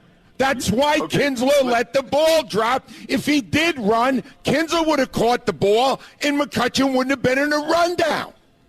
True. If there was a ball called earlier in the game, and you're just trying to complicate a simple issue, Gabe. It's not, okay. Let's go back. He got caught in a rundown and blew his knee out. Let's go back. Let's go back to your issue. Let's say I decide to take him out of the game in that situation. Yeah. Something like that. Okay. It doesn't make Gene Segura better. It doesn't make the Phillies better. And I'm not going to do it just because you are upset. I am very frustrated with you. Okay. And I might have handled this show different. Otherwise, okay. I'd have to go back and look at everything in isolation. But right now, pretty perturbed. I think you didn't handle this show in a fair and reasonable way. Okay. And that's probably the thing I'm most disappointed in, is the way you handled this show. Well, I'm disappointed in some of the answers, so I guess we're equal on that. Yes. It's good. I like that they're specifically talking about a baseball situation, too. I love it, too, that Gabe could say he's perturbed without sounding perturbed. He sounded like he was talking about, who the starting pitcher was. I'm going to let you know. Yeah. I'm very perturbed. Yeah. But you don't sound perturbed, but I am. I'm unhappy with how you handled this. I'm frustrated right now. In here, I'm perturbed. Out here, I'm not so much perturbed, but in here, I'm perturbed. It's funny the way he can say I'm perturbed with. Well, it's like as True Blue said. He said, "I'm not like he said he was disappointed. He said, I'm not mad. I'm just disappointed." He didn't say I'm not mad, but he did say I'm disappointed in how you handled this. So you're not my mom. That's okay. Sorry. That's all right, dude. I'm not from Philly. I can't do that. I don't do that. I won't do that. I think there's psychos in Philly. There's a certain segment of people that like that. That's not how I handle it. I'm not saying it's right or wrong. It's certainly right for Philly, but for me, I couldn't do that. God, I'd be an alcoholic. I love that. Would be. Yeah. Well, I am. I love the Giants, we'll dude. Seek help. I love these please. teams. No, I'm good. Between 2 and 6, I'm usually fine. Okay. Usually. But good. Well, I'm not helping in that regard. Oh, no, but you're, greasing the skids for when I get off. Better to get started early. You can't drink all day if you don't start early, No, that's a good point. You can't if you don't start in the morning. But I don't get that angry about it. I get frustrated. It's like when we talk to Kyle and we ask about stuff. You and I usually want to know where they're coming from with stuff. Now, I'll say I think that's wrong, and I'll usually have a stronger opinion about baseball decisions because I just think I know the game better. But I like there are times where I'm we'll talk more about it tomorrow. I actually don't think it's a good move to bring up Kyle Harrison tomorrow. I don't think it makes any sense. But we'll talk more about that. I think you've been so careful that this makes zero sense for how delicate you've been with this guy. So we'll talk more about that. But I don't get that mad, but I'm happy I do have the audio of that. That's pretty funny.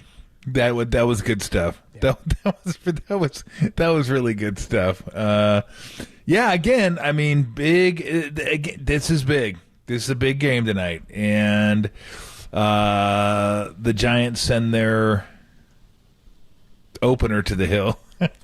Big game. You got an opener? Yeah. You know we do. They're sending their number one guy. They're like, here's Aaron Nola for the biggest series of the season. We're like, here's Scott Alexander, and then you'll see. Just stay tuned. Oh, man. I mean, it makes sense, right? They got Schwarber, they got Harper, they got their lefties up. So, I mean, if you're going to do it, it makes sense. Now, we'll get into it tomorrow, whether tomorrow is the right spot for Harrison. I don't know that there is a soft landing spot over the next 6 games. When you have the Braves coming to town, I'm not sure there is one, so I didn't mind it as much, but we could certainly discuss it, get into it tomorrow. It's time to get ready for this game. Nola and Alexander. Let's thank our guests. Pretty perturbed. I'm very perturbed. I'm pretty perturbed with, I just want to let you know that. It's like I almost expect him to say it and smile. I'm pretty perturbed right now. I just want to let you know. Pretty perturbed. Yeah. Okay. Well, thanks for letting me know. Thank you very much to Derek. Thank you very much to Tim. Time to get you ready for the Phils and the Giants next here in the Sports Leader. Take it away, Derek. Oh, my God.